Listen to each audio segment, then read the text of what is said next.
afternoon. This is the Oakland Unified School District Board of Education.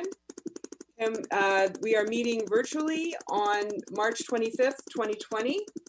Can we have an attendance roll call, please? On the attendance roll call, Student Director Smith-Dahl, Student Director Garibo, Director Ng, Director Hinton-Hodge, Director Yee. Present. Here. Director Torres. Present. Director Harris. Here. Vice President Gonzalez. President London. I am present. Quorum present. Thank you. So the Board of Education is going to recess into closed session until 5:30. During that time, we will be discussing labor matters, legal matters, public employee performance evaluation matters, and pupil matters. We will return to this Zoom channel at 5:30. In the meantime, if you're reviewing the agenda for tonight's meeting, you are welcome to submit a comment electronically. When you do that, the comment, it's on the agenda. There's an e-comment option. The comment will go to every board member and the senior staff. And you can also participate remotely. There's more information about that on our website, posted with the agenda, and we'll be reviewing those instructions when we return at 5:30. We are now in recess.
Yes.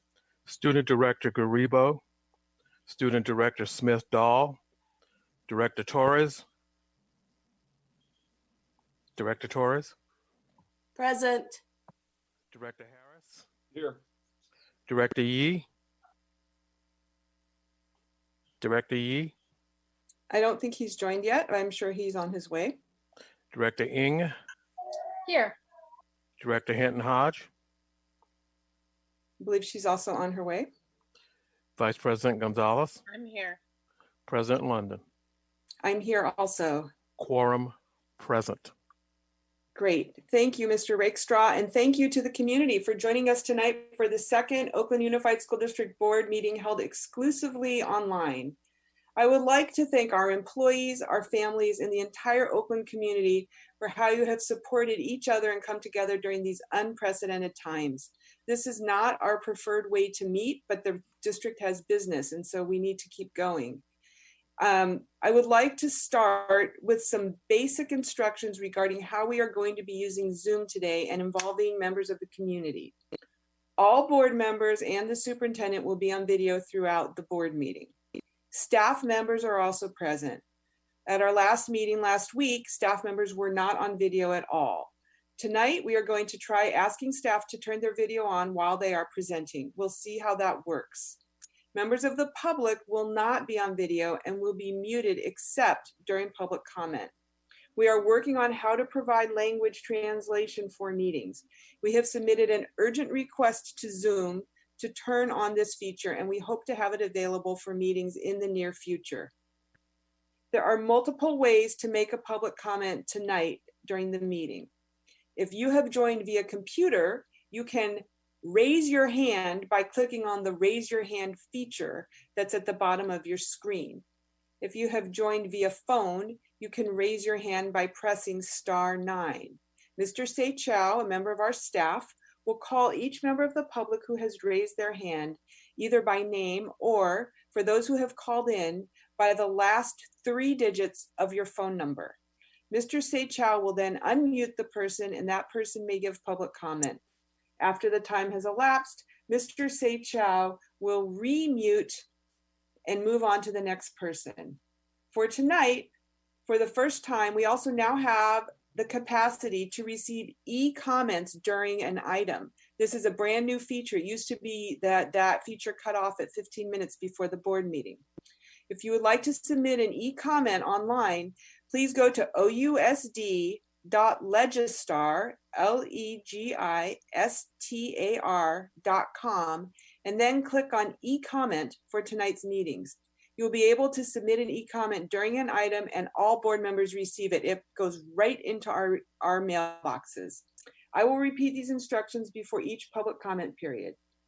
Before we begin, I would like to again say thank you in advance for everyone's understanding and patience as we navigate this new technology. While last week's board meeting went fine, we are all still learning, testing, and trying to improve our systems. So I am sure that there are going to be technical glitches and problems during tonight's meeting.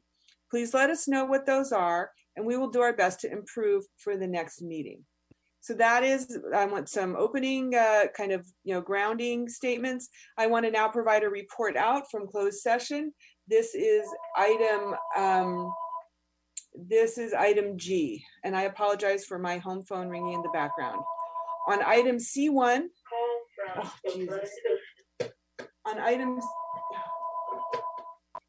call from Oakland. I am very sorry about this. This is one of the challenges of holding a board meeting remotely.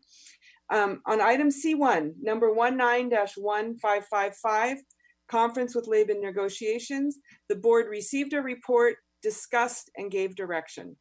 On item C2, number 2005, I'm sorry, I am receiving a message from OUSD in the middle of the meeting. I really apologize.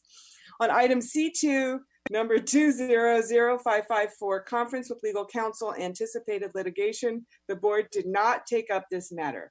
On item C3, number 19-1559, public employee performance evaluation for superintendent of schools, the board took up this matter.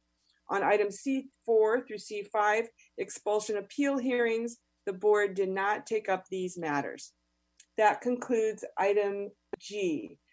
Item H is to review our oath of office and meeting norms, which can be found in the agenda. Our oath is that we solemnly affirm that we will support the Constitution of the United States, the Constitution of the State of California, and the Charter of the City of Oakland, and will perform the duties of a school board director to the best of our ability. And then we have our meeting norms. At this point, we're now going to move to item I, which is special orders of the day. We do not have any today. We are now at item J, which is the submission of speaker cards and modifications to the agenda. This would be a good time if you wanted to make an e-comment because you're following online to submit that. Given the way we're navigating this with Zoom, if you want to speak on a specific item, you can raise your hand when we get to that item if you wish to speak orally. But if you wanted to submit written comment, now is a fine time to comment on any item that's on the agenda. So that is item J. Board members, are there any modifications? Board members and staff, I should say, are there any modifications to the agenda? Yes, Madam President, there are a number of modifications to tonight's Great. agenda. Mr. Rakestraw, can we ask you to please turn on your video because we're trying to have everybody be able to see who's speaking.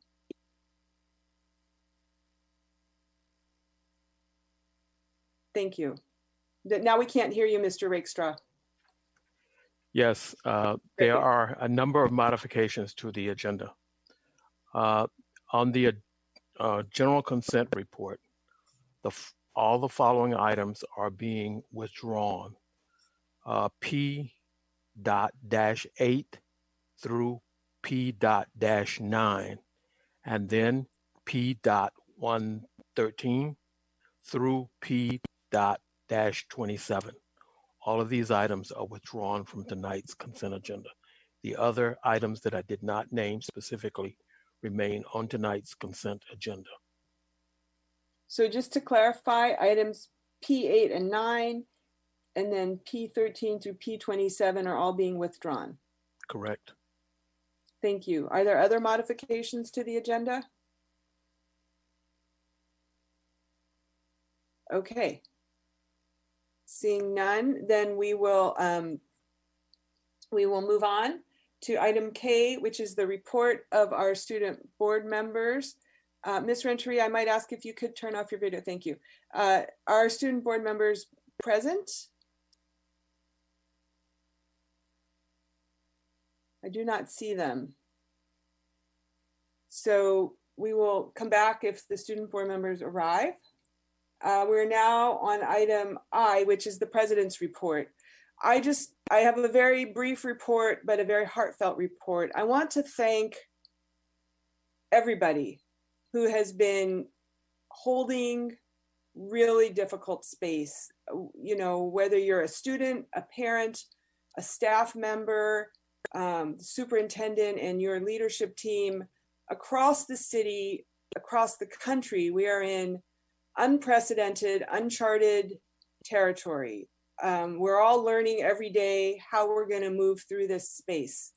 And I know the superintendent will talk about this more, but on behalf of the Board of Education, I want to express my deep gratitude to you, Superintendent Johnson-Trammell, and to everyone who is working on behalf of our community to help our students and our employees stay safe and continue learning during a really difficult period.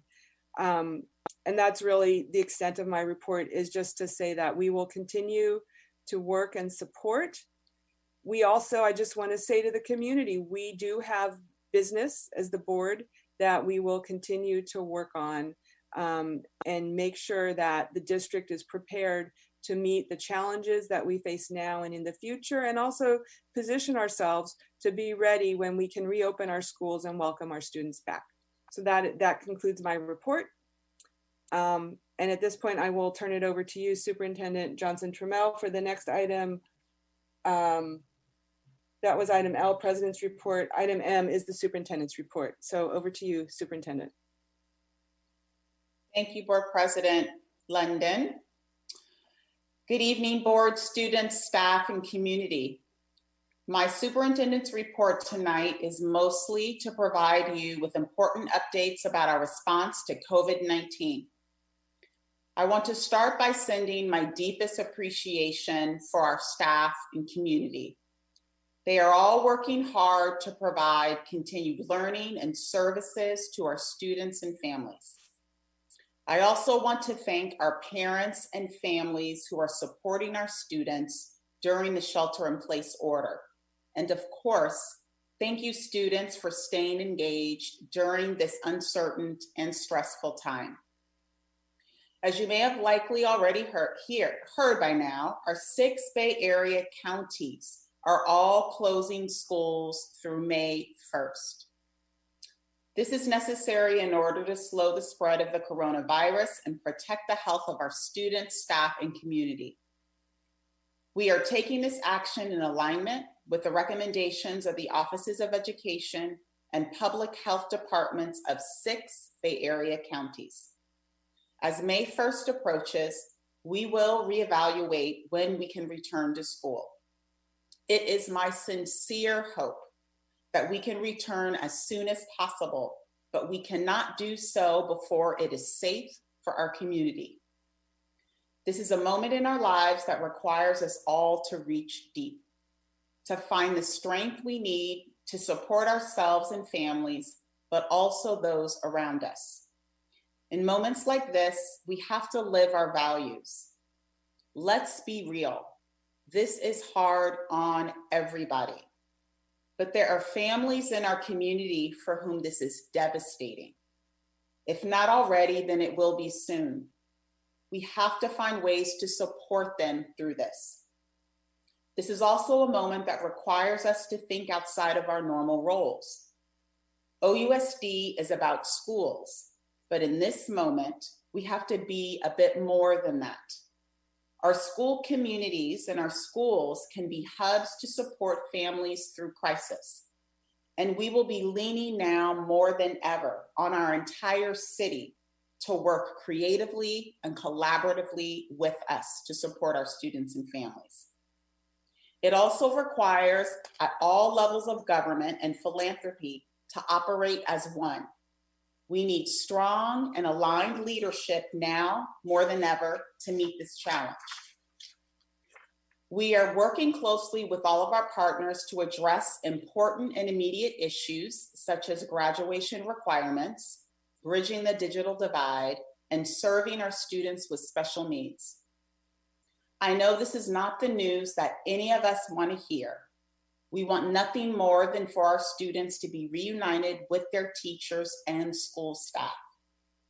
In the meantime, we are changing how we operate quickly, and I am incredibly proud of our staff and the progress we have made thus far.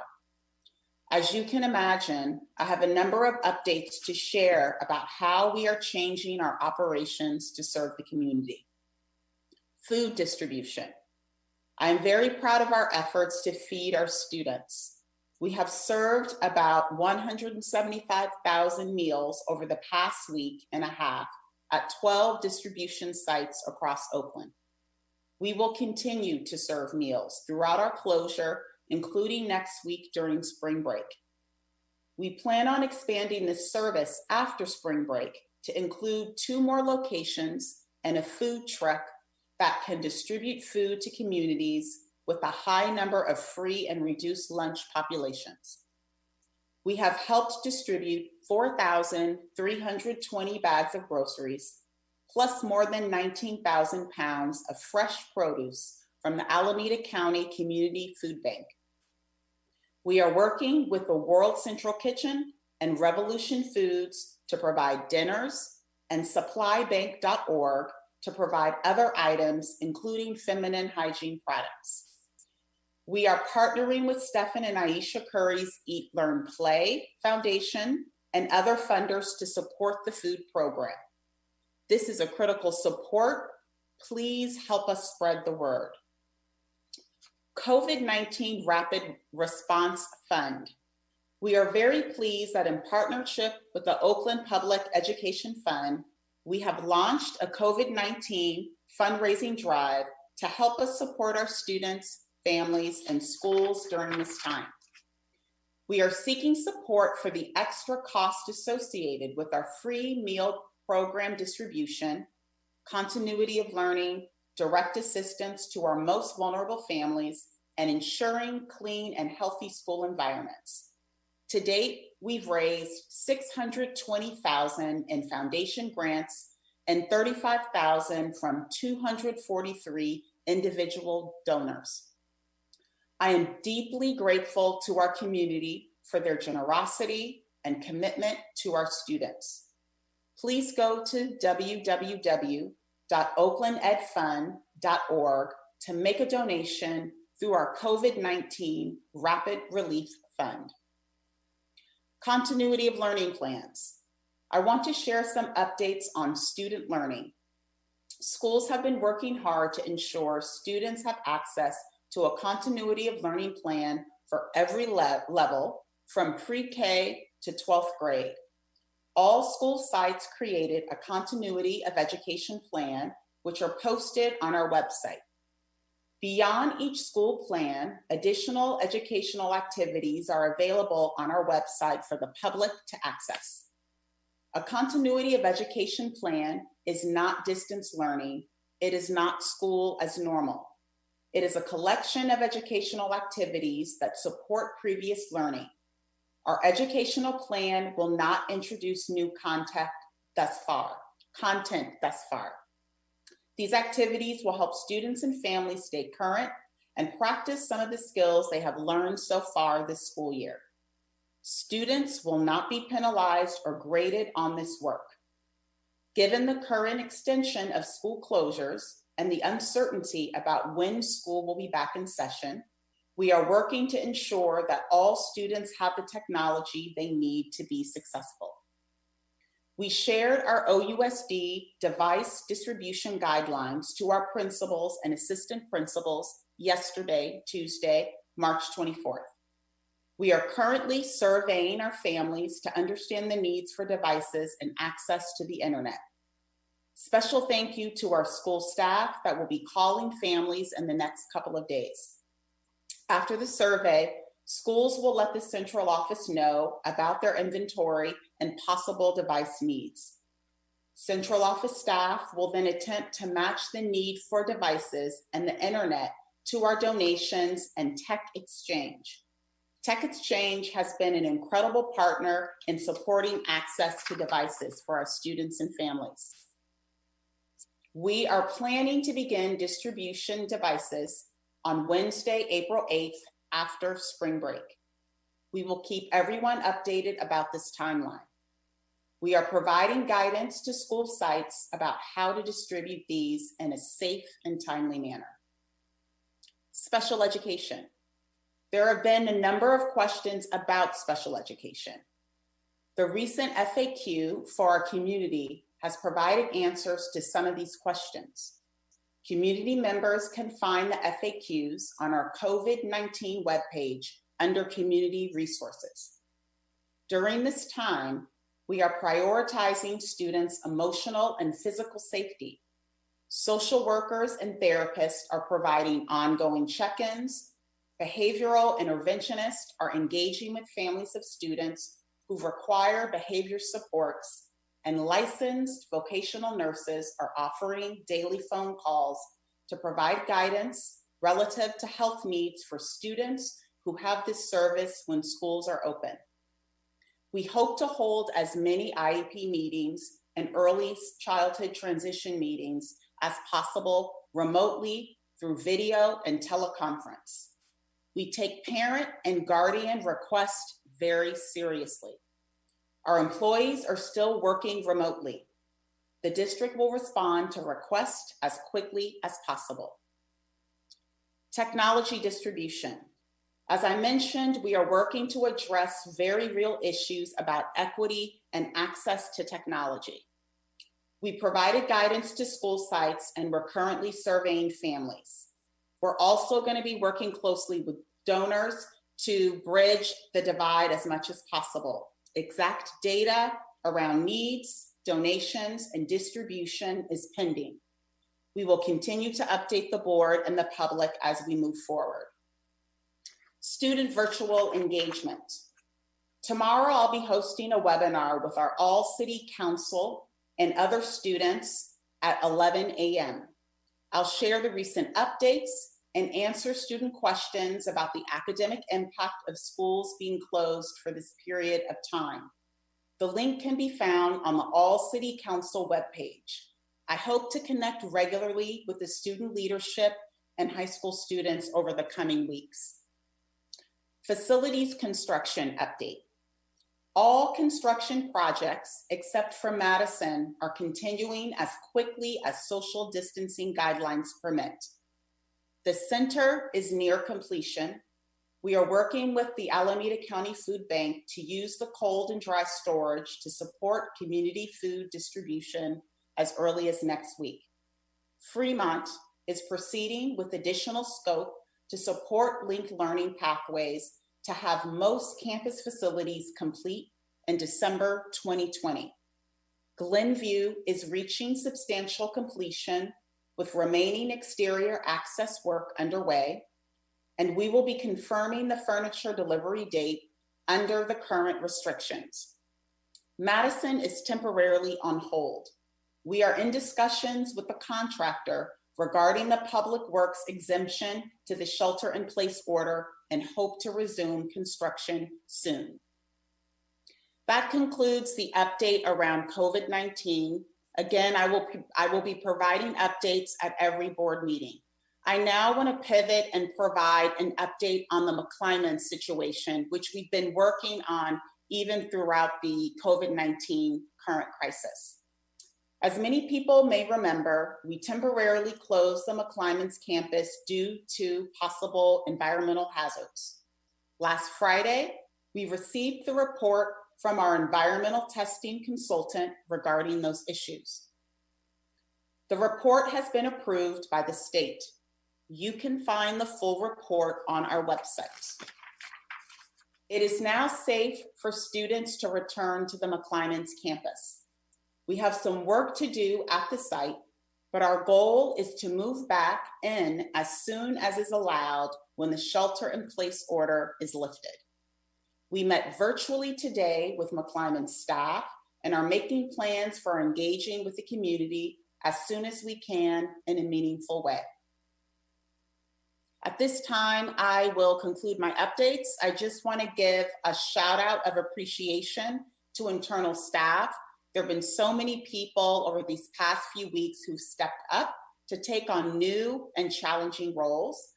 I'd like to thank our nutrition staff, school security officers, custodians, principals, teachers, and central staff who have all been present at our 12 distribution sites for grab and go meals.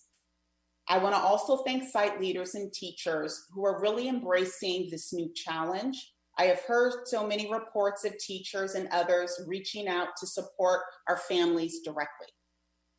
I also want to thank all the people who are working at home and many working without childcare to keep the district running, making sure people get paid and supporting other employees. Lastly, I'd like to extend a deep appreciation to all of our labor partners for their support in meeting the challenges before us and thinking creatively in support of the community and their members. I'm proud to be a part of the Oakland community and leading our district with so many of you through this public health crisis. We will continue to provide regular updates so that our school community and general public stays informed. Lastly, Friday is Cesar Chavez Day, and I want to acknowledge his legacy for all of us to be encouraged by his example and leadership during this time. Please take good care of yourself, your families, your children, our elders, and each other. We will get through this together. Thank you, and I apologize for the long update this time, but just felt like you all needed to hear all of the information and efforts underway. Thank you. Thank you, Superintendent. Board members, I just, because of the seriousness of this topic, I would allow us each about 2 minutes each if you want to ask any questions or comments. Otherwise, we're going to move forward. But if we wanted to pause for about 10 minutes here to ask any questions, that would be fine. Does anybody want to ask any questions or offer comments right now? You do not have to. Director Hinton Hodge, I'm going to give you 2 minutes. Go ahead when you're ready, Director Hinton Hodge. Okay, thanks so much. Thank you, Superintendent, for your work and to your staff for all the work. I would like to understand the SPED student services work, but like if you could go kind of below the surface with me, below the kind of iceberg, like for our students that are severely disabled, that might be in wheelchairs,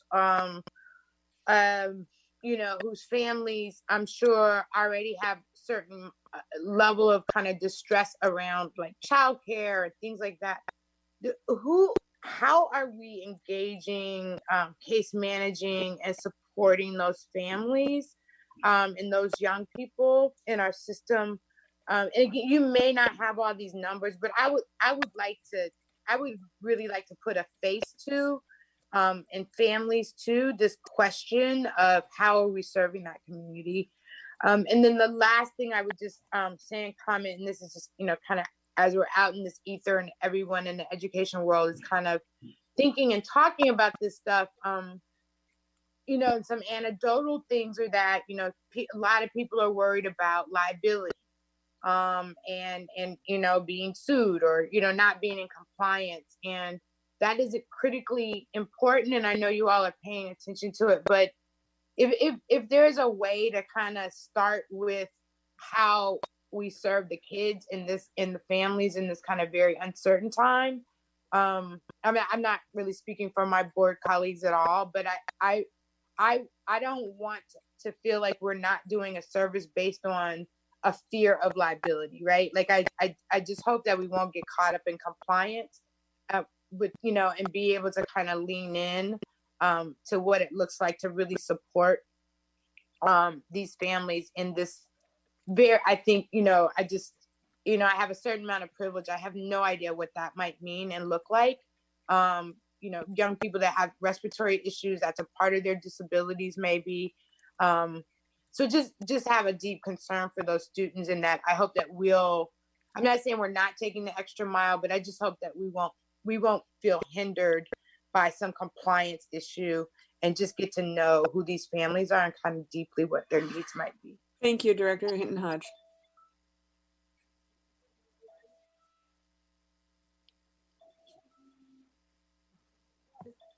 Can I speak?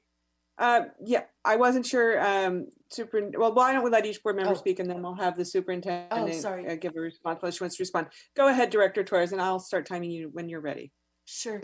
I was just going to ask in regard to last week, the first time the food distribution occurred, we heard at our meeting last week about the number of people that showed up. And I guess there were people from outside of our city limits. And of course, this was the very beginning of our going into crisis mode, I should say. I wonder if there have been increased numbers of people seeking food assistance, what have you. People that are volunteering heard of additional need that potentially we need to be better resourced at those particular schools doing this, with county people at tables, city organizations that might be working with small business owners or unemployment issues. And I just wonder if there's a way to be more cohesive, since that has made the news repeatedly, but that can be good and bad, because I'm not seeing on the news the few times I watch where else everyone is able to go in the East Bay in particular. I don't watch a lot of news right now. I do most of it by reading, but I'm just wondering about the idea of being able to use those opportunities, since it was so vast, as another opportunity to get people information that might be for unemployment, rent, and new laws around not being able to be evicted. I don't know if there's going to be mortgage forbearance. My hope is that's coming. But anyway, this issue about testing, a lot of parents may not understand because of the language barrier. Also, they may just be worried because there's been this big spread about ICE doing sweeps.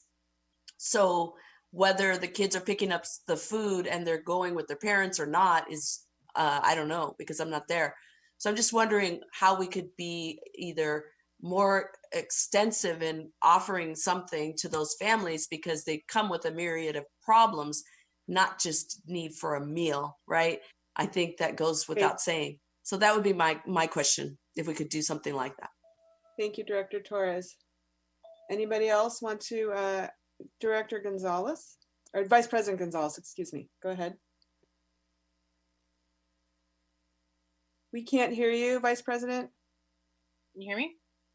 Yes. Okay. Superintendent, I'm just wondering if there's conversations going on with public health about our nurses, and if the health system were to become overwhelmed in Alameda County, have they reached out and asked about deploying our nurses in other ways? Thank you, Director Gonzalez, Vice President Gonzalez. Anybody else? Director Ng, Yee, Harris? Okay, Superintendent, did you want to, Director Ng, are you going to ask a question? Okay, Superintendent, did you want to respond at all to some of the input? Sure. I think I'll just kind of start with Director Hodge, and then Director Torres, and then Director Gonzalez. So in terms of special education, I would say in regards to this crisis period, the values have really been around student health and safety, and in many ways, dealing with the finances later. And not saying we're not mindful. I'm very mindful of the finances, but this is a crisis, right? And so this is real time trying to figure out, what can we do? We know we are waiting for clear guidance from the state around special education, but we're starting these check-ins with families. There's already been, how do we creatively use technology? And we do not have everything figured out. No one does. I am creating professional learning communities with superintendents in Washington because they're weeks ahead of this because of how the crisis has hit there. We're talking, all of us are talking to each other to be able to share creatively and through innovation, how do we take care of our students and families? Obviously knowing there's a price tag, but not letting that kind of prohibit us from doing what is within our control and capacity. And so I'll be sharing in updates kind of how that process emerges and evolves as the weeks go by, because it is an ever emerging process in terms of how we're providing these services. In terms of the coordinated services, Director Torres, we have now regular sync ups with our mayor and our city leadership, and that is definitely an area that we need to strengthen. When it comes to devices, for example, the equal concern is access and Wi-Fi at home. And so again, those aren't issues as a district that we can address on our own. And so we have to continue to ramp up efforts to do some of that coordination. We're doing it now, and it's almost as every day goes by, the list of need just continues to grow and grow. And so hopefully you're hearing, even with the food distribution, how we've increased the number of partners from week to week to be able to meet the need. That is huge. But we've got to think about childcare. There are other pieces that we may not be able to solve individually, but we've got to continue to have those discussions at the county level and at the city level. And then when we're talking about relief, particularly financially, at the state level. And lastly, this was asked by one of our labor partners, Director Gonzalez. As of yet, there hasn't been a request. That doesn't mean that there isn't going to be one coming, just depending on how our particular county is hit. So obviously, if that is the need, we will have those conversations with our labor partners, and that's another point of coordination of how we continue to support the ever-growing need we're seeing. Could I make one last comment, which is that tech exchange, during many of my town halls, we gave away a computer with a printer and the whole 9 yards. And Tech Exchange is doing a fundraising drive, trying to raise $650,000. We were sent email today, maybe not all the board members got it, but Tech Exchange has been in our city for over 20 years, giving computers to the neediest. And their campaign is to raise $650,000. $150 covers a computer being sent and shipped to a family in need. So that's a really great way for families that are watching tonight to give to a family that does not have 3 and 4 computers in the house. They don't have one at all. Tech Exchange, and their campaign is Tech for All, and they're looking for $650,000 to be raised to cover Oakland. So they have stats on where we have dire needs. So just wanted to plug that. Thank you, Director Torres. Director Yee, I saw that you wanted to ask a question. I'll give you 2 minutes as I have the others. Thank you. I mentioned this at our special meeting, and I just wanted to follow up with it, especially because of the superintendent's commitment with working with our partners intersectionally. And I just wanted to ask again about some of our partners, our critical partners in the schools, especially, for example, our after-school support providers who are funded to provide additional support in the after-school time. they have employees that, and who aren't actually going to be able to work because we have no school. And I know that they're not directly our responsibility because of contracts, but I just wanted to use this opportunity to ask the superintendent, what is our status, and are we engaged with them to find creative solutions to both the support for their staffs, as well as an ongoing commitment of the kinds of services that they provide to students in the informal sphere. Yes, thank you for the question, Director Yee. We are in conversations and working through solutions in that particular area. So I don't yet have a final solution to share.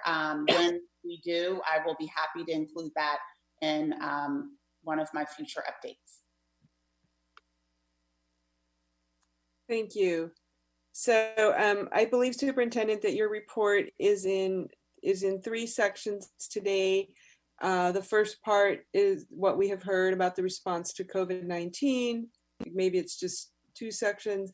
And then the next part is item M1, 20-0533. This is a report from you on the Blueprint cohorts 1 and 2.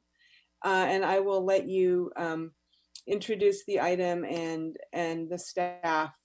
And I will say to the community that I know that this item that we're talking about right now is one of great interest to many people in the community.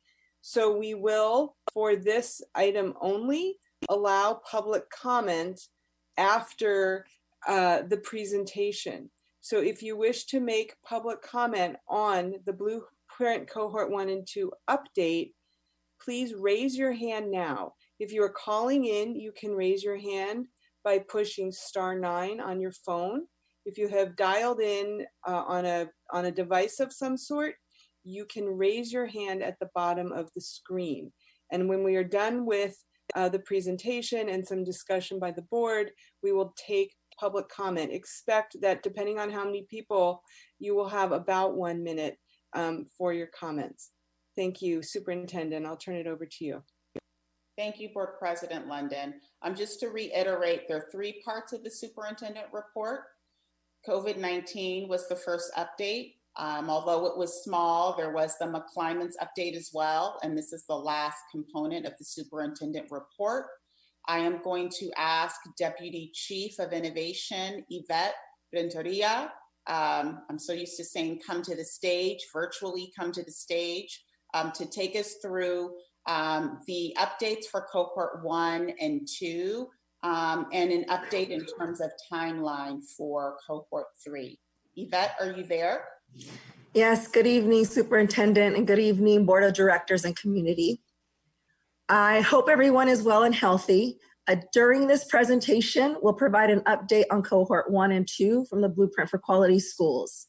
So as you'll see on the screen right now, we'll be covering the Blueprint theory of action. We'll share cohort 1 accomplishments and challenges. We'll share cohort 2 accomplishments and challenges, and we'll conclude with lessons learned and moving forward. Slide 3, please. So a key component of Blueprint for Quality Schools is supporting the cohort schools in the design process. The process supports school communities to implement significant changes that will result in improved school quality and outcomes for students. This presentation will focus on the aspects of the Blueprint by providing an update on the design process, supports, and outcomes to date as directed by the Board of Education Cohort 2 resolution. Next slide, please. So the Blueprint for Quality Schools is a multi-year initiative to address 3 critical and interlocking challenges that we face in our system: sustainability, quality, and equity.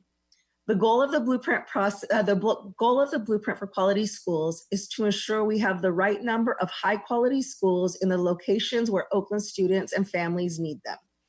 This will allow us to maximize our resources so we can provide more services to students. Slide 5. We know the Blueprint work has been very challenging, but by making these hard decisions, We are expecting and hoping that this design process is going to lead to improved outcomes for our kids and for our school and for our system overall. As we look at at slide 6, we'll have an opportunity to dig into cohort 1 school updates. And that includes Elmhurst United, CCPA, Met West, and we'll also share updates of our students who have attended Roots during the 18-19 school year, as well as our merger between Futures and Qs, which is to be implemented in 2021-22 school year. And the slide 7, please.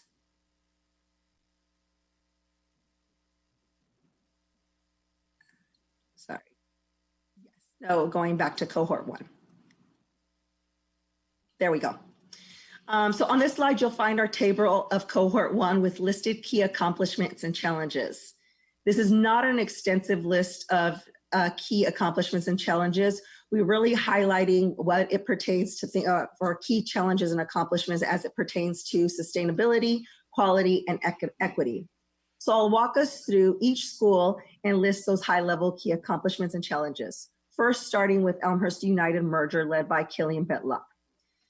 We have, to date, have seen in terms of key accomplishments, Elmhurst United enrolled more students than the combined enrollment from the 2 pre-merger schools. This means the school received additional resources beyond those offered as part of the redesign process. Related to its increased enrollment, Elmhurst United was able to expand its course offerings to include band, Spanish language classes, dance classes, expanded computer science for all, and Oakland Goes Outdoors, which is an outdoor experience.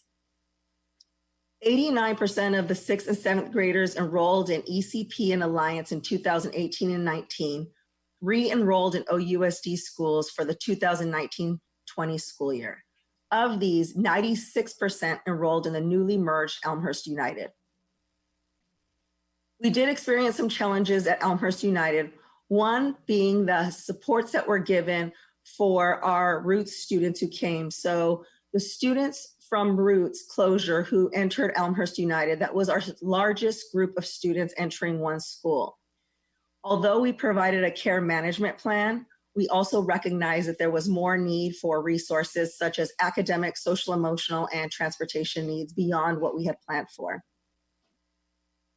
Our next school is Futures and Qs, which is a merger led by Shelley McKay. So to be clear, this school is in its continued design process due to the school improvement grant that they were offered, and will be implementing the merger in fall 2021. To date, accomplishments have been creating a new vision for the merged school with a STEAM focus. The school design team has created new makerspace classrooms with flexible seating options.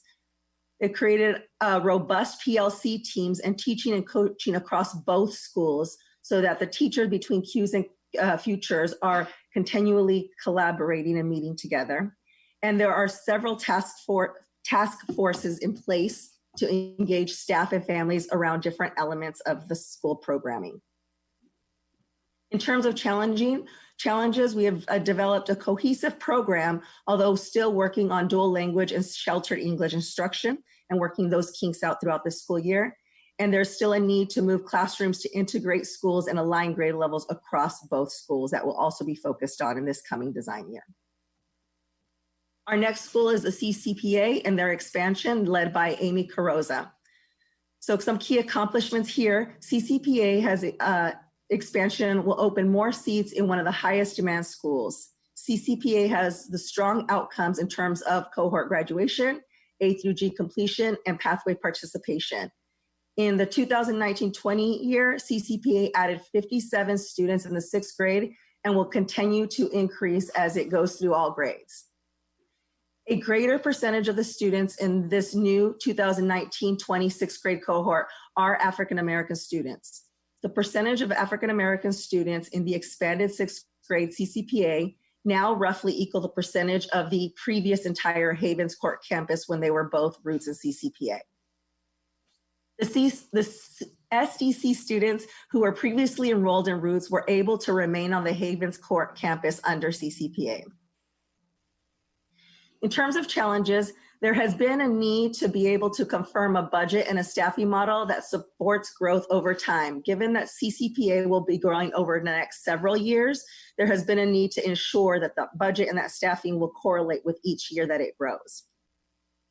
I want to turn our attention now to the Roots closures, particularly the students that were needing to be placed at other schools during the Roots closure.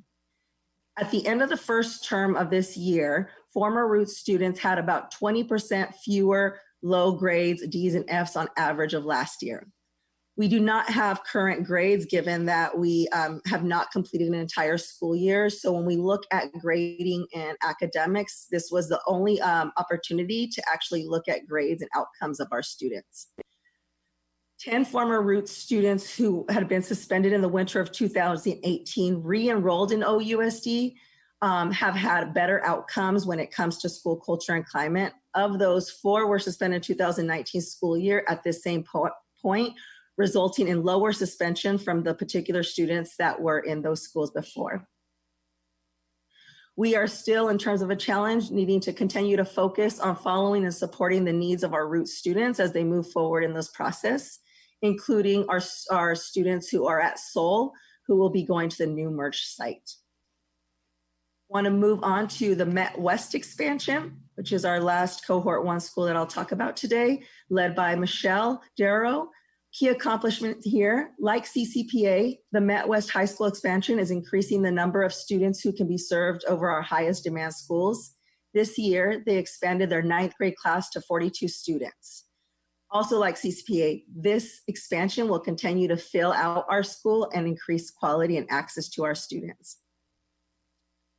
One of the challenges we have noticed is, well, though we've increased the number of 9th graders in our Met West campus, we recognize that the diversity has shifted a bit, and we have seen that we have had an increase of white and Asian students, although I will share that when we looked at the white students that enrolled in Met West, many of them were of Arabic and Armenian home language. So we're still digging into this data to see if in fact what that diversity difference looks like from one year to the other. Next slide, please. I will now pass it to Jen Korn, who has been leading the design process for cohort 2, and will share some updates. Good evening. I would like to begin with a quick reminder of the design year activities. This is a slide that you have seen before. It indicates the scope and sequence of the design team's work over the course of the year. We started the year launching our design teams and then working on what we've called our foundational documents for each school. The mission, vision, core values, and portrait of a graduate.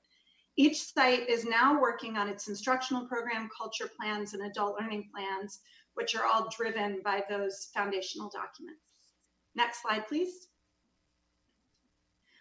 In addition to the programmatic work that was discussed on the previous slide, our office has partnered with departments throughout OUSD to support the Blueprint schools operationally.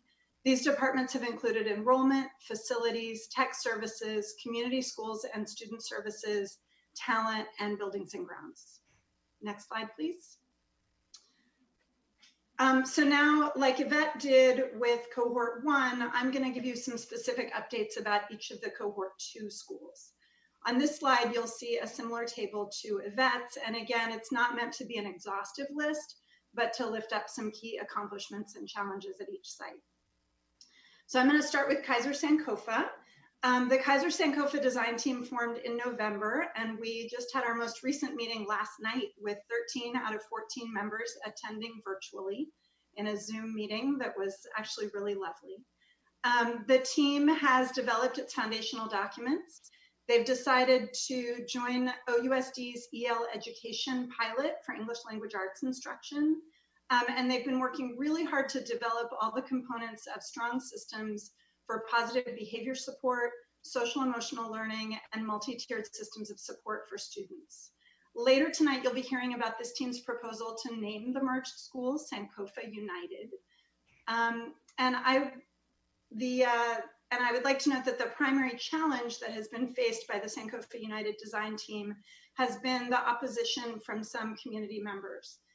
In spite of very public resistance, however, this team has worked together effectively and continues to place the well-being of students at the center of all of their work together. The next design team I'd like to talk about is Sol and Frick, our other merger design team, which also just met this afternoon on Zoom. The Sol Frick design team has also developed its foundational documents and currently has subcommittees in the areas of school culture, instruction, hiring, and student and family engagement that are meeting regularly to make detailed plans for the merged school. This team has made some key decisions with the support of the ELMA office regarding course offerings for students with different language backgrounds. And our office has supported the two schools with a joint staff retreat that we held in January that was focused on building relationships between the staffs at the two schools.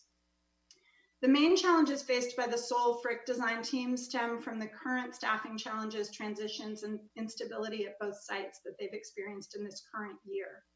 The team continues to focus on planning for the merged school next year, but the work has been challenged by the issues that they faced in the current year.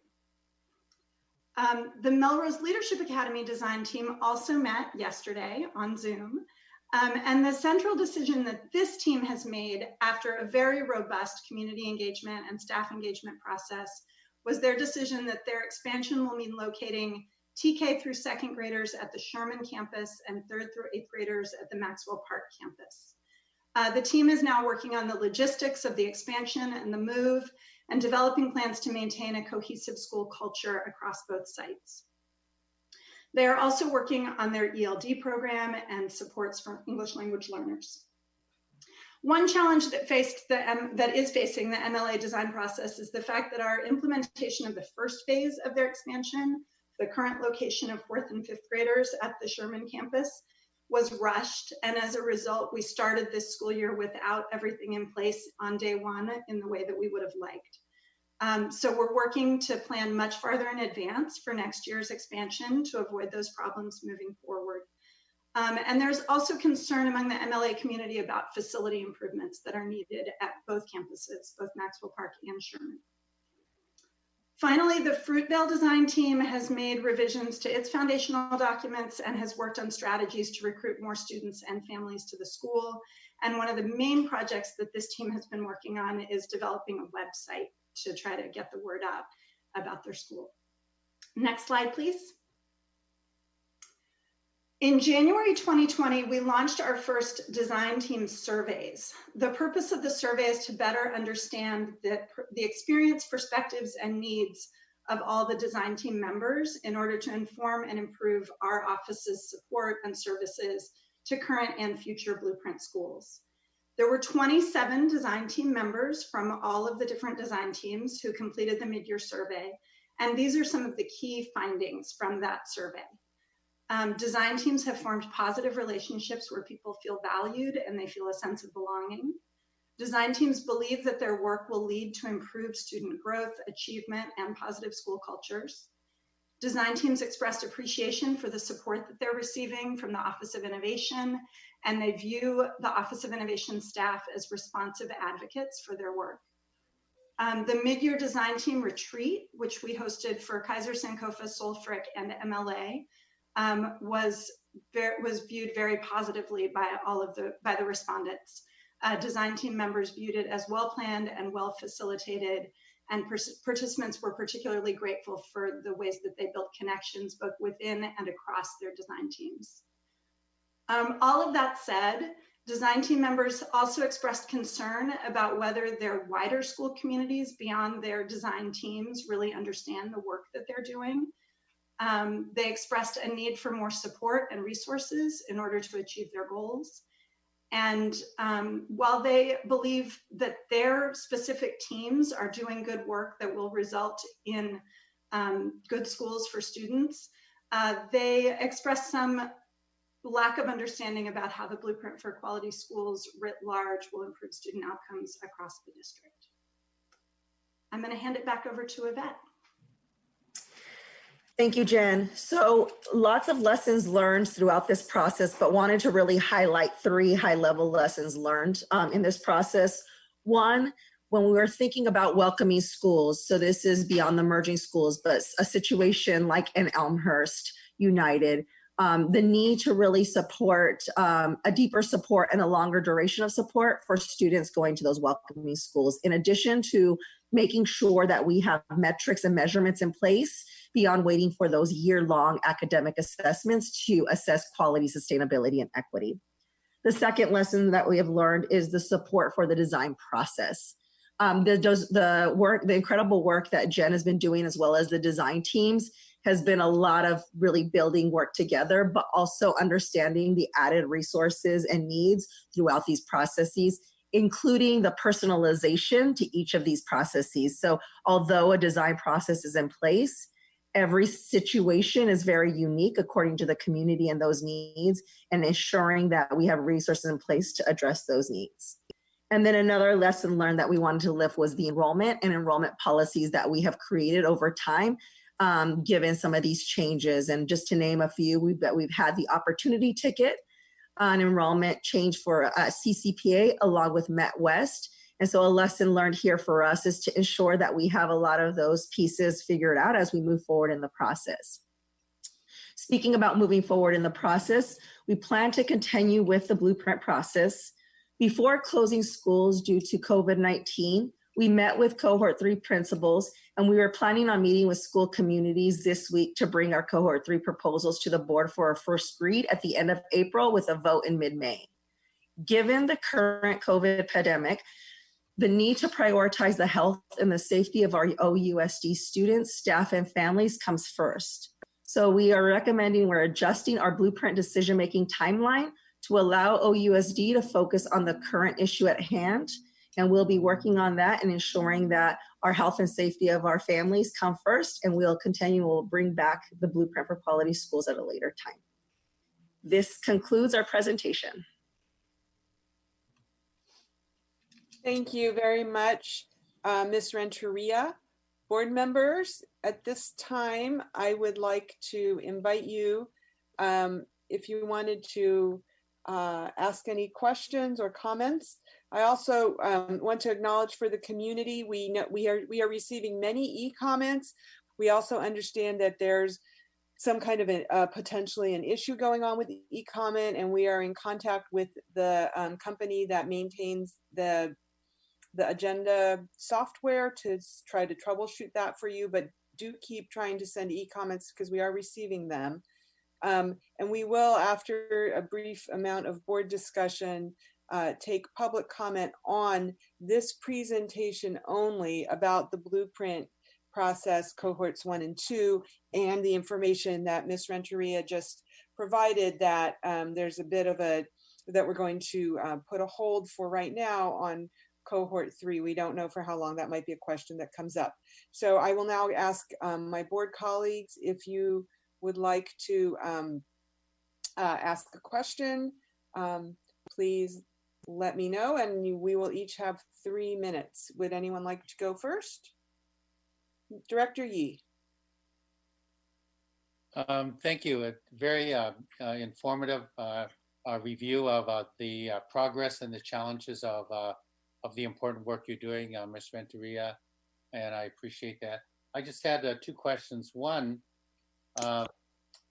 the people who have been participating in the designs that you've mentioned are generally people that are inside the school, and I wonder if how the outreach and community engagement with longtime neighbors and small business and so forth in the neighborhoods, has that been at all a focus, or is there any intention around that?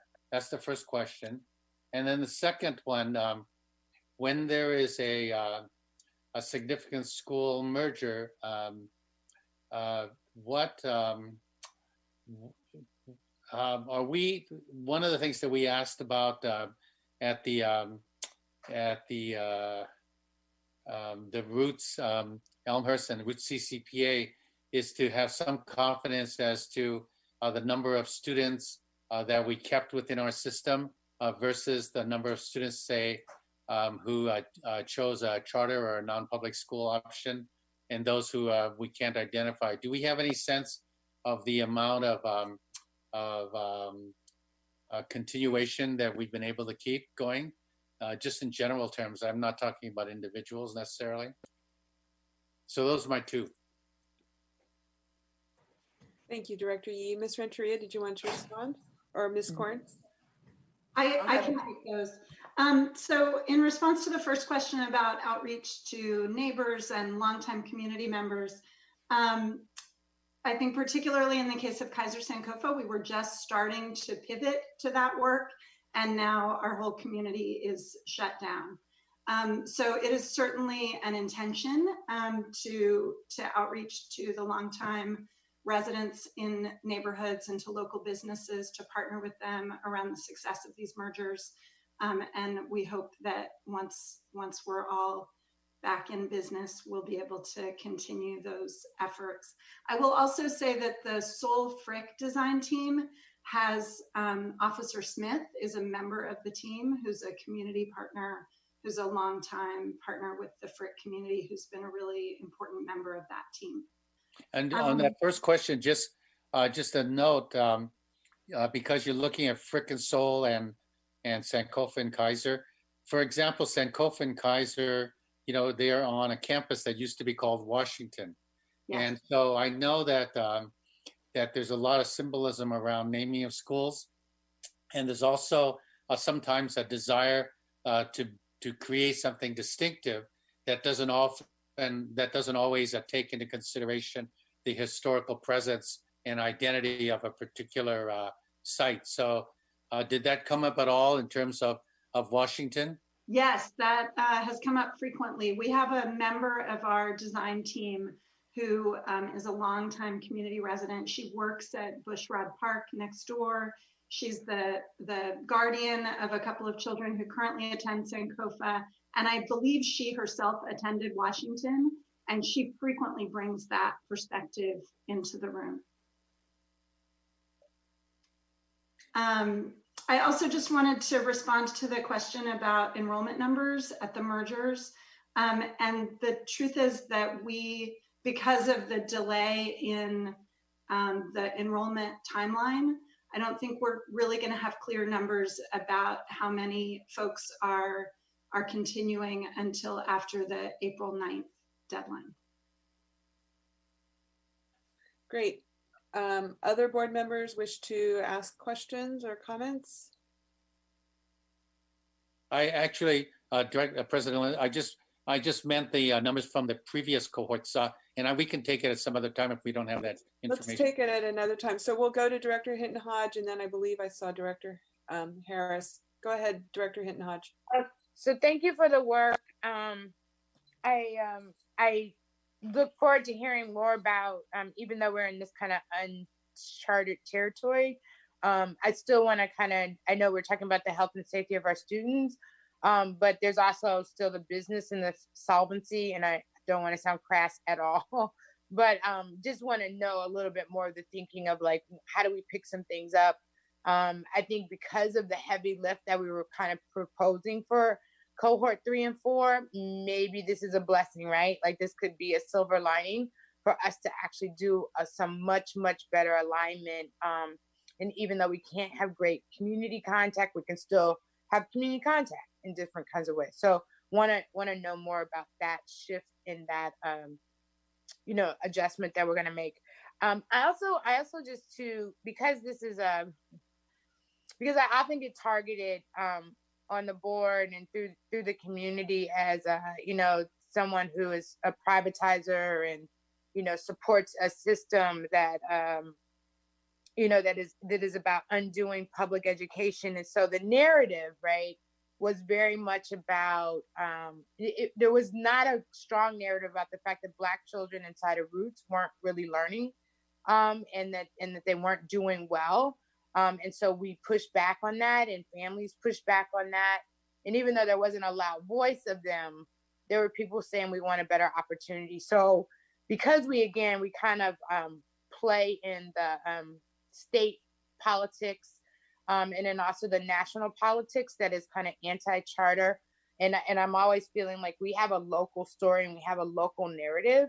And so I think to Director Yee's point around asking that question, I think it would be very important to find out how many kids actually went to a charter, because, you know, there's a tend to be a false narrative that says that we lose them all to charters. And I don't know if that's true. And that's a parent choice anyway. The other piece is that it sounds good, right? That there are kids that are going to other schools. They're not frequently being suspended.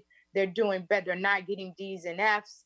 And so again, like, it feels like our narrative when it comes to merging or closing a school is that we actually do provide a better opportunity for families and for young people. And so if we have time, because we're not busy and doing some other things, if there's an ability to do some data collection and narrative collecting and talking to families also that made that transition, I'd really love that, because I'd love for us to get localized about what we're doing when we talk about a citywide plan and offering, you know, a diverse portfolio of schools and availability. And so this is that hard work that we do. And so I really appreciate you and appreciate the families and the kids that went through this transition.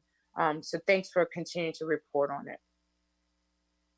I'd like to respond to that Roots question as well as cohort 3 really briefly. So we do have some information with Roots closure. We did lose 20% of our students during that transition, but I'll also name that in the previous 2 years of Roots, so 16, 17, 17, 18, there was also a 20% attrition at Roots.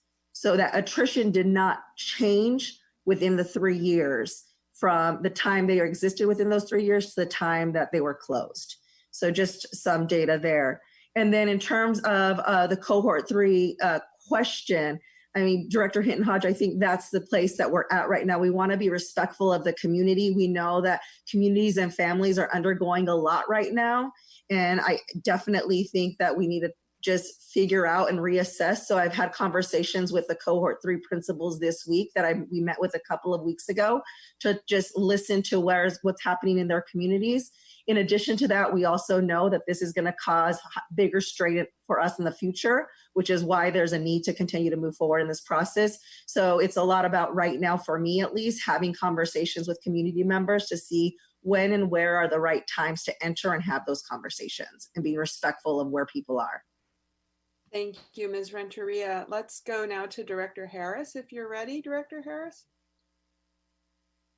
I am ready. Thank you. Great, and then we'll come to you, Vice President Gonzalez. Okay, thank you for the presentation. I just had 2 questions. The first of which, you noted that we need more supports. I think it says for the students that came from Roots to Elmhurst.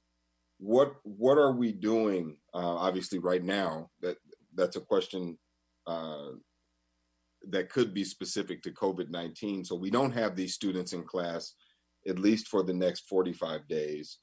What were we going to do to help Elmhurst support the 40 students that came from Roots? And then are you starting to think about ways that they can gain access to any kind of, academic materials during this break? So how are those students being supported over this time, and how were they being supported, in the first part of this semester?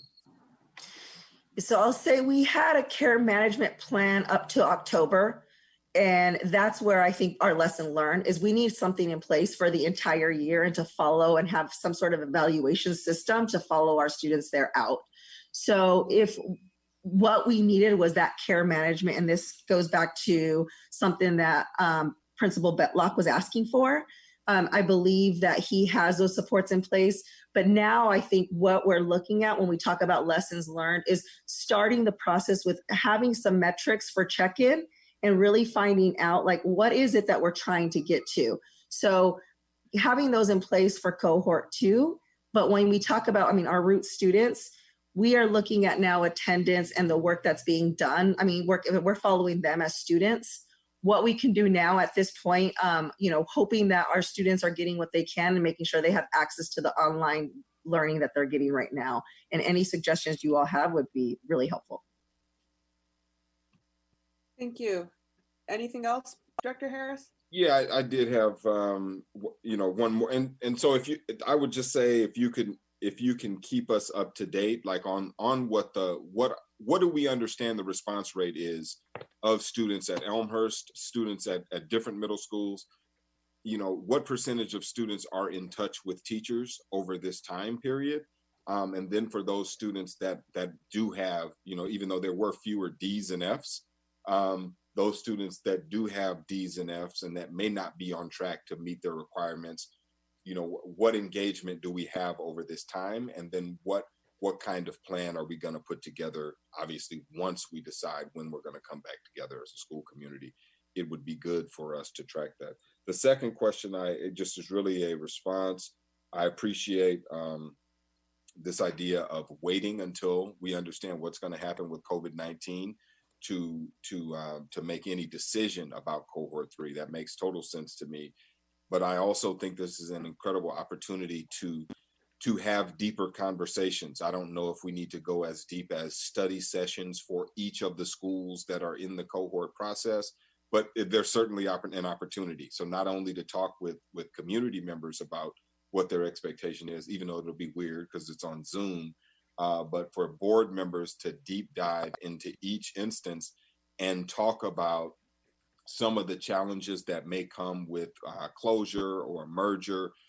So while we wouldn't, as a board, make a decision or be expected to make a decision, we could certainly do some deep analysis and some deep engagement with community. And I'm not really saying that we want to, you know, provide a platform where we make sure everybody in Oakland gets an opportunity to talk about it. I think the opportunity is for the board to really wrestle with you know, what exactly is the superintendent's recommendation around cohort 3? What are some of the challenges we see as board members? I think being able to have that conversation publicly on Zoom could be beneficial, but I do appreciate what you shared in terms of waiting for COVID-19. But I just wanted to offer those thoughts as you consider what to do next. Thank you, Director Harris. Right now we'll go to Vice President Gonzalez. Thank you. Couple things. One is that I just want to say that I know that the work that you and Jen do is really, really hard work, and it's hard for everybody, right? It's hard for school communities, it's hard for staff, it's hard for families. But I know it takes a psychological toll, and I'm just, you know, I'm appreciative of the work that you guys do. I like, you know, Director Harris, to your idea, I like the idea of doing more due diligence than we've done in the past. And, you know, using Zoom is obviously not ideal, but on the other hand, it does allow us to do it at a scale where all of us can be involved, that I think is interesting and, you know, would like to explore that. My question to you, Ms. Renteria, and you've heard me talk about this before, to me, all of these decisions have to be driven by school quality. And I don't think it's worth doing this unless we can guarantee that students are going to be in a better program as a result of the change. And so my question to you is, do you believe that we have done enough to develop quality and expand quality so that whatever changes are being contemplated for cohort 3 are going to result in every student being in a stronger program? And if not, then what can we do in the interim to build on a quality programs so that when we do make a decision, that we can really guarantee that students are going to be in a stronger program at the end of it? Yeah, I have a pretty, I'm going to ask Jen to chime in as well, because I think we both have different, the way we approach this work is different, our roles are a little different. But I would say when we look at when we're thinking about quality, Jen and I have spent extensive time really planning this design year and also thinking about future design years. And I think there's a couple of things lifted as we plan these design years. One, every community is different.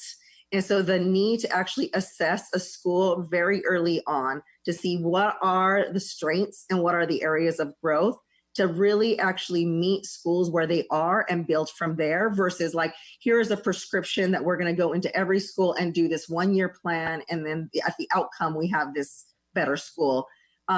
We have that template in place, but ultimately, when you look at a Kaiser Sankofa merger, going into both schools, assessing them. When you look at Frick and Soul, going into both schools and assessing them and saying, what are the strengths and what are the challenges here? And what are our metrics to get there? So again, I keep on going back to, I think a big lesson learned for us is the personalization of this. I will also share that beyond, even before mine and Jen time here, we've been doing design years and we've seen a lot of success come out of it. And we've also seen a lot of challenges come out of them. So we're not starting from scratch. We have a design processes in place for many years. And now this is just refining it.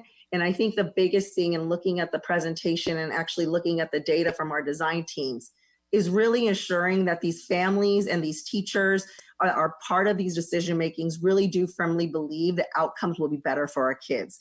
It's hard for us to say we can guarantee that, but I think with us assessing like the before and after, creating metrics and milestones and having those in place, but also ensuring that we are working with our design team members who are closely connected to those school members, those school communities, will really ensure that we're getting to outcome. And I'm going to pass this on to Jen to answer this as well.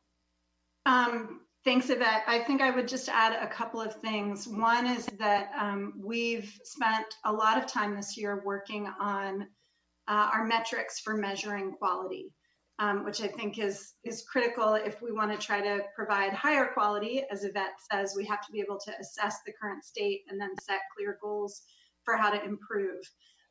So I've been working closely with Sonali Mararka. We've developed a school performance analysis that draws on the information from the dashboard as well as the core growth data to try to help set some kind of baseline, below this threshold.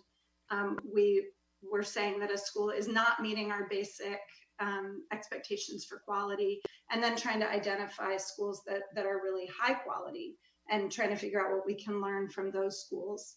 And then similarly, at the same time, we've been bringing back the idea of a school quality review process, which we actually piloted recently at Elmhurst. Killian invited me in with the team to spend a day. We did focus groups with students, with families, with educators. We observed in classrooms, and we were able to kind of feed back to Mr. Betlach and his team a snapshot of a moment in time of what we were seeing that was really successful and where we were seeing some places for improvement. So I think that's a really hopeful tool that we can use to really drive a continuous improvement process as we identify schools that may be welcoming students from other schools, but that we want to work with to try to improve quality so that we ensure that kids are getting a really good experience at those schools. And then the third thing I would say is that we've been getting clearer and clearer on what our goals are for individual schools in the blueprint process, and things like improving teacher retention, improving the utilization rates of our school campuses, and then of course improving student achievement and improving school culture, and what the metrics are for each of those, and what specific goals we're setting for improvement in each of those areas with schools. And I think that work will help us drive toward quality as well. Okay, just to clarify, my hope is that we're not going to be placing students in an existing, school that is struggling into another school that is struggling. My hope is that through this process, students are going to be better off.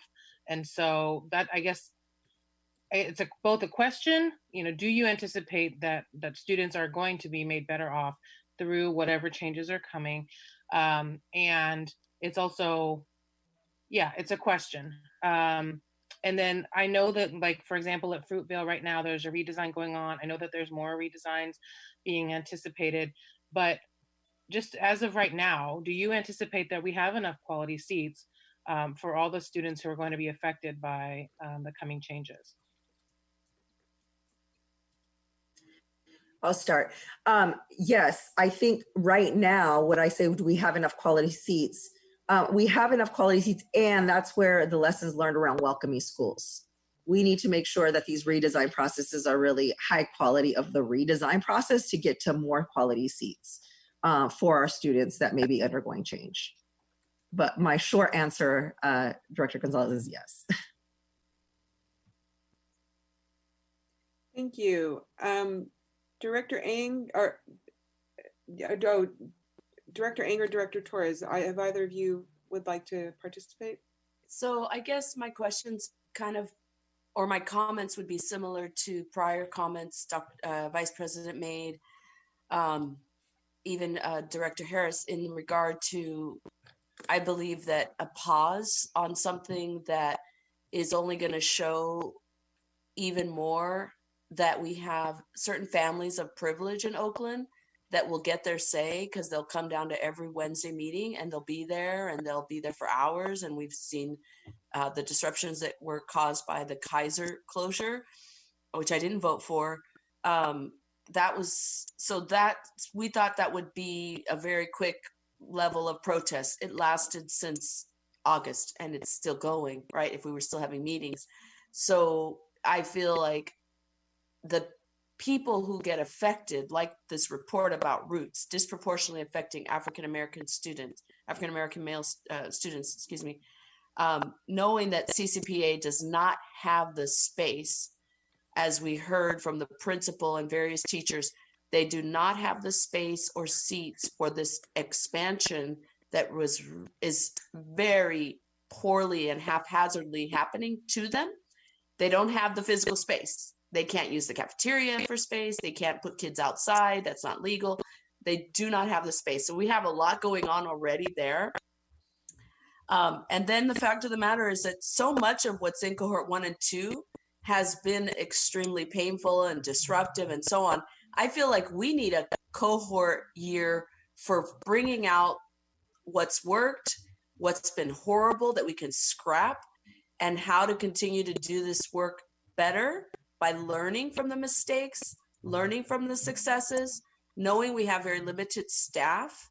And the thing that I think bothers me the most, and the reason why I agree with the moratorium and the many, many calls that I've been getting, and I still have more to listen to, is that the people who will not show up on Zoom and cannot show up on Zoom today or tomorrow or next week or the following are those who don't have internet. And I know that may be hard for people to conceive, but there are people with no internet. There are people with no computer. They don't have one computer per person, per human being in the household, like some of us with privilege that have 5 and 6 computers. They aren't going to be at meetings. So it's almost like we just don't care about hearing from those people, because to get the messaging, they'd have to be on this meeting right now. But without internet or computer, they're not. Also, the issue is going to be, does Zoom allow us to have translation? So are people going to go to a friend's house? They can't, but if they were going to someone's house to listen and watch, it may be that they only know English or Chinese or Arabic. So we're talking about excluding 90% of our students potentially who are people of color. Not 90%, but whoever's qualifying for free and reduced lunch. What's going to go out of the budget first, as people have lost their jobs, is going to be all the extras. So if they do have internet, they might cut that soon if they're not already facing unstable housing. So I just feel very aligned with the community of people that believe a moratorium. And if only for the sake of learning from our mistakes, to say the work will go forward, but we'll only bring the best, and then we'll have a better action plan for what will be done to be as least disruptive as possible. So it isn't like the kids at Roots that got displaced again at Seoul, so they got displaced twice.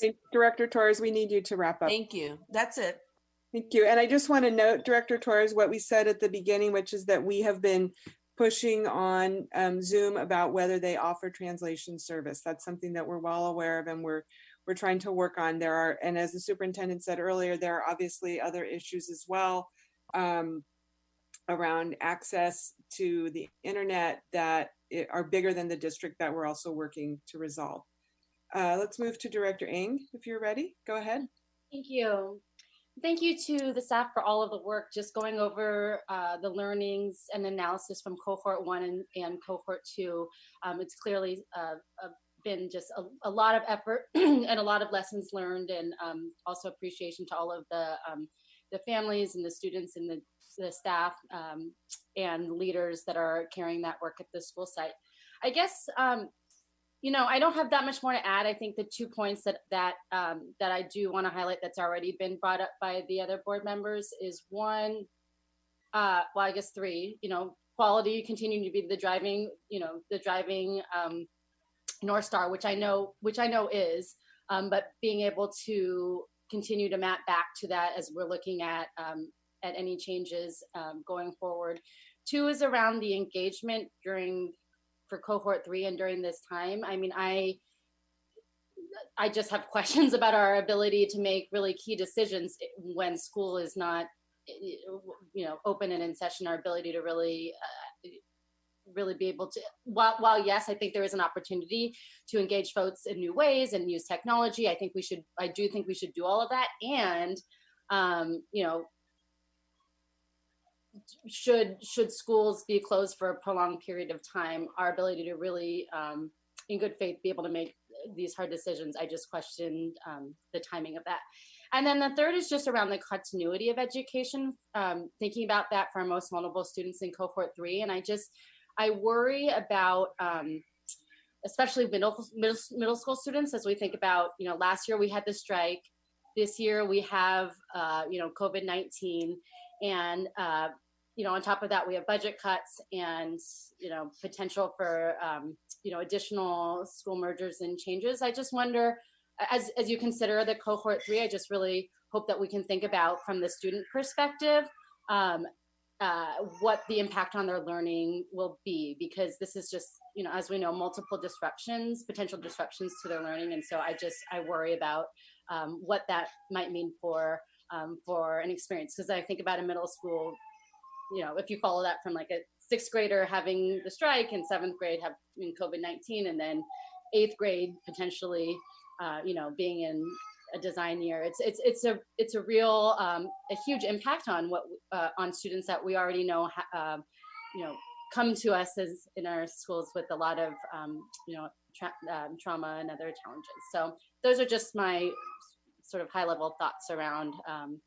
the blueprint and considerations as we move forward for cohort 3. But thank you so much for all of the work and all of the efforts. Thank you, Director Ng. Ms. Renteria, did you want to respond?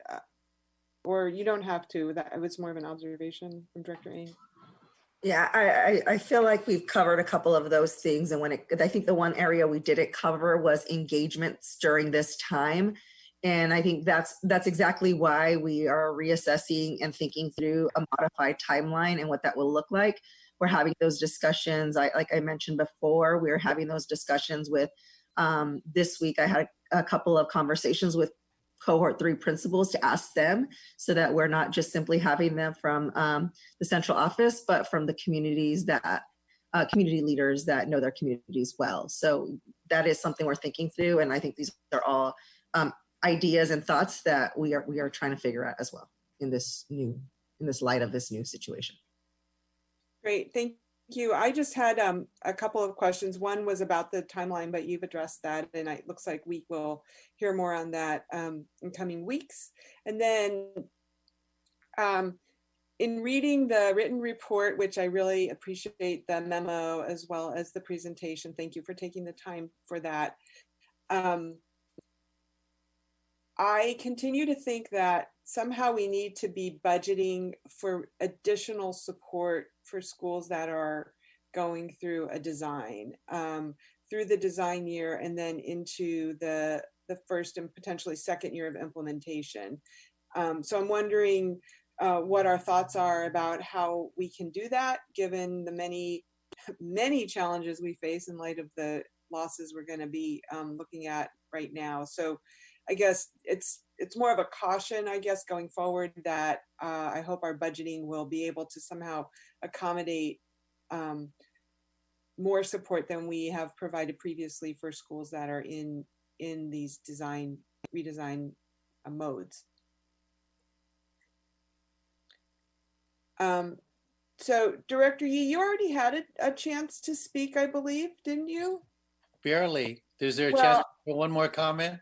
Well, no, let's go to public comment. And then if there's still questions, we'll come back, because I did tell the community that they would have an opportunity to comment. I see that we have It looks like to me, based on what I can see, there are 4 people who have raised their hands to speak. I'm going to turn now to Mr. Seychow. Given that there are 4 speakers, we will allow each to have 2 minutes. Speakers, please make sure, oh no, wait, many more are signing up. So we're gonna go down to 1 minute. I apologize, folks, but we do wanna make sure everyone has a chance. So speakers will have 1 minute. I will be timing you. Mr. Seychow will call your name. Make sure that your volume is up. If you wish to speak on this item only and you're on a phone, push *9.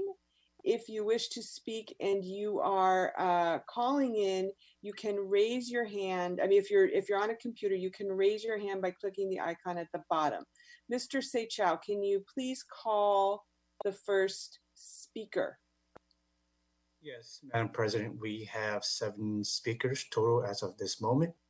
The first speaker is Divya Farias. Ms. Farias, now is your time to speak. Hi, my name is Divya Farias. I'm a teacher at CCPA, and I want to make 2 points. One is that I didn't hear in the review any comment about how this sort of shift from a small school model to double the size. So CCPA is supposed to double over 7 years from a school of around 500 to a school of around 1,000 students. And there has really been very little in my experience. This is my 3rd year at the school. About what is that going to look like, and you don't just double a small school and expect no real change. And so I think that's a real concern as you continue to move forward with this agenda to close schools, that we don't see, like, you don't just transform a school overnight and expect there to be when parents have chosen a small school for a reason, right? The way that we operate is so different, and I don't see that being taken into consideration. So it's just this idea that you can just move students to different places and the numbers work out, and that's not how schools work, and we know that because we're teachers and we're there every day. And the second point is that Thank you. We need to move on to the next speaker. I encourage you to send us an email. I also want to note that we have lost quorum, and if we do not get our board members back, thank you, Director Ng, we can now continue. Can you please call the next speaker, please, Mr. Seychow? Yes, the next speaker is Kyochula. Hi, my name is Shula Bien, and I am a teacher at Elmhurst United. First of all, I'd just like to say that if there's only 7 speakers, there's no reason why you can't give us the full 2 minutes to speak. Second of all, I just wanted to name that a lot of the things that you're saying about Elmhurst United in terms of its successes were things that were organized by the principal and the staff, not things that were facilitated by the school board. I also want to just point out by your own data that you've shared about the lack of support for African American students as a result of the Roots closure.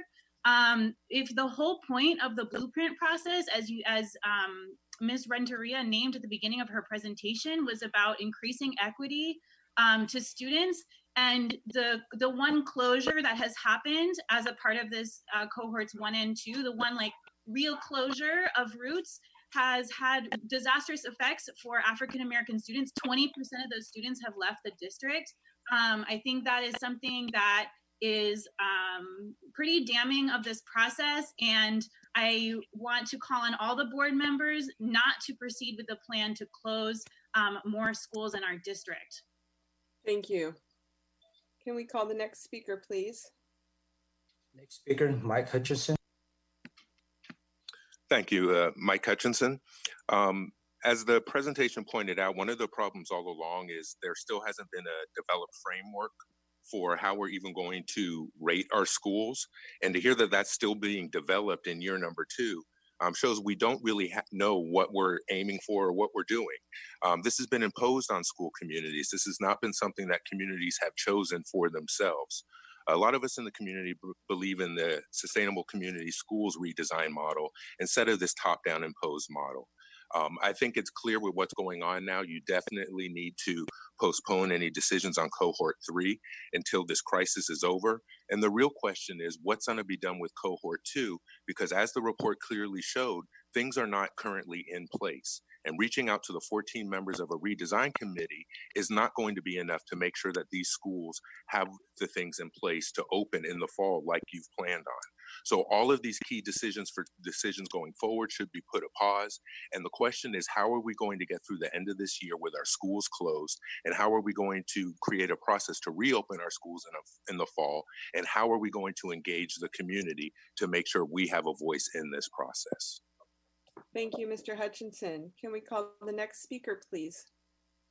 The next speaker is a calling listener with the area code 510, last 3 digits, 358. Can you please repeat those last 3 digits? Oh, go ahead. My name is Tracy. I'm a Kaiser parent, and I just want to say that this whole cohort 2 was based on a lie. When Yvette came to our school, she said the whole purpose of merging Kaiser and Sankofa was to bring the Kaiser model, the Kaiser culture, whatever you want to call it, to Sankofa to help bring up about a quality program. Now I'm listening to what you're saying about this new Sankofa United School, and it sounds like what we've been saying this whole time, the whole purpose was just to dismantle Kaiser. There is no Kaiser anymore, and there's nothing about bringing Kaiser quality to Sankofa because you've totally torn apart our community. Kids are going everywhere, every single where across the city, moving out of state. People are so disgusted by how we have been treated in this whole cohort process. Closing a perfectly functioning school was wrong, totally wrong. And it was just all based on a lie. You have these people coming out doing community engagement, but the engagement is all based on a lie. This was not about sending the Kaiser quality or this Kaiser model to another school. It was just to close our school. That's why you need to pause this cohort 2. It was based on a lie, and our children are traumatized, and the school is not ready for next year. Thank you for your comments. Can we call the next speaker, please? The next speaker is Craig Gordon.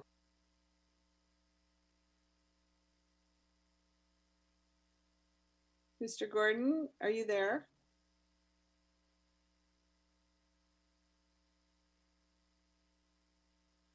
Mr. Gordon, we've called your name. It's your opportunity to speak if you're there.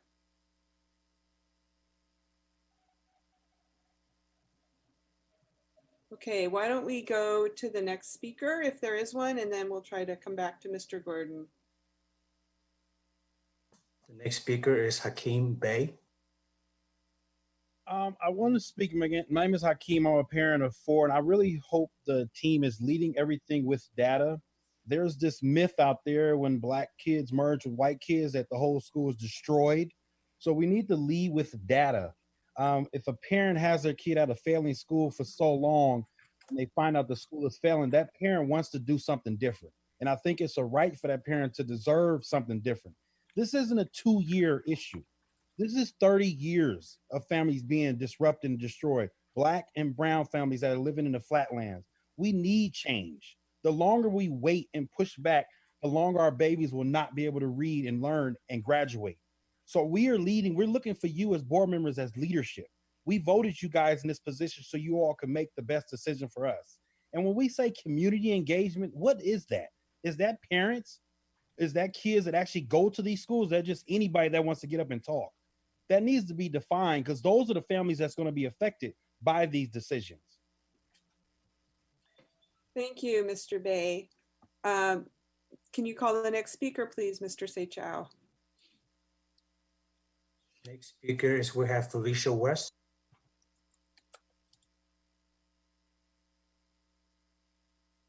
Ms. West, if you're available, please. Hi, thank you for being there and thank you for your hard, diligent work. Yes, Mrs. London, I see that you are doing your work and seeing that you a little bit irritated with the comments that you are hearing. Thank you being our council person for District 7, Dr. Harris. But I've been a community person and been a person here at Brookfield Village Elementary student. But I want you to realize that we had many successful students here. But Brookford School do not need to be closed, nor need to be integrated with another charter school. We have been inundated with charter schools on 105th from Long Star, also with Lionel Wilson. And you see that Jane Madison has built another school that's dealing with the high school students. So I see that you are being diligent to try to take care of our community.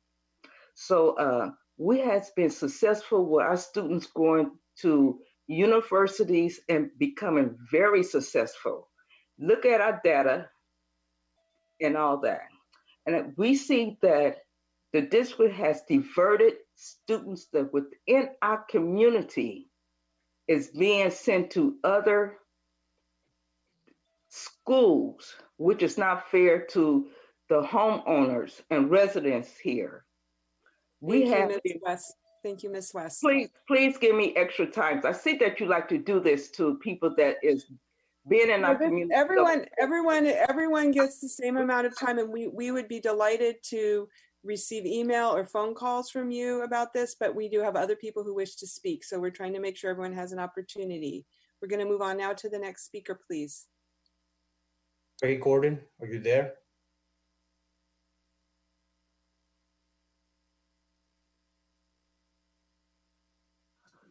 Mr. Gordon?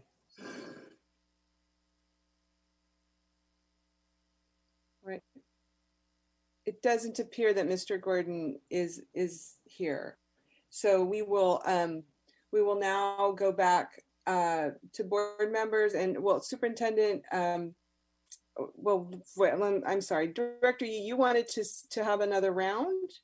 So if you would like to offer more. I just had one comment from my board colleagues and others about the cohort 3, even though that's, looking to the future. And I think there was some talk about pause. I was really noting in the report how we chunked out the redesign model at Fruitvale. And I thought to myself, with the cohort 3 schools as a possibility, that might be a way of looking at continuing the momentum that we already have. And that is looking at schools that might benefit from a year of redesign. And that's all I wanted to comment. Thank you. Anybody else want to offer anything further? Can I just clarify, President London? Director Yee, are you suggesting that we would do a cohort 3 that was strictly redesign schools for quality? That's essentially what I think we actually have some evidence of good things to do. We have a framework for identifying cohort 3 schools, but if we took the year to do mainly a redesign and offer schools the same kind of process that we're learning about in Fruitvale, we might actually not lose the momentum in this year of then having to restart. We could actually use that redesign the year for explicit redesign. I really like that idea. Great, thank you. Anybody else? So before we close out this item on the superintendent's report, Superintendent Johnson Trammell, did you want to, Director Hinton Hodge, go ahead. I apologize. And I feel like, again, Director Harris, I think I appreciate your statement of it. I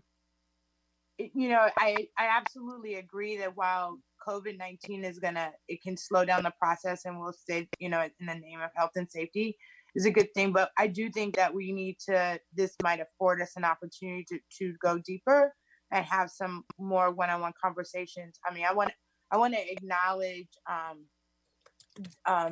Yvette for walking the East Oakland community and also walking in the West Oakland community, because I think that these are the things that actually make for understanding what a community needs, what a community's kind of gone through, and it doesn't revolve around just having a community meeting or picking a special interest group or the one community leader. It's actually like feeling the real pulse. My neighborhood is gentrifying. And And so the opportunity for this school district and this set of leaders at this particular time to make a statement around how we can bring quality education, how we can look at use of land, how we can be connected to other ways that land use is changing within my neighborhood is really important. And that does take time. It also takes a different kind of mindset. So I'm somewhat appreciative of the idea of a design piece, but we also have to remember from a very pragmatic level and from a business standpoint, these conversations are happening because we need to right size this district. We have too many schools and we have too many poor performing schools. So I just want to reiterate, I want a deep dive on Zoom, whatever that is, one-on-ones over the phone.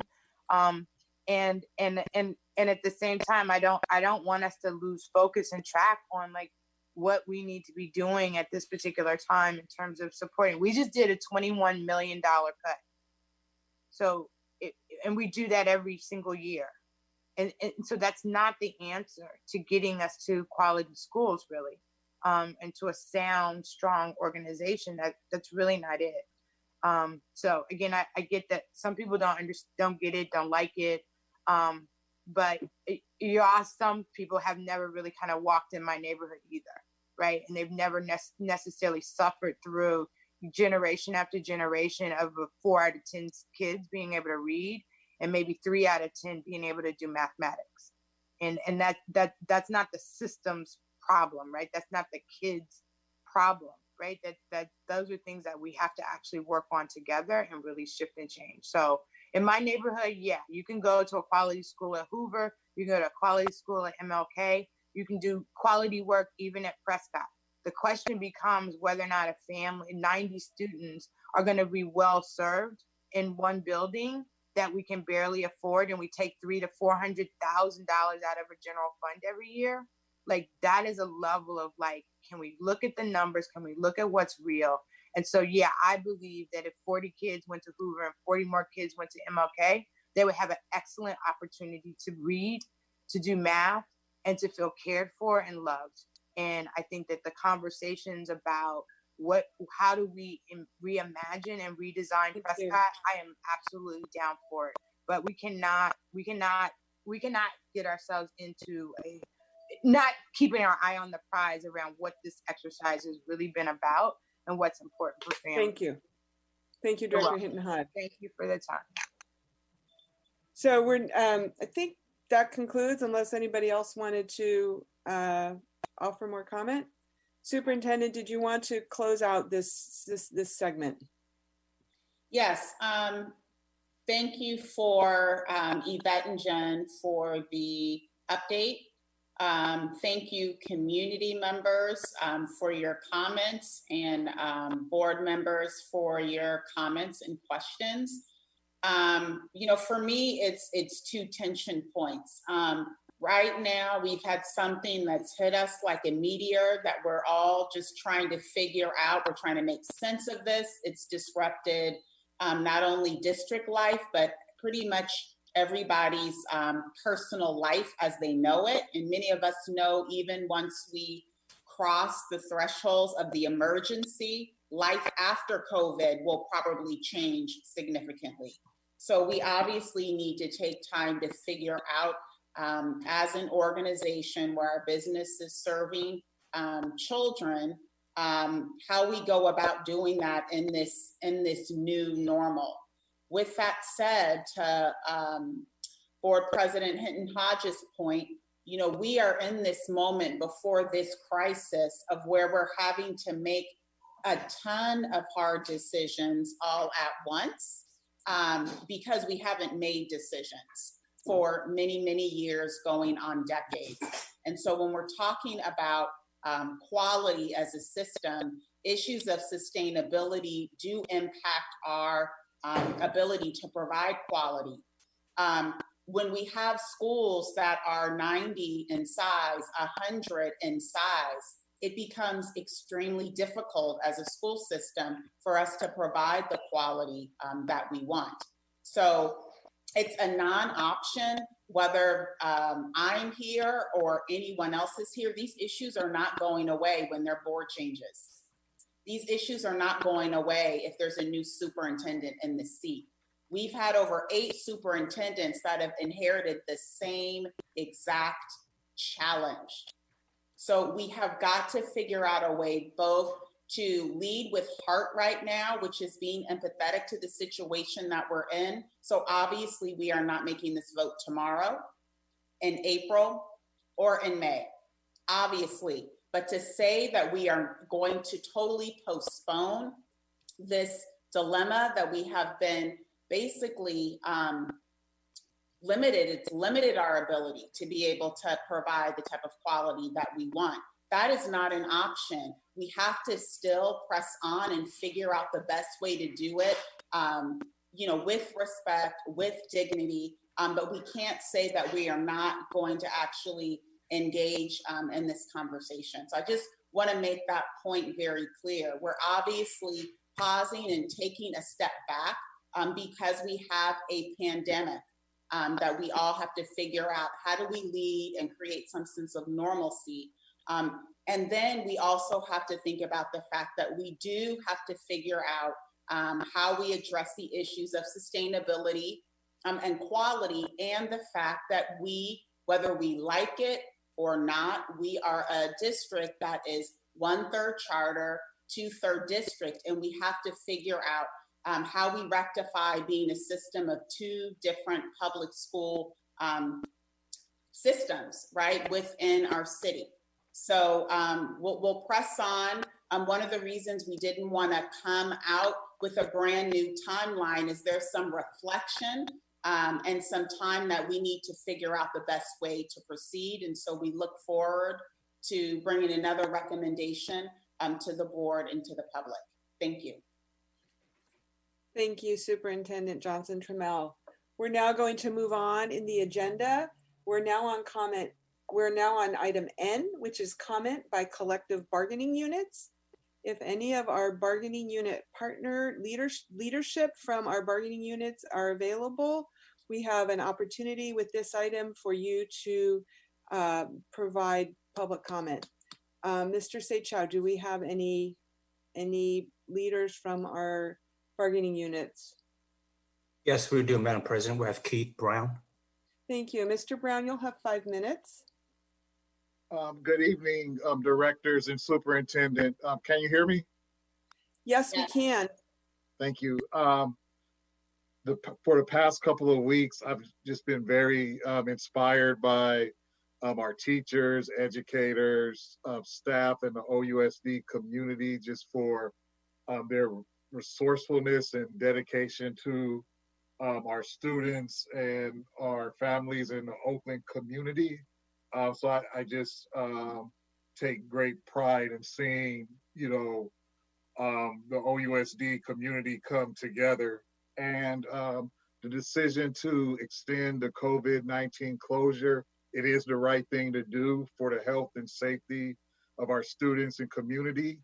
We must stay home, and slowing down the spread of the virus will save lives. And the OEA, we look forward to meeting with OUSD to come to agreement in this second phase of distance learning that provides educators and students with the needed technology, support, and resources that gives clear guidance in the areas such as teacher evaluation, staffing, safety protocols, and we need an agreement that ensures that our schools and work sites are safe and thoroughly disinfected when our students, educators, and staff return. This pandemic, it has shown the country how vital public schools are for our community, and we see the importance of the community school model. Public schools are an important institution that provides learning, community, nutrition, counseling, physical and mental health services for our children and families. And during this global pandemic, we must make sure that our students and families have a safety net and have access to the things they depend on for that our public schools provide. As local leaders, we must push and demand that the federal government act swiftly to provide a basic income for our most vulnerable families, that we provide housing and food security, common good demands such as COVID-19 related testing and treatment and vaccines provided to everyone at no charge, and also to work together to make sure that there are no evictions or foreclosures during this crisis. So it's clear that this is the time to bail out our families, not the billionaires. So we must together push our federal government to serve our students. And lastly, it is clear Oakland families, teachers, and community oppose the co-location of charter schools on public school campuses during this COVID-19 crisis. And I'm happy to hear about the pause of a decision on cohort 3 during this time, but we must continue to protect our public schools from the charter industry. And I stand with the Brookfield parents. We don't need a blueprint. We need investments in our community schools. Thank you. Thank you, Mr. Brown. Are any of our other union partners wanting to speak right now, Mr. Seychow?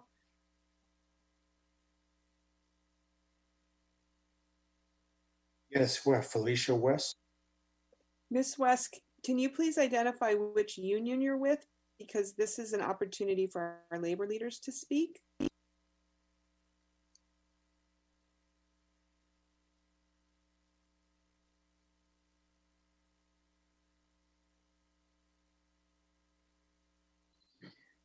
Okay, it appears that Ms. West is not available. We're going to move now to item O, which is public comment on all of the previous agenda items. If you wish to speak, you should raise your hand by either pressing *9 on your phone or by raising your hand on your computer.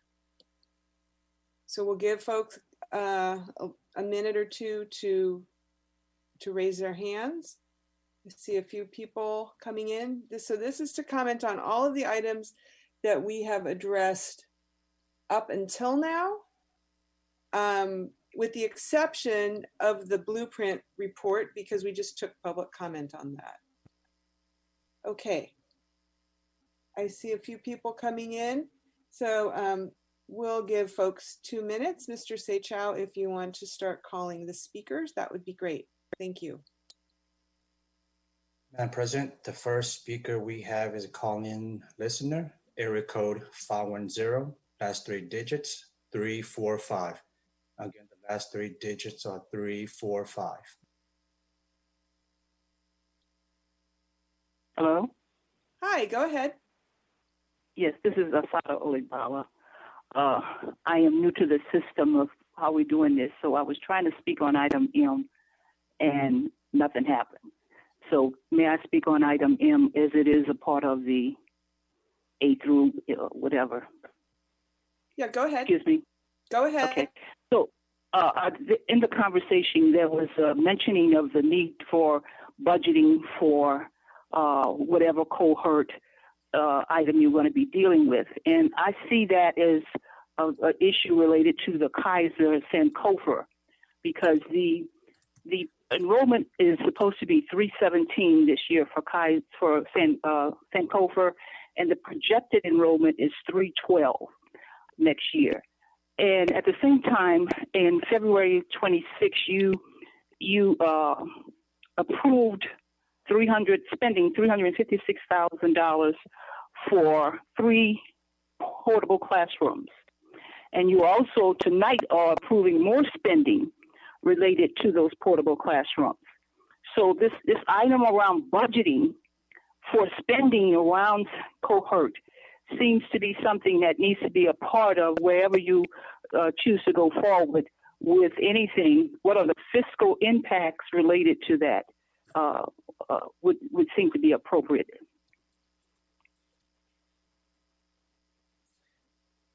Okay, thank you very much. Let's move on now to the next speaker, please, Mr. Seychow. Next speaker is Mike Hutchinson. Thank you, Mike Hutchinson. Thank you, Superintendent, for the update on the virus tonight. It was much more thorough than the update that we got last week. I think especially judging the previous conversation about the blueprint, there's one other thing that there needs to be an update on, and there really needs to be some discussions about, is exactly what is going to be the process for how OUSD is going to operate during this closure, especially with the school board voting to give the superintendent budgeting authority basically until the end of May to create contracts. There's a lot of questions about how the process is going to work. How are we going to get through this end of this school year? And with a lot of serious decisions for the future slated to be made over the next couple of months, how is that process going to work? Are we still going to be able to make those decisions? Or are we going to scale back and only make the key decisions that we have to make now during this crisis and figure out a process to revisit these questions when we're back operating on a semi-normal basis? Thank you. Thank you, Mr. Hutchinson. Let's go to the next speaker, please, Mr. Seychow.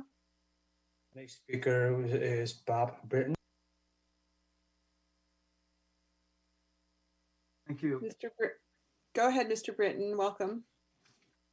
I am the chairperson of Faith in Action East Bay Live Free Committee, retired union organizer in Oakland. I am speaking in favor of the Alternative Education Hub at 1025 2nd Avenue. Right now, we're all hunkered down. We're not knowing what really will come next. Will this ever end? We wonder, is there any hope? Yes, logically, we know it will end, regardless of how we feel. Because we know we can overcome what plagues us on many levels, we have to make sure our youth have hope with a chance to succeed once the pandemic is over. I ask you tonight to provide that hope. The real numbers have shown that the more we invest in these young people, the more we gain. Work with us in the next months to include in the master plan and provide for in the bond measure the help that will lift our youth to their full potential and therefore lift our community to its full potential. We urge you to consider these items in our proposal, including expanding the Dewey Academy, a mini career technical education center, a bridge to connect affirmative ed, alternative ed, and continuation school graduates to their next step, whether it be an associate degree, a bachelor's degree, or an apprentice program, and also potentially housing for transitional aged youth. We could let office space out and the revenues we could use to help fund programs, and at the same time bring together a wide range of services together in one place. We have to act now, knowing that there has to be hope. The author and the activist Ana Lape reminds us, hope doesn't come from calculating the good news, whether the good news is winning out over the bad. It's simply a choice to take action. Thank you for your time. Thank you, Mr. Britton. I think your comments are directed more to the facilities master plan, which is an item we'll be considering later in the agenda. But we appreciate receiving them now because we realize not everyone will want to stay on the meeting for that long. So thank you. Are there any further public comments, Mr. Seychow, on the items we've heard so far today? President, that concludes this public speaker. Great. So we're going to move now to item P, which is adoption of the general consent report.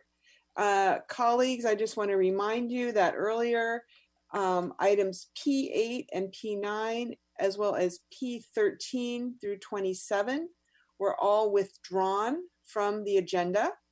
So those are not part of the consent report that we'll be voting on. Do I have a motion to approve the consent agenda? Move adoption. Is there, I believe that was Director Yee trying to second, but he was not. Were you trying to second? This is Roseanne. Director Torres, second by Director Torres. Mr. Seychow, so if you wanted to comment on the consent agenda, now would be the time to raise your hand by either pressing *9 or raising your hand. I see comments coming in.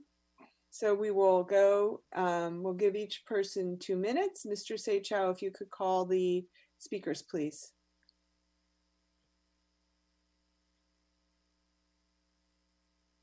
Yes, the first speaker is Judy Burrow.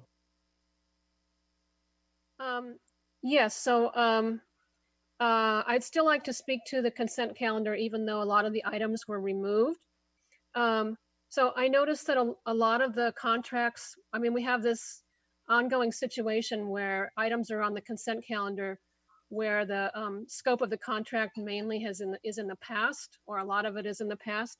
However, some of it is still overlapping into the rest of this school year. And I noticed that even the items that remain on the agenda now, a lot of them are relative to direct services, such as after-school tutoring and enrichment programs, Fab Lab, garden and cooking program, Museum of Children's Art at Laurel, and so on. I'm not sure which of those were withdrawn, but I think some of them were still within the ones that still exist.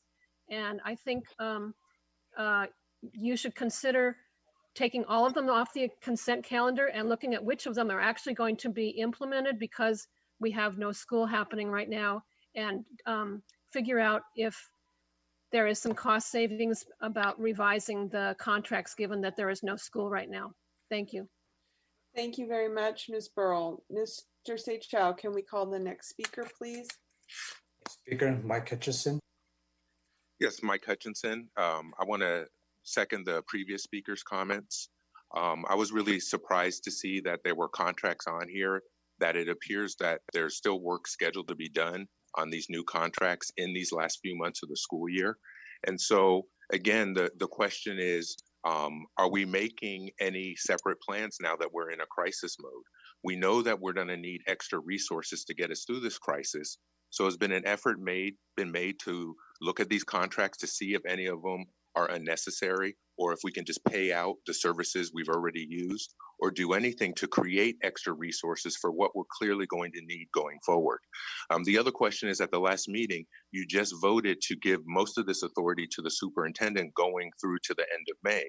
And so going forward at the next school board meeting, are we going to see contracts like this again? Or is the superintendent going to unilaterally decide on these things? You know, and just lastly, putting this all together again, what we would really like to see as a community is our leadership step up and help create a plan through using district resources to help get us through this crisis, and then hopefully bring the community together so we start talking about how and when we can reopen our schools. But it's disappointing to see we're continuing the same practices. Thank you.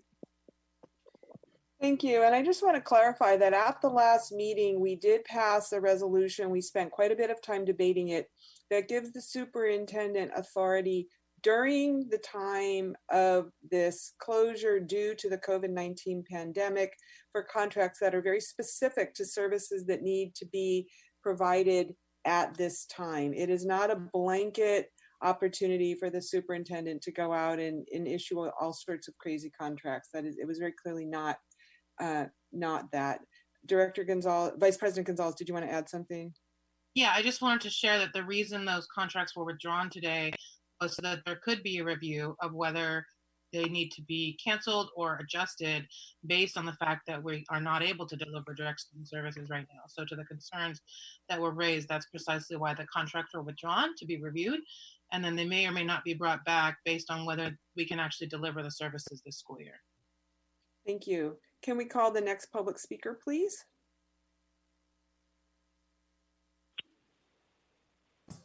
Hello?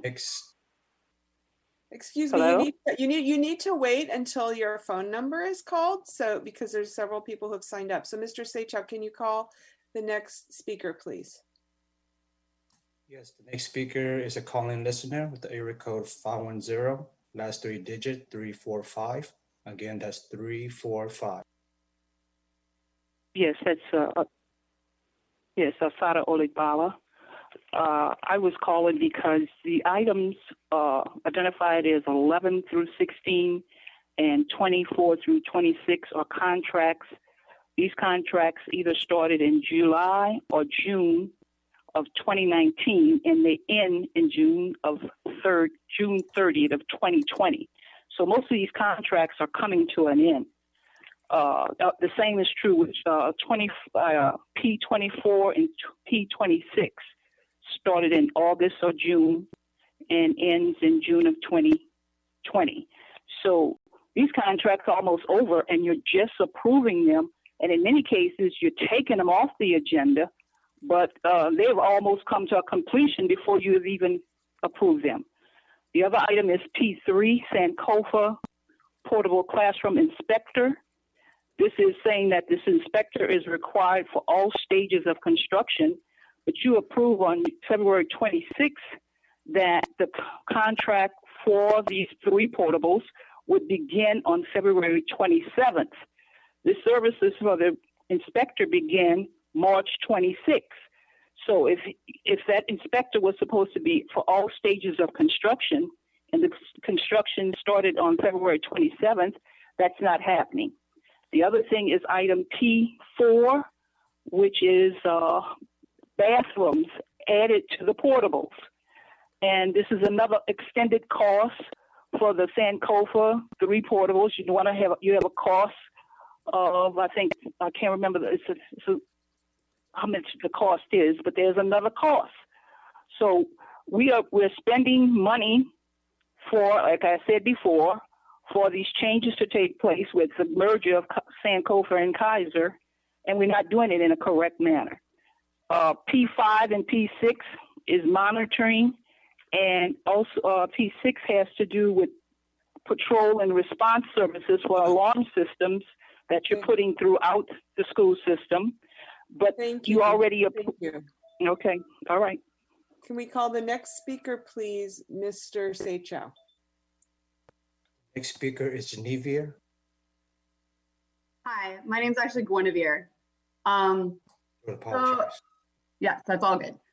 In this time of not only OUSD specific budgetary crisis, but also global health and economic crisis, I believe it is important to lay certain facts bare for the public. Kyla mentioned earlier that we must now live according to our values, and we must now think outside of our normal roles. It is in that spirit that I offer the following. The information I am about to share is all publicly available. District and board leaders have given limited attention to the role the mishandling of funds may have played in generating this budgetary crisis, in spite of findings from a grand jury report citing a culture of what's in it for me that runs rampant through district leadership, a lawsuit that names specific district actors in illegal and unethical financial decisions, and allegations of corruption that came out of the SF Chronicle citing a second whistleblower lawsuit at Fremont High School.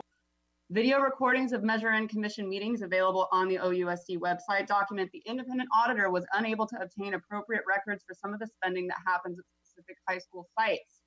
The auditor pointed out the money flowing into and out of the high schools is accounted for.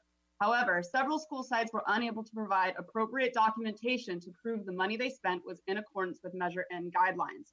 For example, the independent auditor report for the school year ending in June 2019 cites documentation provided by Fremont High School leadership for several audit items was vague and generic, and so a decision could not be made as to whether that spending followed Measure N guidelines. While the report emphasizes that no evidence of non-compliance or misuse of funds was found, appropriate documentation of funds and justification of that spending is a requirement of Measure N. Failure to provide such documentation means it is difficult to prove the money is being spent as it was intended. The following events were reported by the SF Chronicle based on an account from a whistleblower. According to the article, these events occurred during the 2018 and 2019 school year, the same year in which the auditor reports Fremont High School's inability to adequately justify some of its spending. The whistleblower claims she found an invoice for $11,000 written out to an industry professional.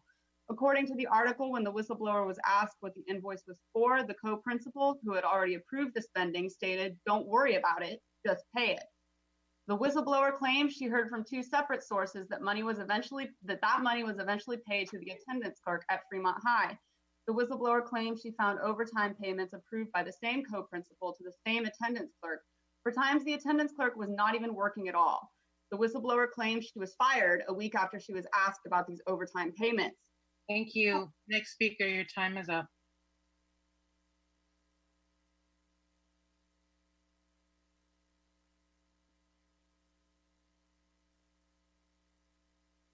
Is there another speaker, Mr. Seychow? Yes, there is. Next speaker is Mike Hunt. Yeah, so I've been a citizen for a while, and I'm wondering if this is a full-blown crisis, why don't we just go all out? Or if it's not a crisis, then why are we fear-mongering? And also, I don't understand why there are Black people. Okay, next speaker, please. Next speaker is Felicia West.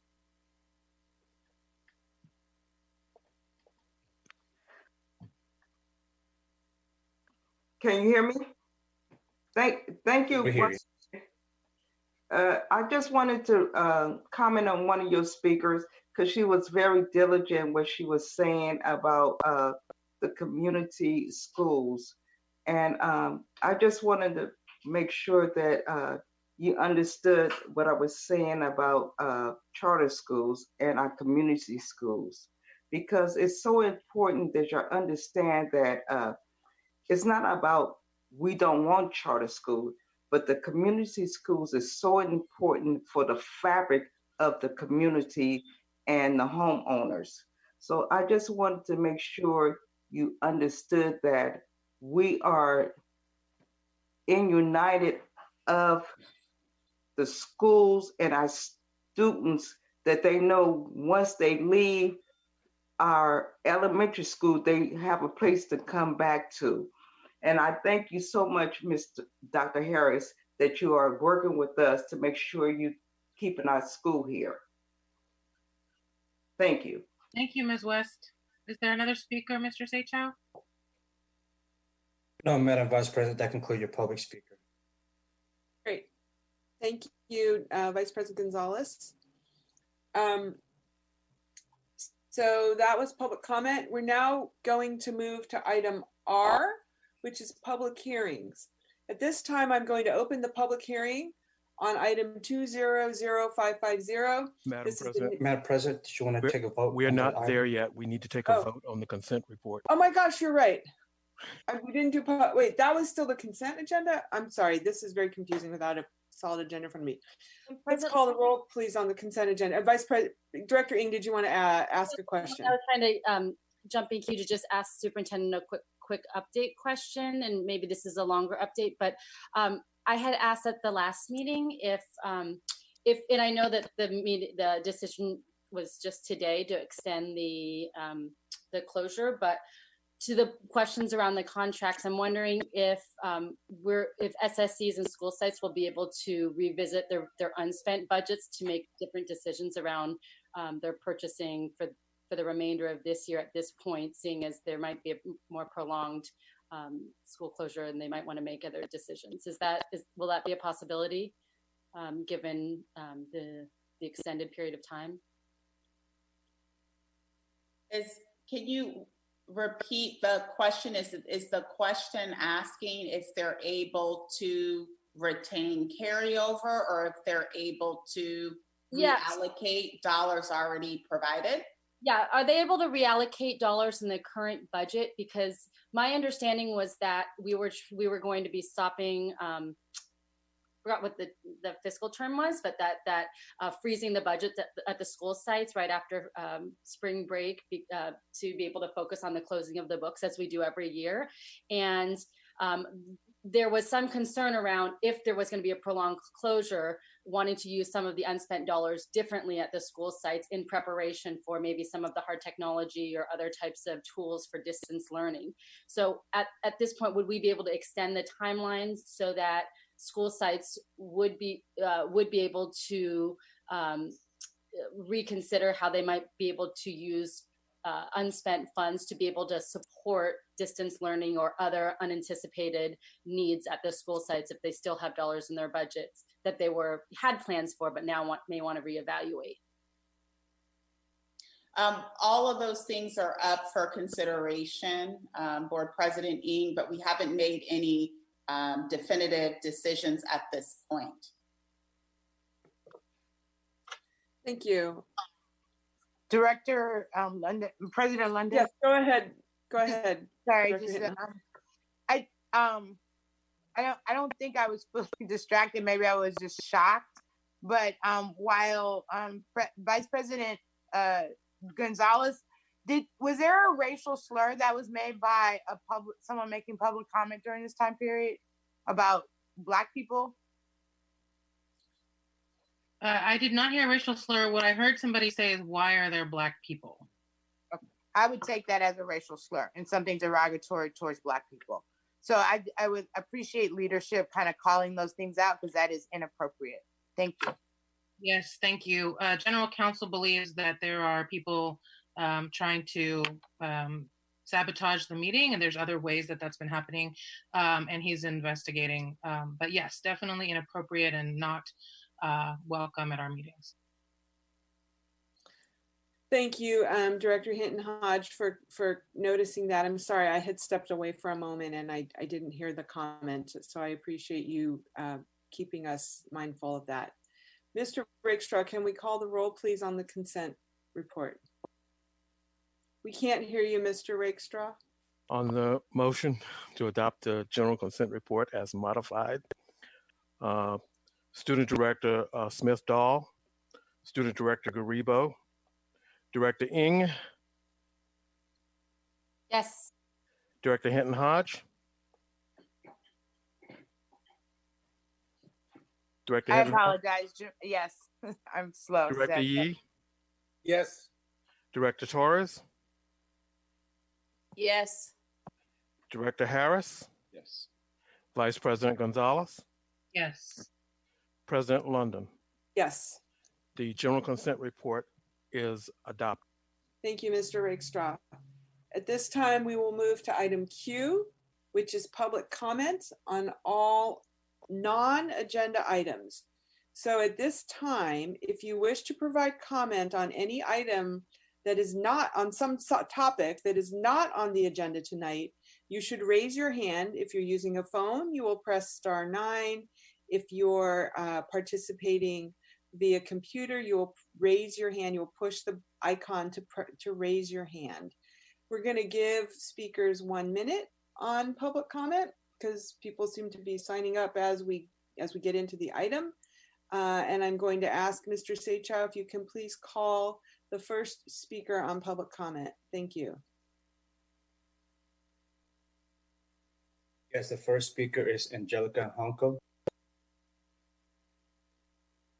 Good evening. This is Angelica Honko. I'm a parent in the district, and I'm also with Public Advocates. I think, of course, the thing that's on everyone's mind is the COVID-19 pandemic and just how the district plans to support continued learning, especially with this extended closure. And really, I wanted to know how can existing engagement structures like the advisory committees and school site councils be leveraged to provide feedback on any plans, and how the district plans to really make sure that equity gaps don't widen for the students who need the most support. And then also, how could this be an opportunity to strengthen school culture and the home to school connection for the long term? I imagine that there might be bright spots in the district where we do have strong community schools, where we really do have strong partnership between families and teachers and those relationships, and what can the district be doing to really be nurturing that and lift that up? And then finally, what could we be doing innovative where school communities could support each other? Because with remote learning, you could actually have different schools supporting each other, ways that we could maybe be working in a team more broadly and outside of our silos. So those are just some ideas. I know the superintendent's doing a Q&A tomorrow, and looking forward to more answers and more discussion. Thank you.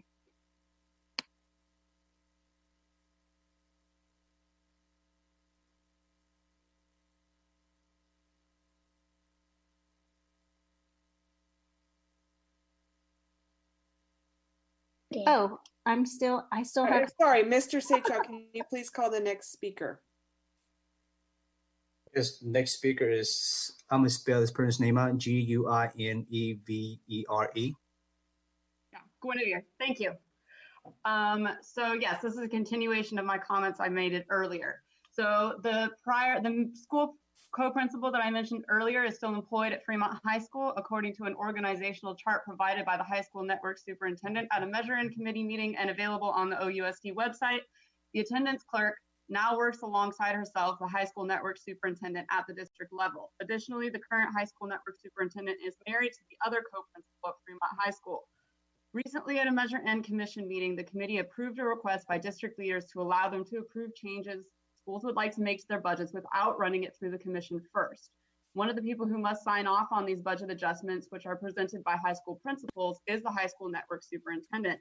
Again, she is the wife of the high school co-principal at Fremont at this time.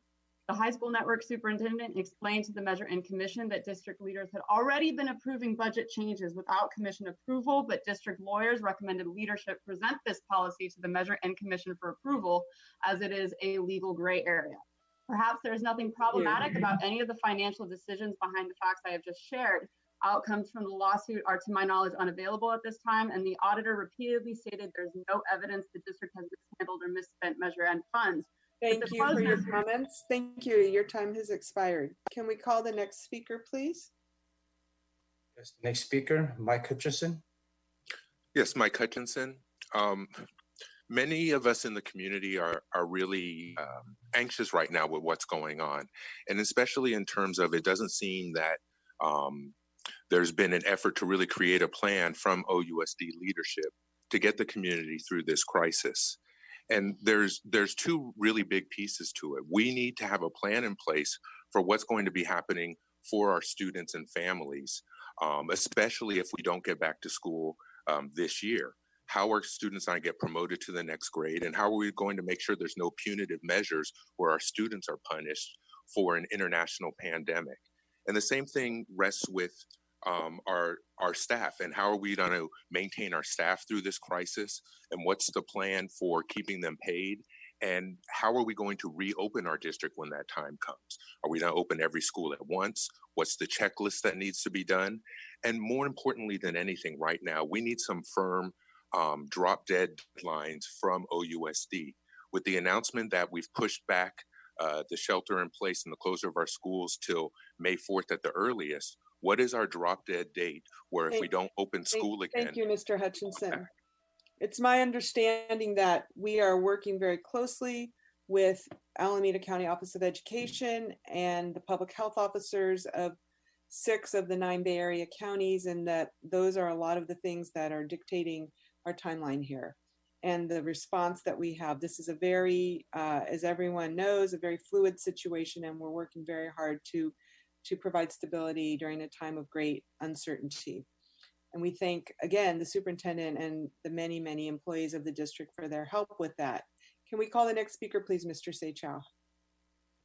Yes, the next speaker is a call-in listener with the area code 510, last 3 digit 950.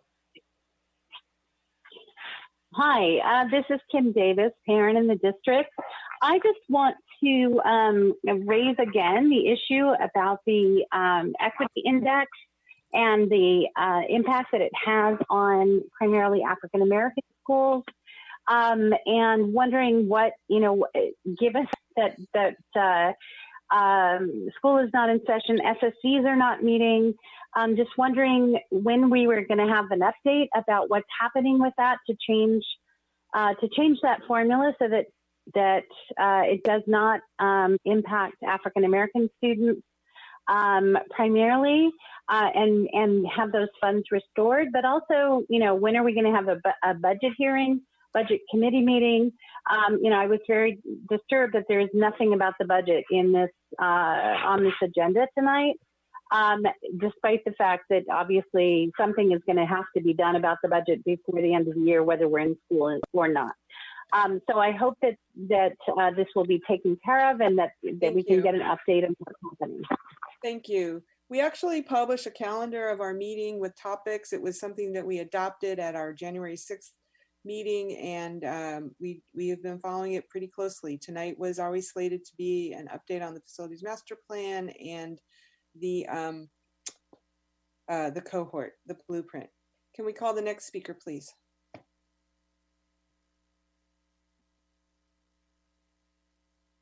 Next Mr. speaker Seychell? is Trish Billinson.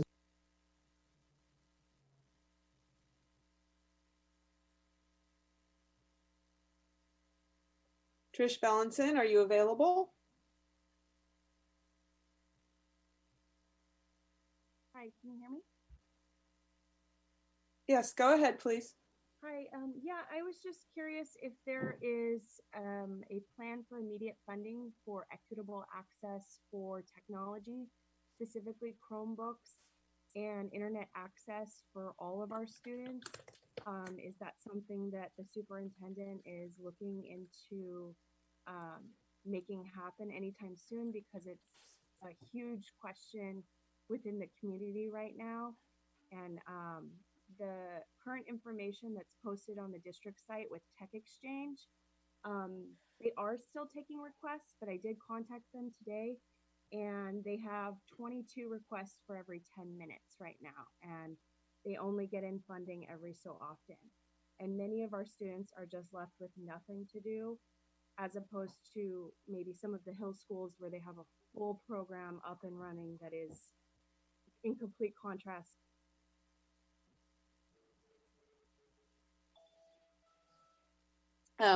Thank you, Ms. Bellinson. Earlier in the meeting during the superintendent report, she did talk about the fact that we're working with the city and with Tech Exchange and other vendors on the issue of technology access and how to make sure that everyone has that information available.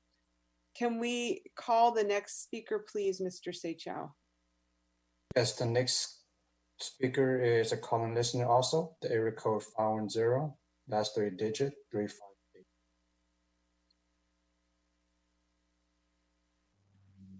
Hi, my name is Tracy. I'm a Kaiser parent, and I'm extremely offended by that last comment. Some caller calling in asking, why do we have Black people? You make all of these decisions. You say it's because you care about Black and brown kids, but when somebody's being a bigot on the phone, you don't even correct them. It's questionable at best. If that was even derogatory, as a Black woman, I'm extremely offended. And the fact that nobody is here even mentioned that something was wrong except for Director Hitton Hodge, and when she mentioned it, it was still questionable. That is disgusting. You need to pause cohort 2 and 3 because y'all ain't listening, okay? You need to stop. You're not listening to what people are saying. That was pretty obvious, loud and clear, and I am offended. Thank you. Can we call the next speaker, please? Next speaker is area code 510, last 3 digit 345. Yes, this is Asada Olibala.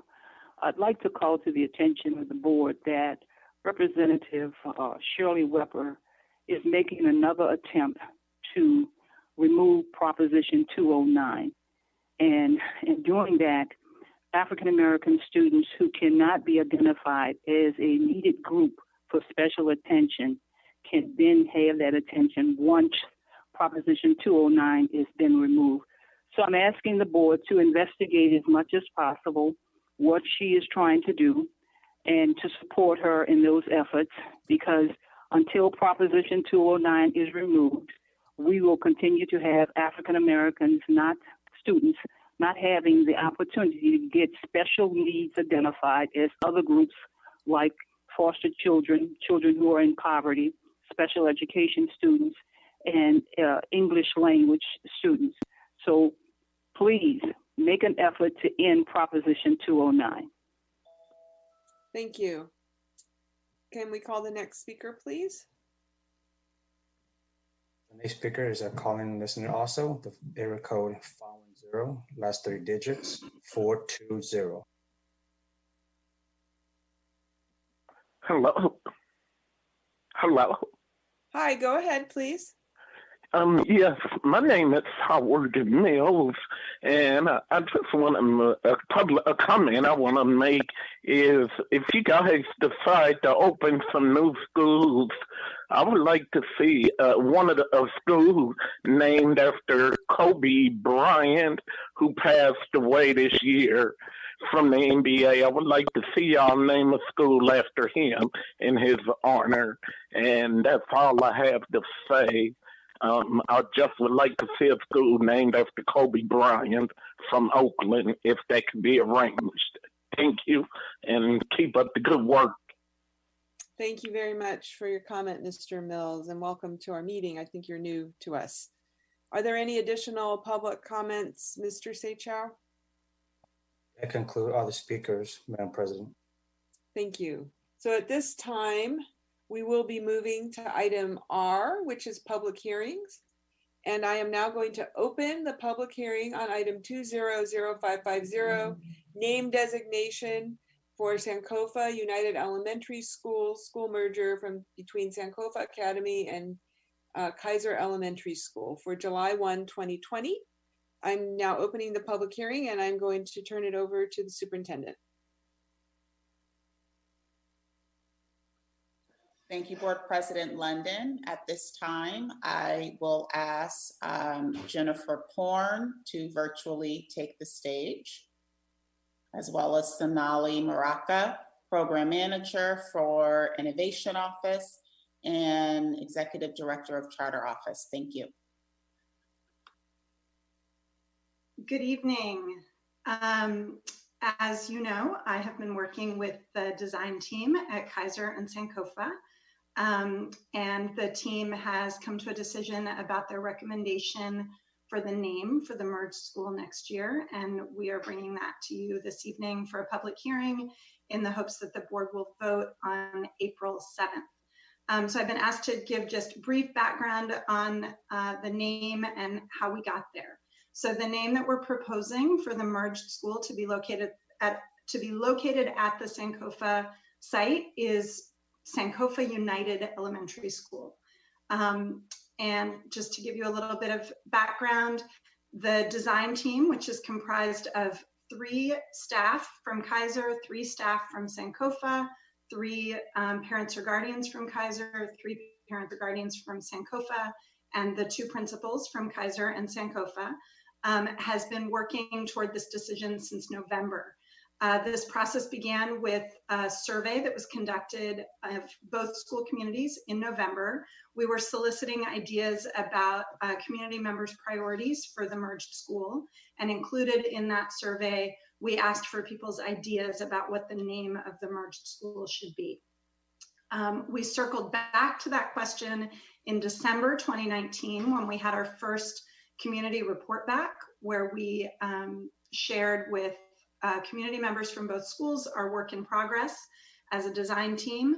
And again, we shared some of the names that we had solicited and asked folks to add any additional ideas they had for names for the merged school.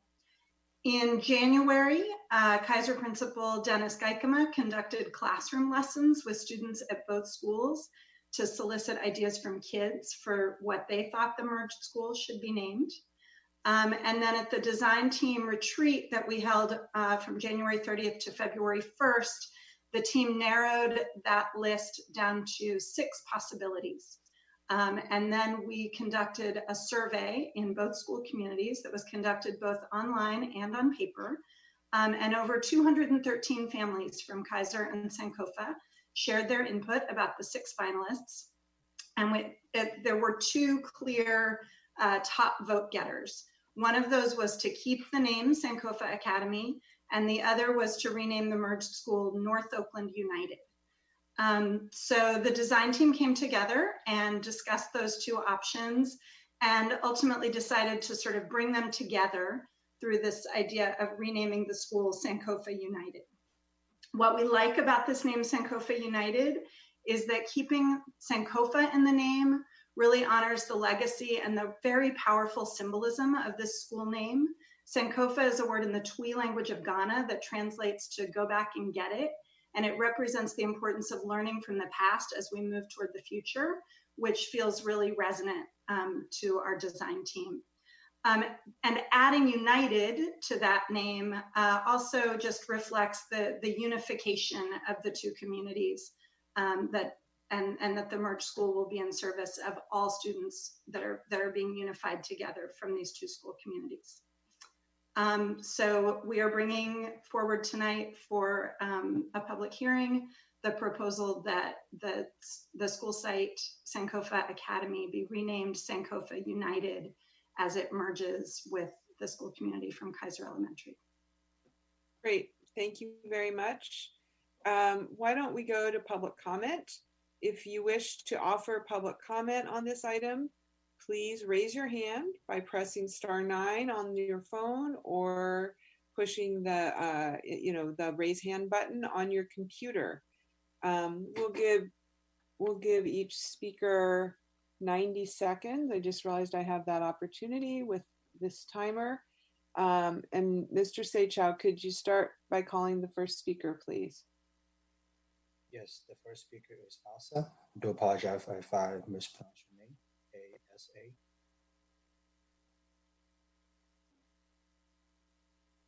Hi, go ahead. It says unmute now, right? Yep, we hear you. Go ahead. Great. This is Mr. Brown.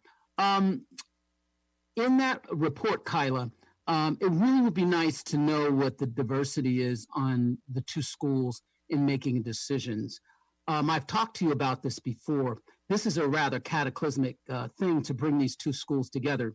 Now, historically, what tends to happen when in the South or various areas, when you try to bring two different schools together, I talk to students all the time in 8th grade, and they make it very clear.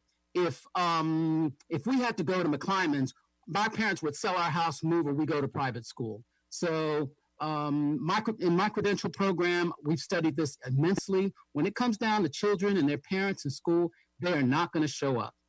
So this is going to be a miracle if you get to blend two schools, because what tends to happen is you have white flight. People with money are not going to do that. So I wish that in your presentation, Kyla, was presented, and also what's the breakdown of the families, Kaiser versus Sankofa. Now I've worked at both schools before, and I just think that we just sweep things under the rug. I want to know what's going on, and that's my time. Thank you. Thank you. I would like to ask that speakers respect the fact that this is a business meeting, and we call the superintendent not by her first name, but by Dr. Johnson Trammell or Superintendent Johnson Trammell. Can we call the next speaker, please? Yes, the next speaker is a call-in listener, area code 510, last 3 digits, 345.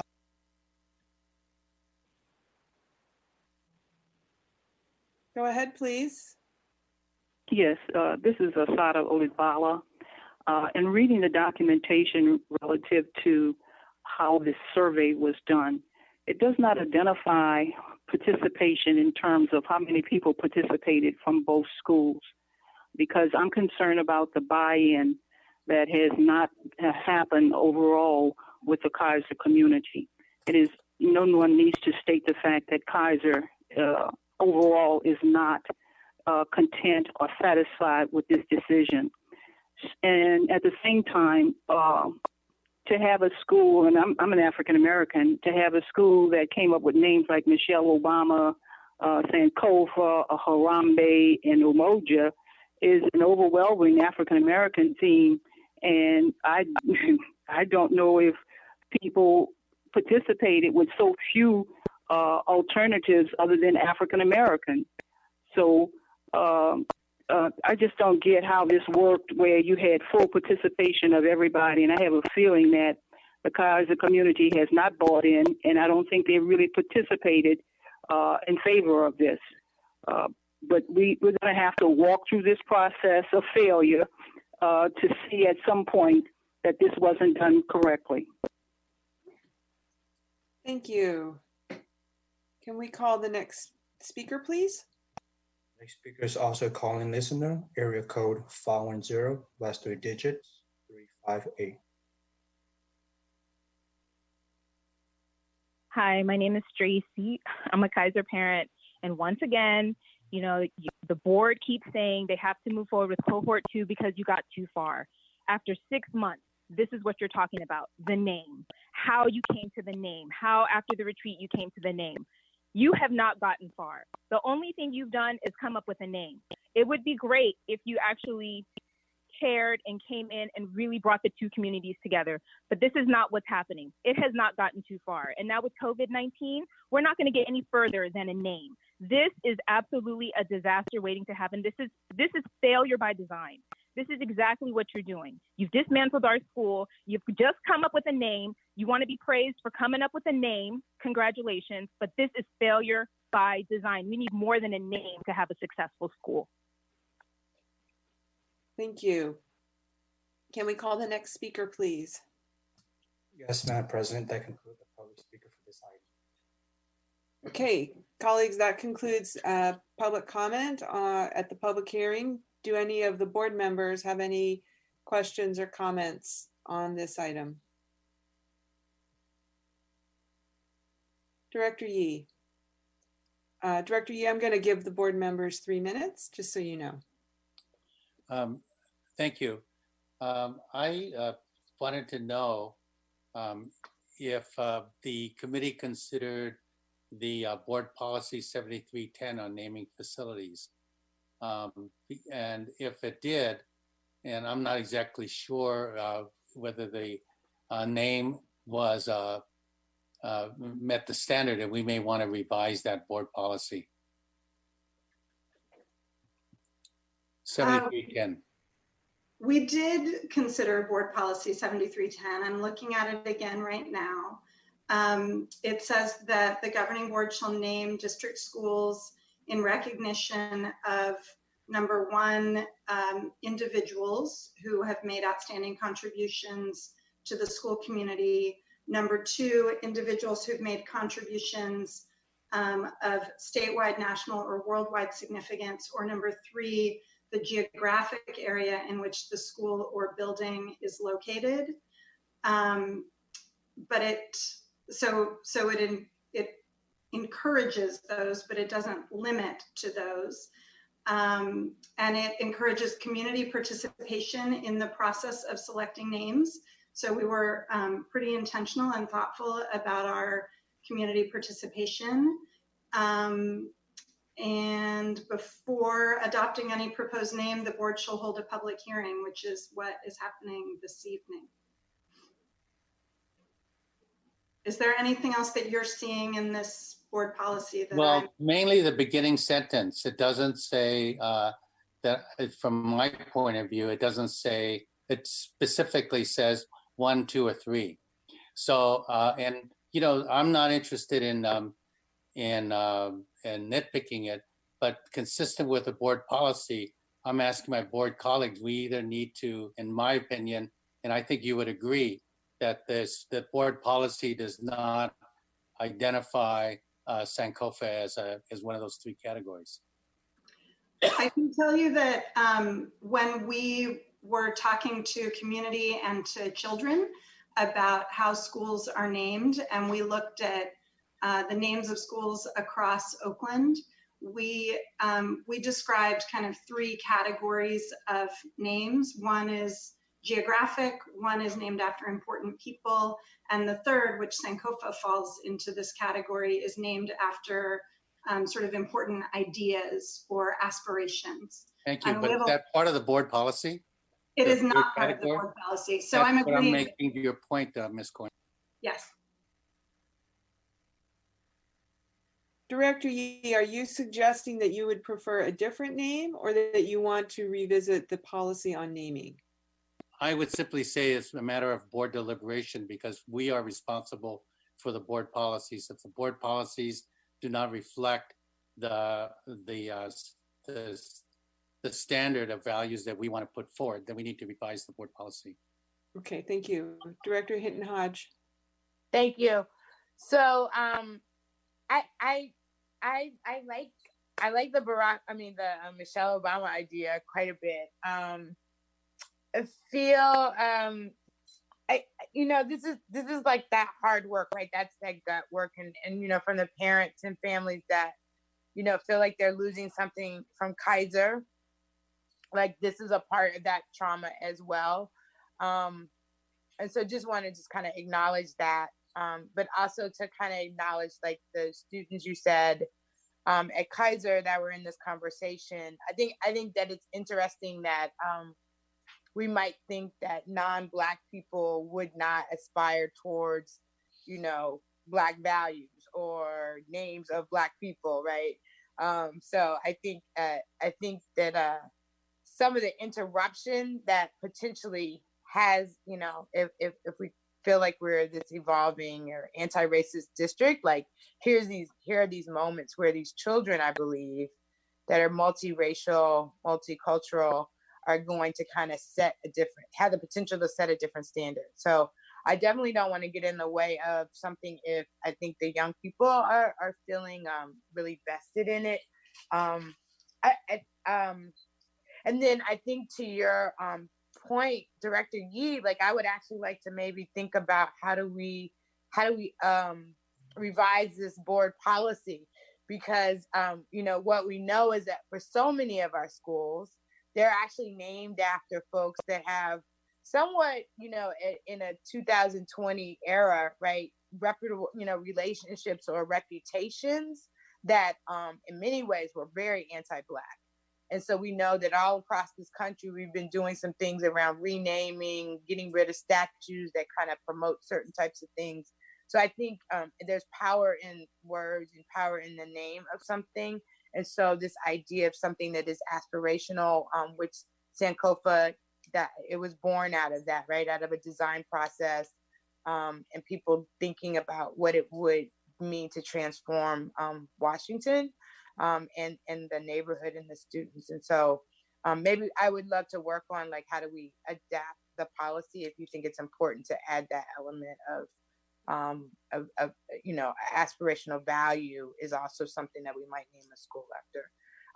And then I just want, this is total tangential and random, but as we're talking about schools and renaming them, I would love to like rename Roosevelt, right? And I'd love to like, you know, go after David Kakashiba. I've said this before, but you know, David Kakashiba, who's like this strong leader in East Oakland. So I would love to kind of play with this policy a little bit more. I know Hoover Elementary School also has had conversations and thought about renaming. I think actually one of our student directors is the person who brought this to the table, I guess about 2 years ago. So I heard my little ding. Okay. Anyway, looking forward to supporting student voice choice. All right. Thank you, Director Hinton Hodge. Anybody else, any other board members want to offer comments or observations at this time? Ms. Korn, I just want to thank you for the process and thank the community for the process. I know these are very difficult decisions to come to, and I appreciate your leadership for the community. I'll let the board, we're not going to decide right now whether we're changing the naming policy, but thank you for that. Anybody else? Thank you. Okay, then I'm going to close the public hearing. Thank you. Was someone trying to speak? Okay, I'm now closing the public hearing and we're going to unfinished business, item S. The first item is item S1, 19-2517. This is the Oakland Unified School District Facilities Master Plan. Director Yee, as the chair of the Facilities Committee, were you going to introduce this, or is this coming from the superintendent? I'm sorry, we didn't discuss this in advance. I believe it's coming from the superintendent. It was scheduled to be deliberated on at the last Facilities Committee meeting. However, that meeting failed to have a quorum, so we weren't able to discuss it. But I think it's appropriate for the superintendent to take the lead on this, and I'm personally fine with it skipping over the Facilities Committee. Great. My board colleagues may feel differently, but that would be my preference, is just to go forward. We're going to hear it tonight. I just didn't know who was introducing it, so I'm going to turn it over now to Superintendent Johnson-Trammell. Thank you. At this time, we will be having a presentation on our Facilities Master Plan. We will be presenting a final draft of the 2020 Facilities Master Plan, which shows both the need for improvement for all of our facilities and the priorities for how to address the needs. The team will also be presenting some scenarios to the board for their consideration on how we might craft a capital improvement list. At this time, I will turn the presentation over to our interim Deputy Chief of Facilities, Tadashi Nakadagawa. Thank you very much. It is my pleasure to present this. So first of all, good evening, Board President London, Vice President Gonzalez, Superintendent Johnson-Trammell. I'm going to give a very brief introduction and overview to the actual facilities master plan, which is the 380-page document that is the main attachment. And then I'm going to turn it over to Josh Jackson, who is from MK Think, who will run through the PowerPoint presentation and some of the conceptual thinking that we're doing here. So just very briefly, the facilities master plan consists of an executive summary, which, of course, summarizes the entire document, our guiding principles that we use to develop it, a little discussion about district-wide trends and things like enrollment and other outlook issues, an overview of our facilities, inventory and our facilities needs.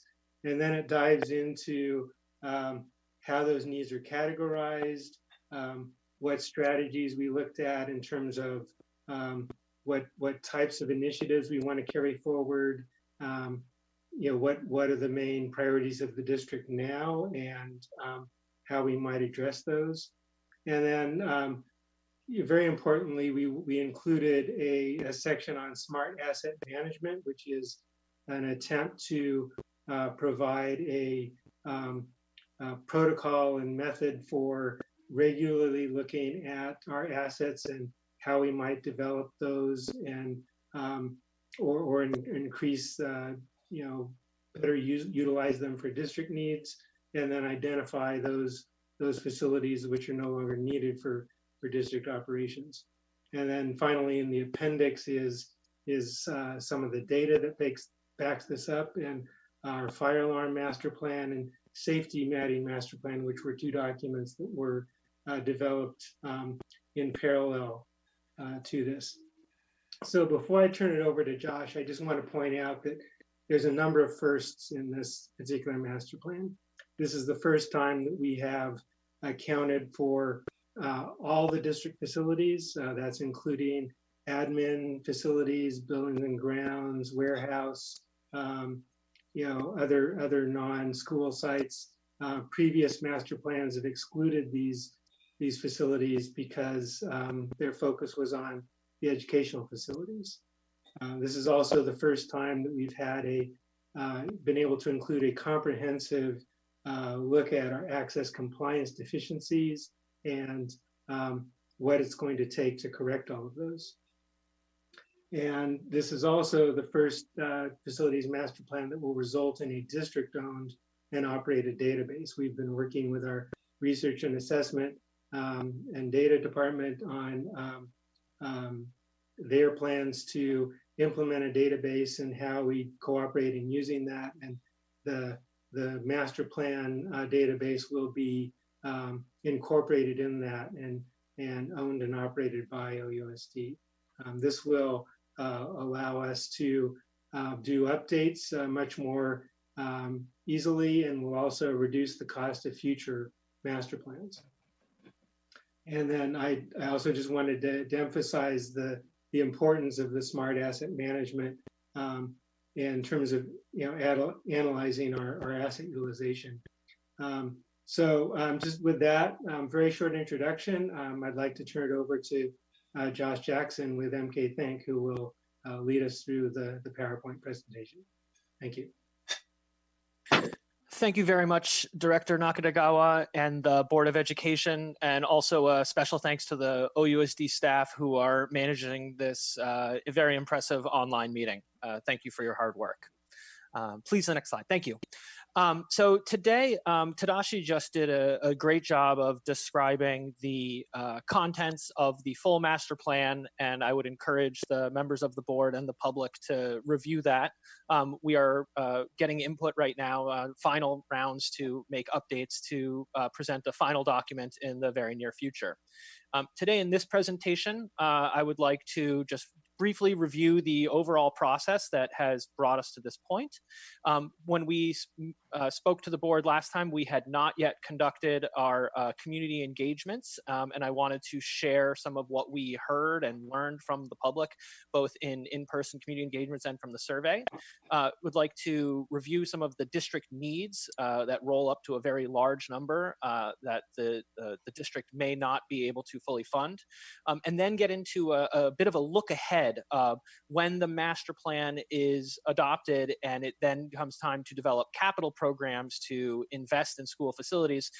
It will be very difficult to address all of the needs identified, and so we want to walk through a few different scenarios to helpfully inform the board as to some of the ways that different priorities will result in different outcomes. And then at the end, we'll just touch on some next steps to show what lies ahead. So as a brief review, the master plan is fundamentally driven by guiding principles. These are engaging the OUSD community, pursuing a system-wide approach, supporting the citywide plan, cultivating data-driven decision-making, pursuing financially sustainable facilities, and fostering environmental sustainability. The process of taking these guiding principles and many other inputs, validating them, using them to generate the facilities master plan will result in a series of outcomes, some of which Director Nakatagawa mentioned, but also lead to things like potential bonds on the ballot, plans for administrative facilities, and decisions around real estate. So our community engagement exercise had a few different incarnations. There were a series of formal meetings, 3 of them conducted in different regions of the city. On January 20th, we conducted a meeting at West Oakland Middle School. We also led one at Oakland Tech, and as you can see in the photo here, at Coliseum College Prep. There were also additional board member-led presentations that were used to engage the community. And then an online survey was also distributed via OUSD communications team. It should be noted also that all of the input from each of these 3 strategies resulted in the same essentially documents that we received, a series of survey inputs. And when we put those all together, next slide, please. We got a total of more than 350 responses. Parents were the largest group, but also a significant number of students, and we were delighted to see students participating at some of our in-person engagements. And we also had participation from students, administrators, and other members of the community, as well as classified staff. So we really appreciate all of the input that folks were able to give us, both in person and by participating in the online survey. In the document that Director Nakatagawa mentioned, we get into quite a bit more detail in the community input. I wanted to just give a high-level overview of some of the things we heard. One of the questions that was asked of the public was what their hopes and fears were for the facilities master plan. And when we talk about the hopes, you can see from this slide that making attractive campuses, improving the state of education, and ensuring that all kids get a quality education were some of the key themes that bubbled up. Making sure that improvements were equitable. People had a lot of input on regards to inputs for specific sites, and then making sure that projects were completed with adequate community involvement and financial management. These were all things that the community hoped for from their facilities master plan. Next slide, please. On the flip side, some of the fears had to do, again, with that financial management. There were a lot of concerns around misguided resource allocations, people concerned about projects not being completed. And then it really, these quotes really capture some of it. People are very concerned that the wrong priorities will be made. And so while there were a lot of hopes, people also had some concerns, and we want to make sure that the plan is capable of addressing those. One of the other questions that was asked through the engagement was asking for priorities. And we asked members of the public to rank the 5 priorities listed on this page right here.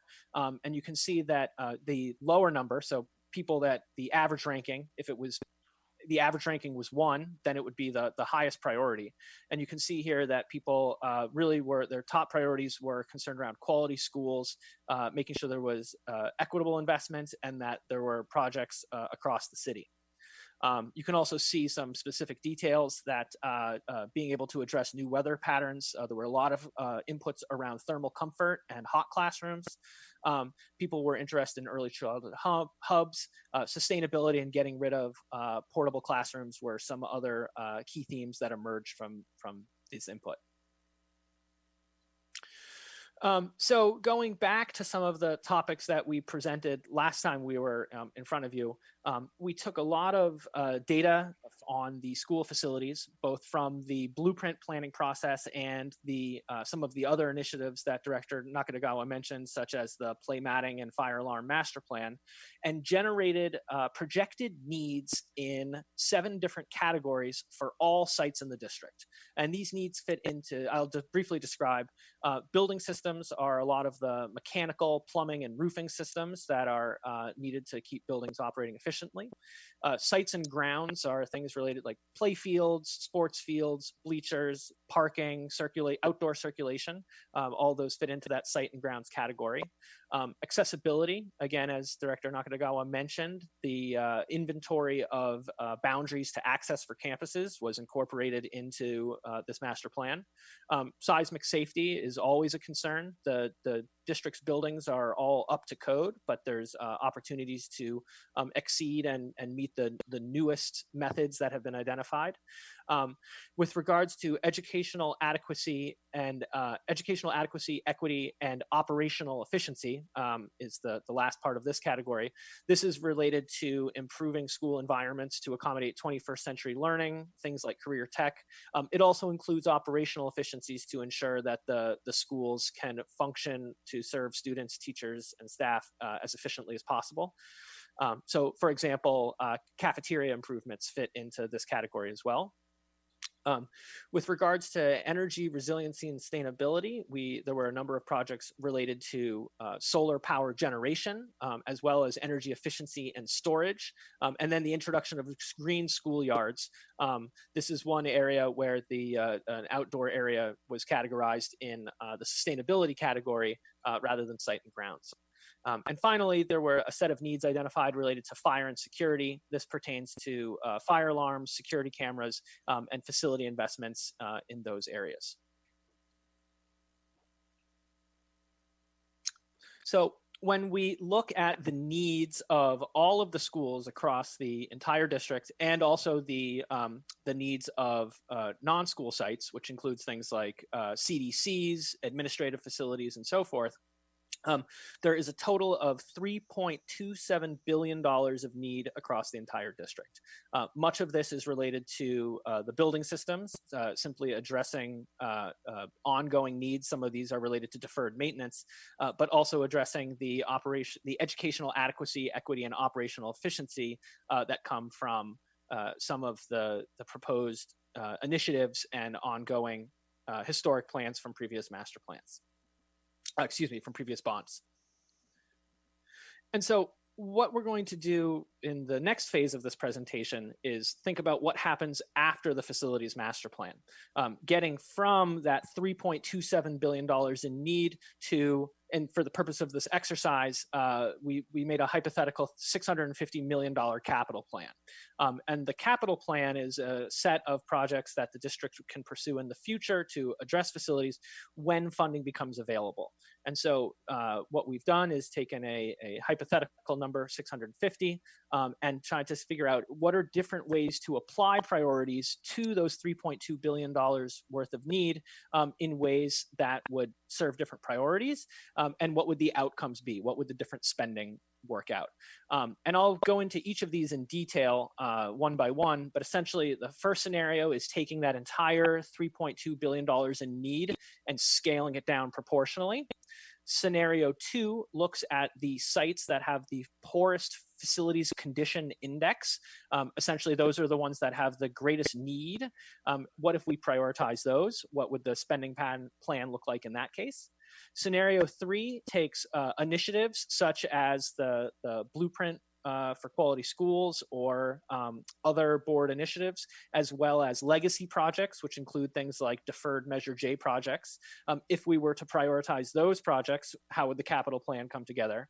And then the fourth scenario is the hybrid scenario, if you will, which takes both the initiatives, legacy projects, and the master plan priorities, which is essentially scenario 1, and does a balance of those to serve each of those needs. So I'll be walking through each of these one by one to help hopefully inform the public and the board as to how future decisions can impact spending plans. So scenario 1, as I described, is taking that whole $3.2 billion and scaling it down. This means that according to this scenario, there aren't specific projects defined related to sites. It would simply takes the need and addresses it proportionally. The plan would allow investments to be made across a large number of sites, but it may not necessarily address some of the key initiatives and past deferred projects that have been identified by the board as priorities. So this one would result in $650 million being spent, but it leaves a lot of decisions to be made. Scenario number 2 looks at identifying the sites that have the poorest facilities condition index and allocating resources to those. It should be noted that although this does not specifically, by virtue of how the scenario is structured, identify specific sites that have been identified from past spending plans or current initiatives as a priority, some of those sites that have been identified by the board or previous bonds are the ones with most need. And so this site actually, this scenario results in a lot of funds being allocated to building system and seismic improvements at some of those sites that have been identified as part of initiatives that are getting cohort work or that were deferred from Measure J. Scenario 3 takes some of the projects that were deferred from Measure J, as well as schools that are being affected by the cohort work of the blueprint plan, and prioritizes those. Accordingly, you can see that a larger proportion of those $650 million are allocated to educational adequacy, equity, and operational efficiency. This means that projects that would increase capacity at sites hosting newer consolidated programs, finishing conditions, kitchens, previously committed modernization projects, green schoolyards, and solar projects would all be able to move forward. It should be noted that if this priority is moved forward, probably a limited number of sites in the district would receive major capital funds. We estimated about 15, so this one would go deep at a smaller number of sites. And then the approach that is a hybrid of some of the previous ones is what we're calling scenario 4. This one takes essentially 10% of the $650 million and allocates it to current and future initiatives. It takes another portion and applies it to deferred Measure J projects. And then the 52% remaining gets essentially allocated to based on master planning priorities, or that 200 that it's basically takes the scaled down version from scenario 1 and applies it to a subset. So this one, this scenario is very balanced and results in the district investing in both initiatives and deferred projects while reserving a certain amount of funds to address the building system and other ongoing deferred needs that exist across the district. And then a slight variation on the hybrid scenario, scenario 4. This version allocates additional resources to a creation of an administrative facility at Cole that would allow the administrative staff to move out of the 1000 Broadway facility. I should have said that there are resources allocated to improving the administrative nature of the district, the administrative facilities of the district to varying levels. This scenario has that increased somewhat compared to the previous incarnation of scenario 4. So that's a little bit of a overview of what will happen next after the master plan. But in a more sort of concrete series of steps, the next step will be for us to get input from the Board of Education right now. We've already got some input from the facilities team from various stakeholders, and so there'll be a cycle of updates to make the document fully complete and somewhat easier to read and find information. Following those updates, the Board of Education will vote to adopt or not adopt the master plan. And when the master plan is adopted, there will then be the coordination and integration with other planning and funding efforts that may result in funding streams to help finance the projects described in the master plan. And that concludes the presentation today. I will just reemphasize that all of the information and data that's being used for this is being posted at the 2020 OUSDmasterplan.org website. It is our goal to be as transparent with the public as possible so that folks can understand how this plan came together and how decisions are being made. So with that, I'll stop talking and thank you very much. Thank you. I'd like to just, before we get into conversation, I would like to clarify. I did not realize that you were going to be bringing forward all those different scenarios for the spending plan. I thought we were focused on adopting the facilities master plan. So I can see the conversation getting very muddled here. And I would like to ask staff to please help me understand what it is you need from us right now. I was under the impression that we were going to adopt the facilities master plan. I guess we're not going to adopt it tonight because this is the first hearing on it. This is the first read, but we will adopt it presumably in April. And then at some point in the future, we would be having a conversation about what a spending plan would look like and how we would go to the voters in November. So Director Yee, can you help me understand that, please? Yes, I think the reconfiguration of the scenarios was a response to some of the comments about not identifying specific projects. If you recall, one of the initial iterations had legacy projects laid out and dollar amounts put on each project. And I think the staff in our MK Think were very creative in bundling them around the big ideas so that we don't get bogged down into an investment of 85 million in one school or 65 million in an administration building and so forth, but packaging it in conceptual buckets. And so I think that was their intention. I could be wrong, but that's how I read it. Yes, so I totally agree that the action that we're looking for and need support for now is the approval of the facilities master plan itself.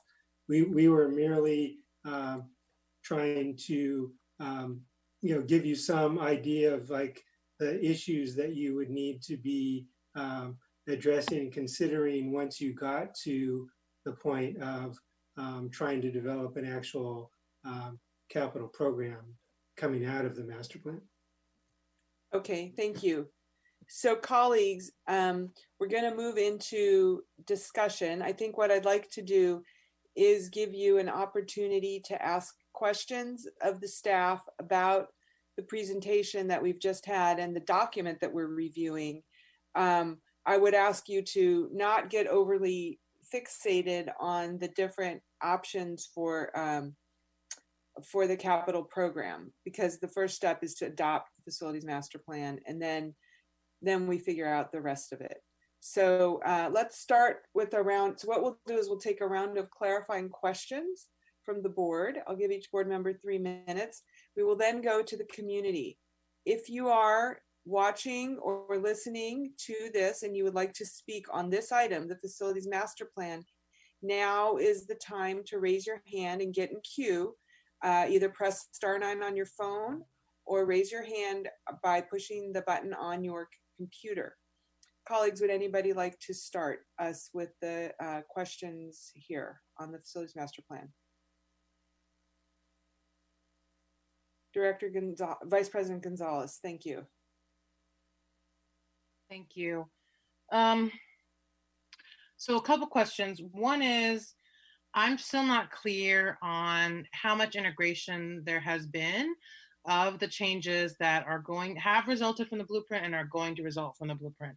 So just as an example, I'm really concerned, when we decided we were going to double the size of CCPA, I'm really concerned that I don't see that reflected in the master plan. And so I'm also wondering, getting Met West back on one site, where is that?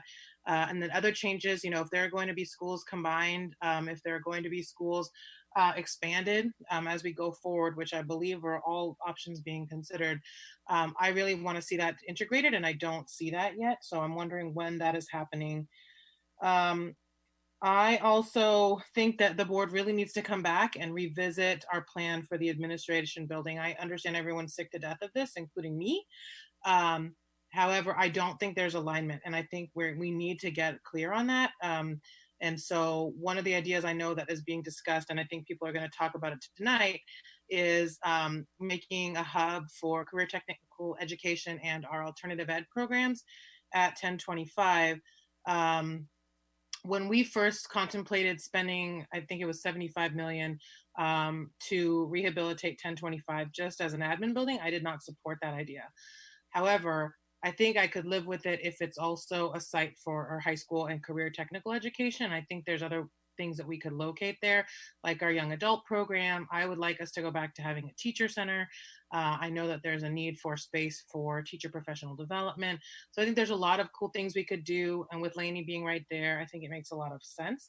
And so I think we really need to figure out what get real alignment on the board around our plan for the admin building. I don't think we're there yet. Like, I certainly cannot, I am not comfortable devoting that much money to an admin building at Cole. So anyways, I think that there's some conversation that needs to happen. And then finally, Mr. Nakagawa, I've already shared this with you. I really want to see what all that $3.27 billion worth of need is. And I don't want to see it lumped into broad categories like seismic work. I really want to see, okay, of the 3.27 billion, this much is for seismic, and here's the different projects that fall into that category. And of the, however much that's for livable green schoolyards, here's what those projects are, and here's how much each of those is. I don't understand why it's so hard to provide that level of detail. It's hard for me to go to the public and say, we have this much need and not be able to provide the details. And people want to know what their sites, what the specific needs at their sites are and how much it would cost to remediate whatever those needs are. So those are my main, I've also sent detailed feedback. And thank you for the work. Perfect, Vice President Gonzalez. Mr. Nakagawa, do you want to respond now, or do you want to hear from everybody and then? I'd be happy to respond now. The blueprint decisions that have been made already, we have included capital project costs to get the work done that's needed as part of those blueprint decisions in each site's budget. So that funding or the proposed funding is included, like at CCPA. We have specifically added funding for a project to increase their capacity. And I think there's going to be an ongoing discussion about the amount of detail. I mean, we have this voluminous database. The one thing that I would like to clarify is that the database and a master plan is an assessment and a determination of the need. It is not a series of designed projects or designed solutions to these needs. So there's not necessarily a project, that we can list for each site or each solution, which is what we'll do once we get the funding. We have the estimates for the needs for each feature at the site. So, like for Skyline, there is a number that is given for the seismic work.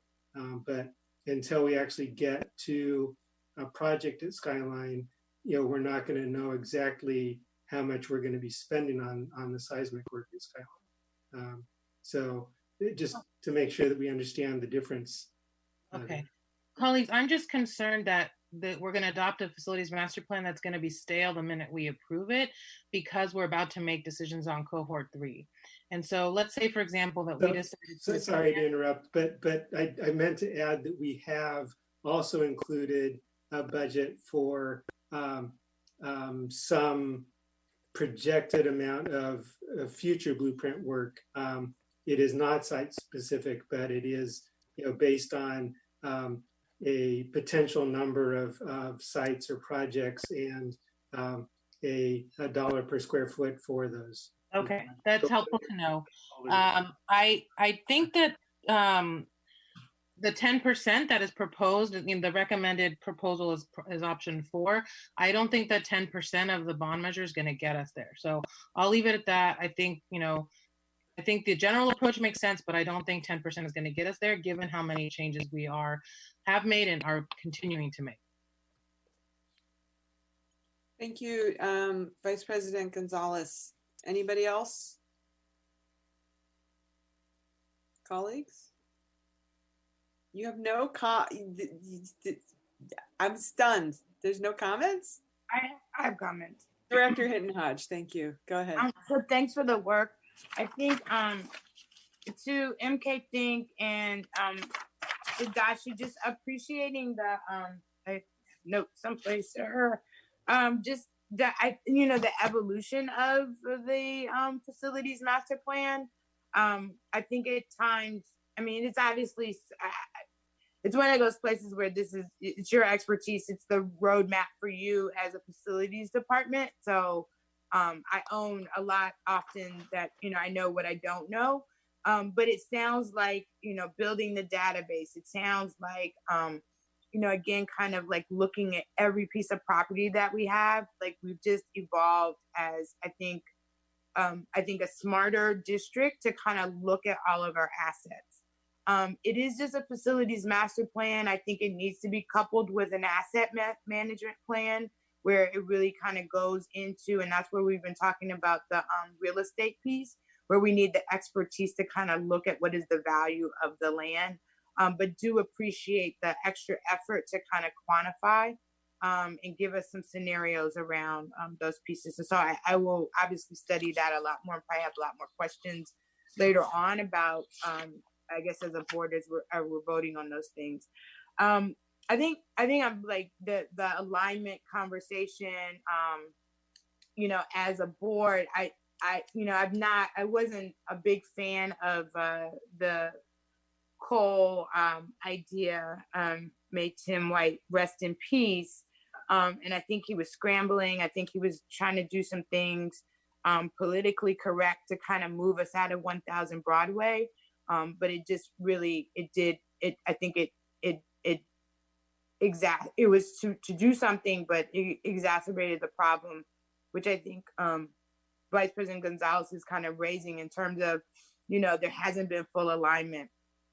And I do find it disingenuous to, and also almost a dishonor to the life and death of Marcus Foster, because that administrative building, there was design, there was architects, we spent lots of money to design something that absolutely incorporated the development of Dewey as a training center, a part of its measure in piece of its linked learning piece. And so the idea that it was simply going to be this standalone administrative building is not true. There is architectural plans that show the development of it. And there was a lot of basically lack of courage and just some sabotaging of moving forward on that. So I find it kind of interesting that we're talking about doing something with that particular site and still in some ways kind of ignoring the history and ignoring the need to actually support adults inside the system that do good work on behalf of young people and do good work on behalf of all of us at the administrative level. And so obviously we're not in debate around this right now, but I do want to align with and agree with, let's get honest and let's be really talking about like what is best to capitalize. So I feel like now that people have kind of organized themselves, Lainey's always been in the picture of someone to collaborate with. That's not a new idea. And so if the politics have shifted and changed, I just hope that we can, again, be kind of honest about that. And Director Hittenhotch, we can do another round if we need to. That's okay. And I'll just finish on basically, and I won't let like the life and times of Marcus Foster to be kind of like whitewashed in this process as you move towards what you believe is best for this district, as opposed to really incorporating more voices that again have been a part of conversations for the last 10 years about that building. Thank you. Colleagues, anybody else want to offer comments on this? Director Torres, thank you. So I just, I think I just want to say briefly that I do agree that there was a history around Dewey not being displaced. I think that in regard to changes happening at Dewey, not having a permanent leader, having a temporary principal, it's making me worried about what kind of motive there might be to not let Dewey stay where they are after much suffering that went on over there a few years ago. I also think that having the history of a building that was in honor of someone like Marcus Foster is important. I think right now people in Oakland want to see some stability in regard to historical places after what happened with Kaiser. So I would agree that we should bring back what was previously in the works. I think it's also important that as we see Oakland being very successful with dual enrollment, a place like Dewey by Laney College is so extremely important. I also feel Met West being split up into two campuses that are not close by is really unrealistic. And I've heard from some teachers, because I get interns at my law firm from Met West for years now. And it's a big strain on that campus that was doing so well to now have a leader that's running over to another site several miles away. It's not fair to that leader to have to do that. And I've heard that it's a struggle. I don't know if we're going to lose another principal because of this kind of stuff, but maybe building on what's there with Dewey, what could be an admin building and what could be a secondary campus for Met West to just be across the street, as opposed to going over to a middle school. I think that there may be a chance right now to salvage the old plans in some shape, but I definitely think that it's a lot of stress we're putting on leaders when they have to go to two very different campuses with two very different populations. It seems it's hard enough to work from home, as we're seeing, much less having to work from two different offices. So I appreciate the report that was given, Josh. I also recall that when you were at CCPA, you heard very loud and clear from that principal, who we also need to stay because the school is so successful, that she will not have any space for doubling the size. There's no plan, and that needs to be very clear how she's going to do that over the next several years. And again, I have teacher friends over there that are also kind of in shock with everything that's happening, and knowing that there's no real way for them to grow the size that we profess we want them to grow. So in any event, in my opinion, there's a few emergencies in regard to not having a central office. And then there's a lot of other things that need to get done. But some of these things need to come out in the forefront, as well as trends where families are living. Downtown is all condos. West Oakland is mostly condos. The dynamics are changing. The demographics are changing. People are buying homes again around Fremont High. So it's just a really difficult process. And when you presented at CCPA about the demographics, I don't think that it was current and up to date with what is changing in Oakland, and the people coming here because San Francisco is so unaffordable. People with no kids, people with, not even married. So I felt like that was a big mismatch. And we talked about it that night with those families around the CCPA corridor. So that's definitely, yes, that's definitely something that I felt you heard, Josh and Tadashi, that families are definitely living in certain parts of Oakland and will continue to use OUSD schools, but other parts of Oakland, they're priced out. So in any event, I'm hoping that we can have updates along those lines as well. Thank you. Any additional comments from board members? Director Yee. Go ahead, Director Yee, and then Director Ng. Thank you. I was going to wait till the public comment part because of the discussion about the Dewey and Administration Building, but I appreciate the notice about identifying historically important people in Oakland, especially among Oakland schools. For instance, before the Administration Building was the discussion about it being named for Marcus Foster, whom I had the fortune of working with a brief time. That building was actually called the Paul Robeson Building, and across the street from that was called the Willie Harper Building. So Willie Harper was also an assistant superintendent that I worked with, and the building was named after him after a great discussion. And the Marcus Foster Building, of course, was what we're now calling the Central Commissary. A third building that had a name of a distinguished African-American educational leader was Carter. Verdice Carter was one of those. So this is why the discussion around the naming of Sankofa, really needs to have some symbolic importance. And I think it's of value. But the one piece that I felt would be help the facilities master plan is to create a parking lot for these dilemmas that we've never resolved over the years. Where's our administration building going to be housed? What about gentrification? What about naming of schools? What about split campuses? These are all, and what about the new technologies?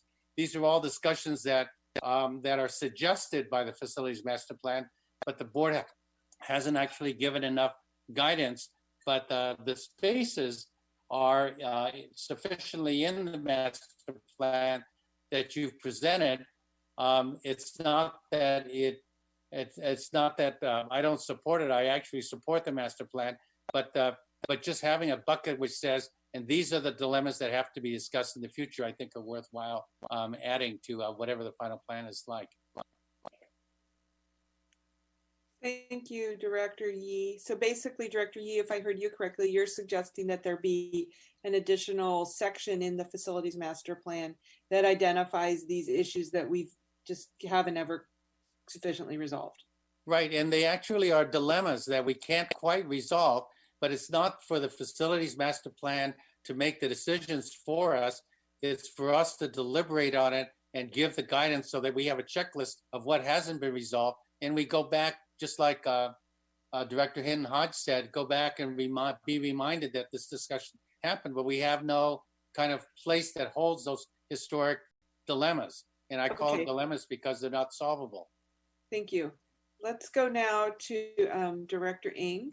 President London, I'm looking at the time. I'm actually to what Director Yee's comments was. Maybe I'll save my comments till after public comment because I do have a number of items I wanted to express, but I'm okay with going to public comment first and coming back to board. If that's okay. We're short on time. Director Harris, did you want to say anything right now?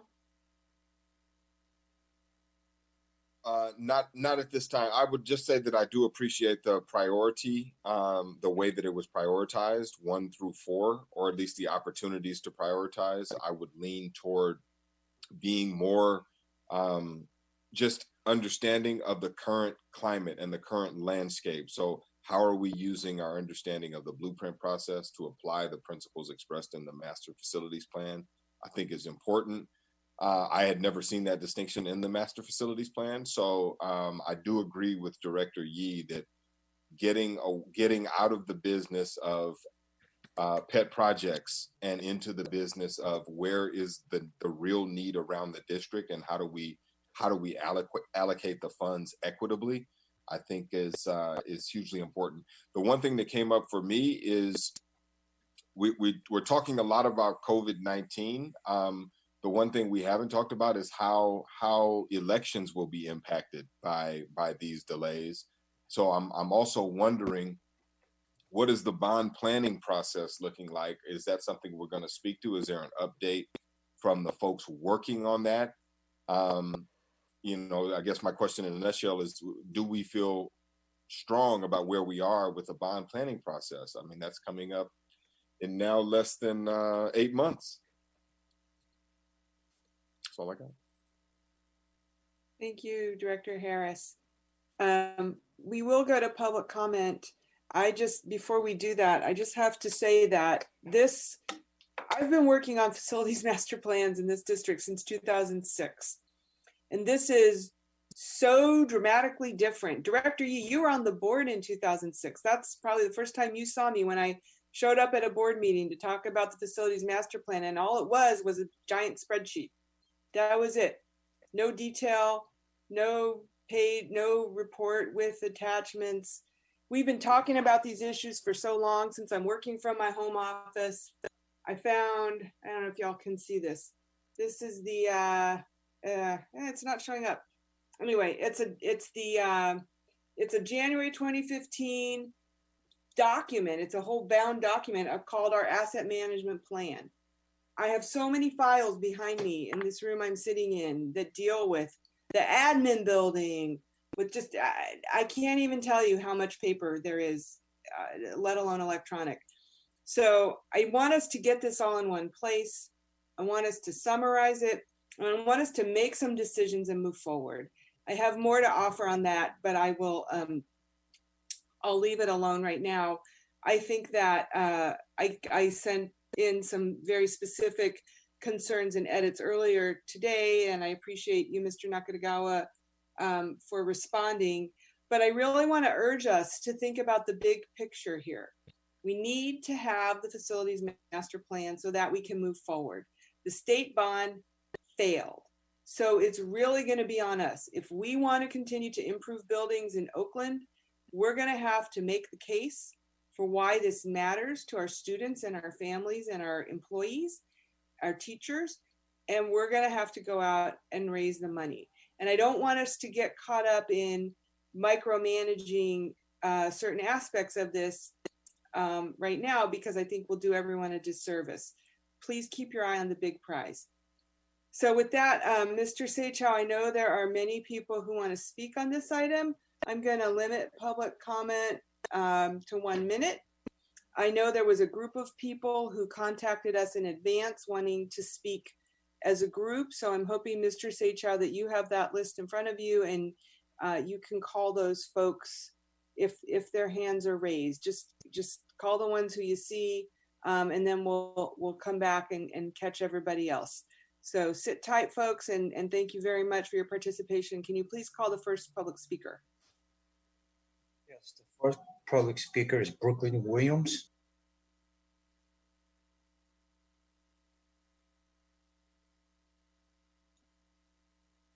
Brooklyn, we're not hearing you. Can you start again, please, or make sure you're off mute?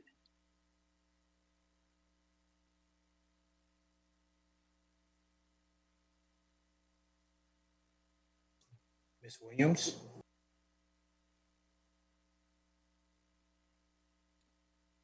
Okay, we may need to go to the next speaker and come back to Ms. Williams.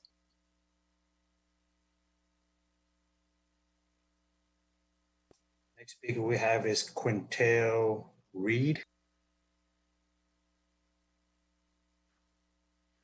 Hi, can you guys hear me? Yes, we can. Please go ahead. Thank you for joining us. Hi, I'm Quintel Reed. I'm a 17-year-old Dewey student. I actually wrote a whole speech that I wanted to say today, but after hearing how you guys talk about us, I have a little more to say. I feel like this building is important for the youth, not only just me, but the kids who are coming behind us. we don't have a lot of hope here in Oakland. We don't have a lot of opportunities or places where we feel like we can go there and just learn. I attended a program called OLP in San Leandro, and there was graphic designing. We were having hands-on training, becoming firefighters, EMTs, and all type of stuff. And it opened my eyes to more than just the streets. You know, I've been homeless. I've had to rob and do a lot of stuff in the streets, and I never thought that I would want to change my life. But having that in front of me, having those opportunities, having people show me that there is a different path, it just changed my mind. And I feel like this building should be turned into a program just like ROP, because it's going to better the youth. And if you guys don't understand it, when the bottom moves up, you guys moves up. You get what I'm saying? Every time we move up, you guys move up. So I feel like this should be a chance for you guys to open up the doors for us, to open up the doors for not only the Blacks, but Hispanics, Asian, all of our communities. Half of us are out here robbing and stealing, but if we knew that we could become an aircraft mechanic, a graphic designer, or an engineer, and we had that training and realized like, well, I'm willing to do this. I'm willing to pursue high school or college to do this. I feel like we will all change our lives.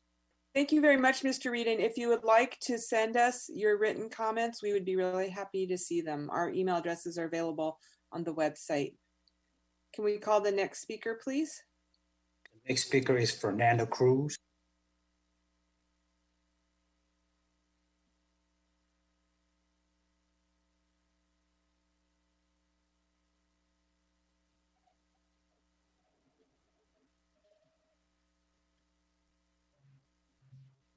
Mr. Cruz, Ms. Cruz, are you there?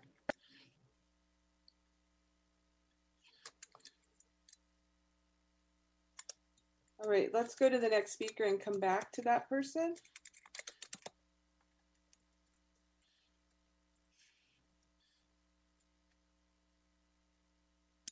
The next speaker is Sam Davis.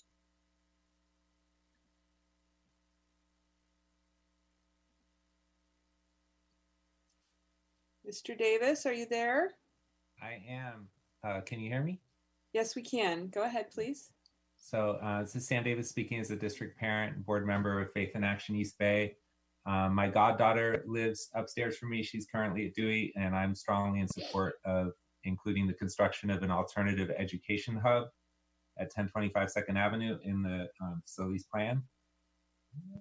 When I taught at Edward Shand's, the credit recovery program there was very well known in the community, speaking of venerable names in Oakland education. Edward Shand's, when it closed, that was a real loss to our city. So many young people need access to alternative programs, but they are scattered across town. So a young person might be referred to independent study at Sojourner Truth, or referred to GED at McClymonds, or to Gateway to College at Laney, or any of a number of other programs, which are all scattered across Oakland. So let's use this bond as an opportunity to create a single hub for these services. 1025 is an ideal location because it's accessible by BART and bus, and it's also located next to Laney College. And there's also an opportunity for revenue generation for the district. So many nonprofits that serve young people could be located on that site and could rent space from the district. Great, thank you, Mr. Davis. Your time has expired, but we appreciate that and we welcome seeing more of your ideas in writing. Next speaker, we have first name Andre.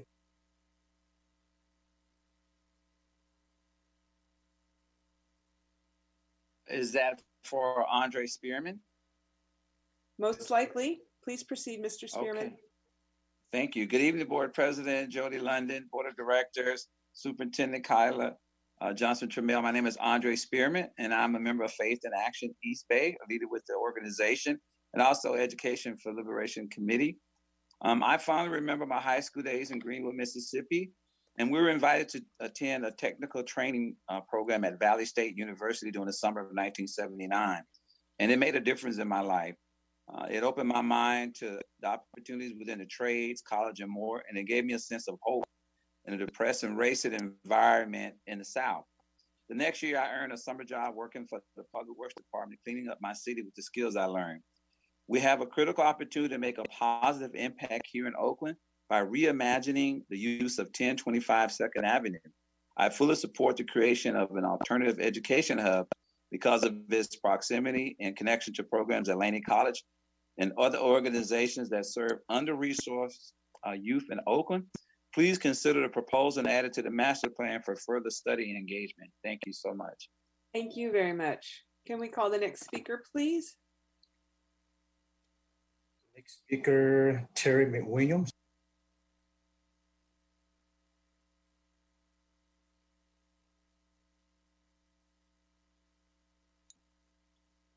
Terry McWilliams, are you available? We're not hearing you. Can you hear me? Yes, we can. Go ahead, please. Okay, thank you very much. I'll be brief. Good evening. My name is Terry McWilliams, and I am a ceasefire leader with Faith in Action East Bay and a member of Imani Community Church. My brothers and I, born and raised in Oakland, were educated in schools when OUSD was always ranked tops in the nation. We were in the school to self-independence after high school pipeline instead of experiencing negative outcomes, including jails. Things were different for my younger brother. Despite these educational opportunities and supportive and engaging parents, he wasn't flourishing. My aunt, a longtime Dewey admin employee, told my mom about the school. To make a long story short, my brother found his niche at Dewey and graduated on time with his Skyline class. After leaving the service, he took a few college courses, and today, during our communities and nation current crisis, my brother is a successful manager helping to keep Safeway stores open. The Dewey Alternative Education and Continuation Program was the connecting bridge, making great things possible for my brother. With your help, an expanded alternative hub can do the same for many young people and women in need in Oakland. And thank you very much. Thank you very much. Can we call the next speaker, please? Next speaker, Angie Knoll.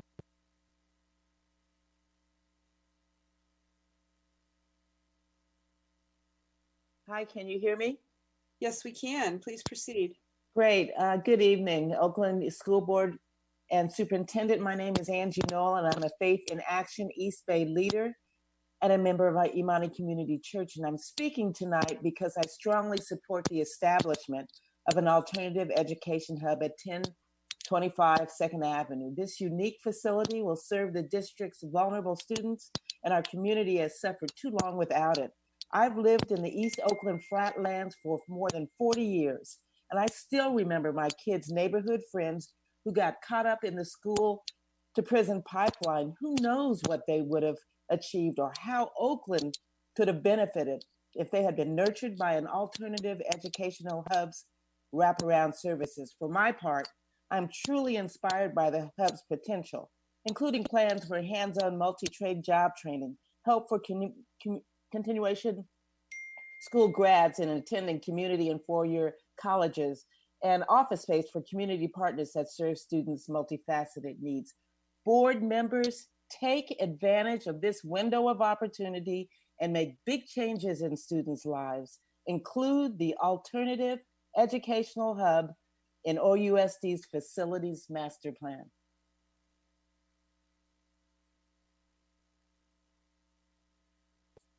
Next speaker, Andy Nelson.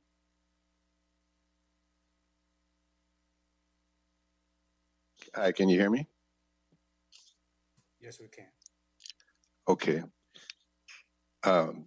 Okay. So I first want to just say that I hope that, good evening, board members and Superintendent Johnson Trammell. I want to first say that I hope that you and everyone who can hear my voice is safe tonight and has what they need in this moment. And I also want to thank Superintendent for reminding us in her beginning remarks and when she gave her report tonight that so many of our students, even in the best of times, are not safe and do not have what they need. There are 350 students that drop out every year, and another 700 or so that a year after graduation are not engaged in any post-secondary enrollments. These are the students that end up in our continuation schools that are touched by our continuation and our alt-ed programs. And for a lot of students, that's life-changing. Our alt-ed and continuation schools save lives. I say that because I have seen it. And there are some of the folks on this call with us tonight for whom that is true. We need to do more for these folks, and we need to do more for more of these folks. When you passed the Cole resolution, part of that was for an educational use for 1025. We think that use needs to be a built-out alternative education and continuation school hub to serve these students. Please ask staff to work with us to study this and come back so we can get this in the facilities master plan and then the facilities bond in the fall. Thank you. Thank you. Can we call the next speaker, please? Next speaker is Garcia Palma. Hi, can you guys hear me? Yes, we can. Go Hi, ahead. hello. My name is Gracia Palma, and I want to appreciate you for your time this evening. I graduated from Dewey in 2014, and I know how important it is for us to prepare and to be connected to our next steps after high school. For myself, the Dewey community helped me to transition with a job and to attend community college. However, even though I graduated, I will still need their guidance and support to keep me motivated to reach my goals. Not only did I needed the extra support and motivation, I know that some of my peers also needed the extra support and motivation to reach their goals to further their education. I'm in support of creating of an alternative education hub at 1025 2nd Avenue that will serve as a bridge program to connect alternative ed and continuation school graduates to their next steps and provide the support that is needed through the transition. Today, I am motivated and passionate to attend school and further my education and career at Cal State East Bay, and I am committed to support the success of future alternative school students in OUSD. Thank you for your support in including an alternative education hub at 1025 2nd Avenue. Thank you. Can we call the next speaker, please? Next speaker, Brooklyn Williams. Good evening. Good evening. Can you hear me? We can. Go ahead. All right, great. Yes, good evening, board directors, superintendent, staff, and community. I too hope everyone listening is safe and well. My name is Brooklyn Williams, and I'm a youth development professional who's been partnering with OUSD high schools for the last 20 years. This includes running programming and serving students at all 3 of our continuation high schools. I'm speaking tonight because it is time for our district and community to meaningfully invest in the success of our high school students who need alternative pathways to post-secondary success. Tonight, you have heard from a group of current alt-ed students, recent alumni, and adults who serve them who are coming together to address the equity issues our alt-ed students experience. We are proposing the creation of a comprehensive 21st century alternative education hub that offers full service wraparound programming to be located at 1025 2nd Avenue. This specific location is key due to being located across from Laney. It's safe and neutral block that is accessible to public transportation, close to the economic heartbeat of our city, and across from Dewey Academy and the La Escuelita Educational Complex. In addition to educators, students, and community members, there are many stakeholders who are interested in this vision, including leaders in the juvenile justice system concerned with the unique needs of youth reentering our community. Ms. Williams, your time has expired. Can I ask you to please send us the rest of your remarks in writing, please? And can we call the next speaker, please? Speaker, ASA, also known as Mr. Brown.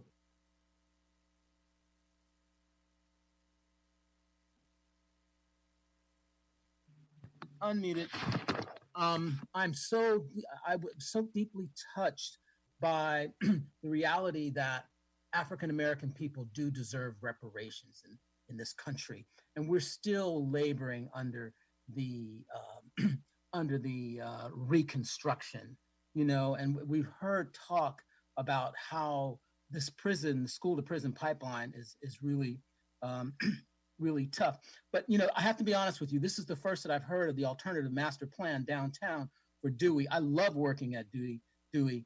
I think that is such a powerfully unique opportunity, as everyone is saying, and I can't agree with them anymore. That we owe that to Oakland. We owe that opportunity to be connected to Laney, to be connected to the economic heartbeat of Oakland. We owe that to our kids. We owe that. That is part of the reparations program. We've got to, African-American people are being pushed out, gentrification. We need to claim our space. We need to claim that downtown space because, I'm at McClymonds and I wish McClymonds was in the center of the city. So thank you. Thank you for your comments. Thank you. Can we call the next speaker, please? Speaker is Barbara.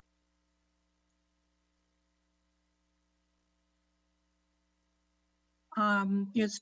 Hi, good evening, everyone. I'm Barbara Lafitte Olawale, a West Oakland resident, community activist, member of St. Patrick Church, and community leader with Faith in Action East Bay. I too want to see an alternative education hub at 1025 2nd Avenue.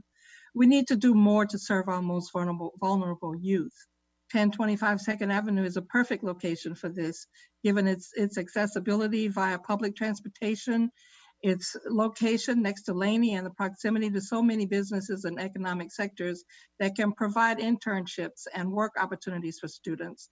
God calls us to act with justice and equity for the most vulnerable, and the act of creating this hub would be the most equitable act OUSD could perform for our children. I'm asking you to please begin working on this idea. Thank you for hearing me, and please stay safe and well. Thank you for your comments. Can we call the next speaker, please? Next speaker is a call-in listener, area code 510, last 3 digits, 345. Yes, this is Asada Olibawa. I'd like to take issue first with the comments from board member Yee that Sankofa needs to have symbolic importance. Now, it is true that Sankofa is something that mostly African Americans identify with it, but to say it has no symbolic importance is very insulting to the African American community. So I think you need to reassess the language you want to use when you don't want to have the school called Sankofa. Addressing the issue, all projects that could be considered in total would be a cost of $3.227 billion to the district. And what happens frequently when we have to deal with any issue related to quality education for children, we have to get it to the prioritization level, not to be able to do everything we need to be able to do, but to do some things and eliminate others. And that's where I have an issue. So this plan is going to end up with. Thank you. Let's go to the next speaker, and then Director Yee, did you want to? I just have to make a correction to the last speaker. I did not say that it was of no value. I simply said that it does not meet the standard of the board policy under which we operate. And that's all I was mentioning. And I said the alternative was to modify the board policy, which I intend to do at a future date.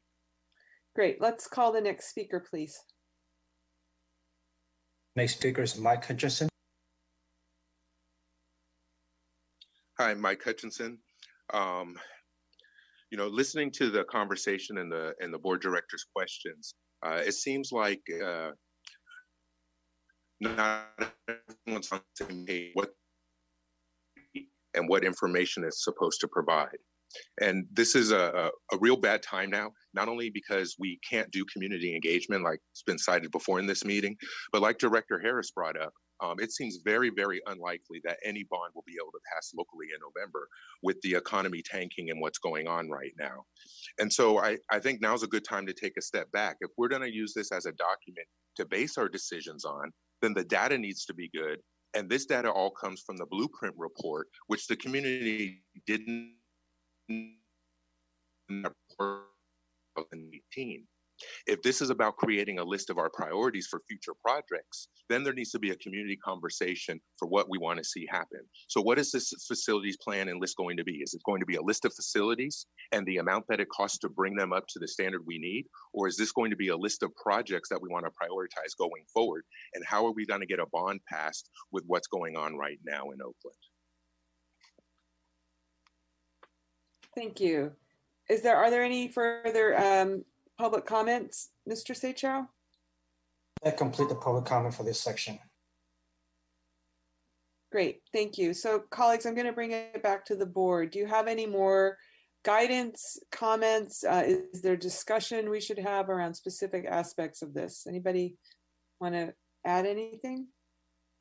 I see Director Yee, Director Gonzalez, and Director Torres, Vice President Gonzalez. Go ahead, Director Yee. We'll start with you. We'll go all the way around. We'll have 3 minutes. Go ahead. This should be pretty short. I appreciate the advocacy for alternative ed. And I also appreciate the comments about why Dewey could be that spot. My reservation is the adding of a significant number of new seats in a new school setting when we're not considering the potential value, the dollar value of that property, and two, whether we consider the trading off of a reduction in number of seats. If there was a trade-off there, I'd be certainly open to it, but I have reservations of building more seats when we are already talking about downsizing our district. So if that can be addressed, I would be very excited about that option. Thank you. Vice President Gonzalez, then we'll go to Director Torres and Director Ng. Yeah, I'm curious to hear the superintendent and Mr. Nakatagawa talk about what would be involved in really exploring this option, fleshing it out as part of the facilities master plan. And then also just to Director Yee, I would say that just like all of the decisions we're making, when we decide that we're going to, for example, merge two schools together, that creates space somewhere else in the district. So it's not a zero-sum game. It's not as though if we decide that we're going to make an alternative ed hub at 1025, that we are not going to have other opportunities. Let's say that we were to merge, several of our small alternative ed schools together and bring some of our CTE programs to 1025. That just means that there's going to be other facilities that then we could choose to take advantage of, leasing or doing whatever. So just to speak to that point. But I would like to hear the superintendent and Mr. Nakatagawa share what would be involved in and what would be the timeline to really kind of flesh this idea out and bring it back as part of the facilities master plan.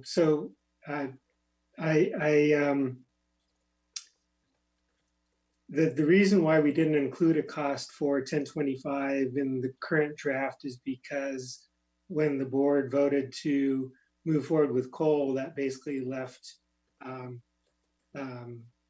no project at 1025. If the board can agree on a direction or a program which we can then estimate a cost for, we can absolutely include that proposed cost in the master plan, and that wouldn't take very long at all.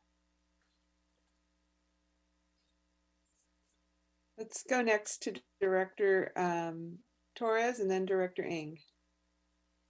I guess just to follow up on what Director Yee said earlier about there's so many different memories and so many different discussions that have happened for years now.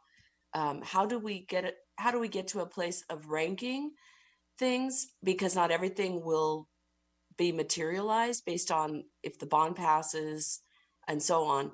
The other issue I was going to say is that in regard to, and it's unfortunate that the state didn't pass the previous bill in March, but the other thing I was going to say is in regard to families, when we look at the data of where people live in Oakland and where people are being pushed based on the cost and the expense, those are the people that are going to go out and march for the bond. Because when I was running in 2012, everything in my campaign was coupled with Measure J.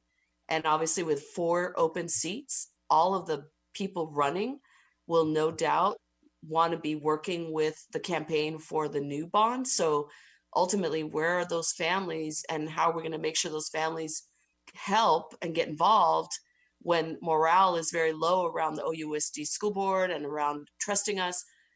It's going to have to be based on coming out very quickly with a prioritization list that includes places that need the most support in this new bond. So of course, central office is not a high priority for a lot of people, but if it means doing a better job at enrollment, doing a better job at all these other things, people are going to need to see that very clearly and very succinctly in order to get behind that, because I think it's obviously important.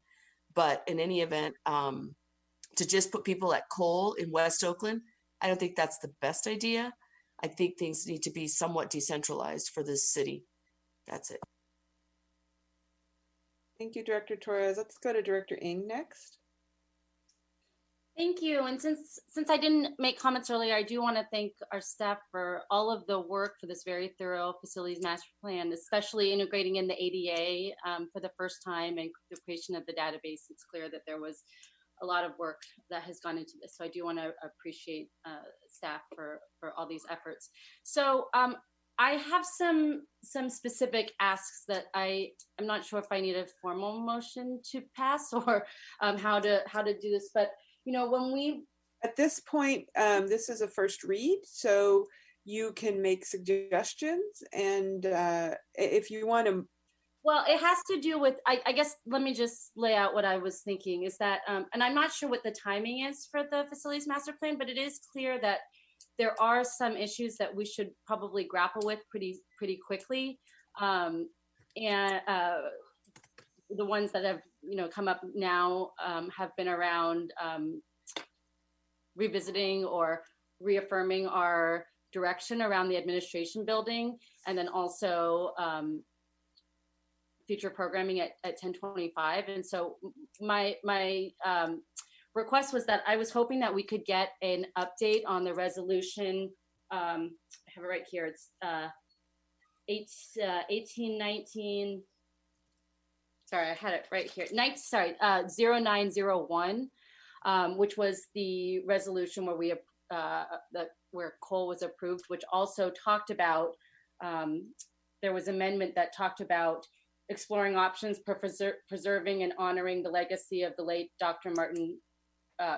Dr. Marcus Foster, superintendent, and the feasibility of a partnership with Peralta and or the city to fulfill a vision of leveraging the 1025 Second Ave property. So seems like that resolution ties together these two questions that we're grappling with separately. So I'm wondering if we could get a report back within the next, either at the next meeting or within the next month prior to approving the facility master plan, knowing that we do need to approve the facility master plan in a short order to President London's comments, so that we can begin working on the subsequent areas to potentially pursue a bond in the fall. Is it possible to be able to get an update on this resolution so we can potentially come to some alignment or agreement within the next month before the approval of the facility master plan? What is the timing of Mr. Nakagawa or Superintendent? Do either of you are you able to respond to the question?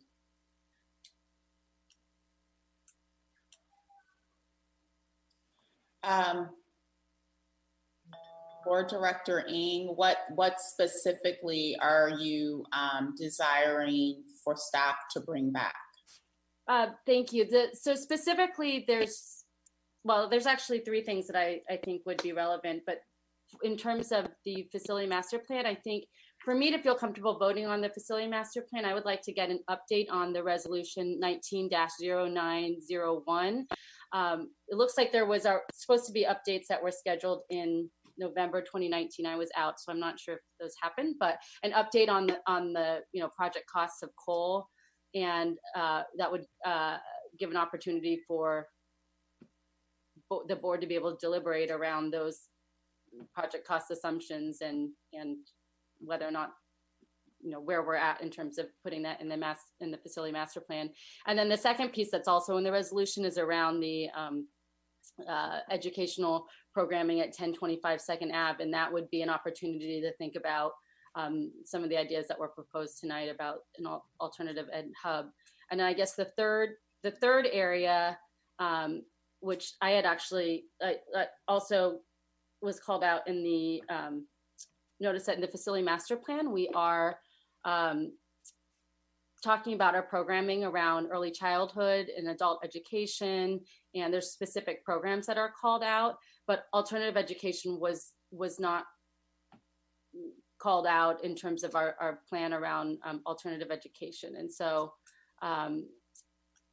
whether both in the facilities master plan, it would be good to integrate the alternative education strategy in, which also could provide opportunity to see if it, the location at 1025 makes sense. Does that provide more clarity? I see you, Vice President Gonzalez, but let's go to the superintendent or Mr. Nakagawa. Is that information, can we provide that report back to Director Ings? I will. I need an opportunity to digest and talk to Director Nakagawa just around all of these. I think for me, my biggest concerns, it's not a concern, but it's more around guidance in terms of an administration building in the next 2 to 3 years, because obviously we would be discussing a bold vision that would probably take multiple years until execution. And in the meantime, there's also been a strong desire for us to move out of 1000 Broadway. So those two things go together in terms of guidance, in terms of some other proposals. So, and then the other piece is just back to the prioritization, just keeping in mind the significance from a financial standpoint of the level of need of our current school sites, just given the age of the buildings and things of that nature as well. So happy to bring back the updates, but I think in terms of any pivot away from coal, then we need to think about then what would be the alternative. What I'm hearing, it's not stated explicitly, but what I'm hearing then is a temporary short-term location for an admin building. So I just think those things need to be wrestled with to have clear guidance in terms of what we're talking about, so that we're able to cost out what that would look like. And again, similar to some of our other issues, you know, we're on a relatively short timeline to actually make those decisions. So I'm not giving a clear response now because I actually want to take in the information, talk with Tadashi, and then be able to share what's feasible in the next month, particularly given everything with COVID-19, to be able to report back to give you the information that you need to deliberate and then provide staff clear guidance. Thank you. Could I just get a better understanding of what is the timeline and the urgency around passing the facility master plan? Is that, I just want to better understand what the timeline of the facility master plan versus the bond project and prioritization list, where Tadashi, you can go ahead and respond. Yeah, so the master plan needs is useful as a basis for establishing a bond project list. If the board wants to develop a bond project list, you know, out of whole cloth, say, you know, they can do that. But a master plan is almost always used as the basis for a bond project list. Okay, let's go to Vice President Gonzalez. So my question was similar to Director Ings, which is, I think the plan was for us to adopt at the April 11th meeting. It's April 7th, that meeting. Oh, that's right.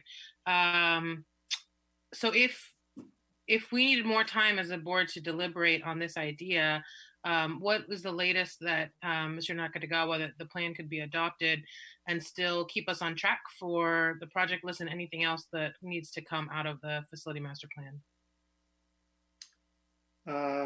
I have seen a schedule. I think Josh Daniels is working on that piece. I haven't seen the latest version of that. Josh, do you mind chiming in? Not at all. I believe the question was timing-wise, when would the bond resolution come before the board?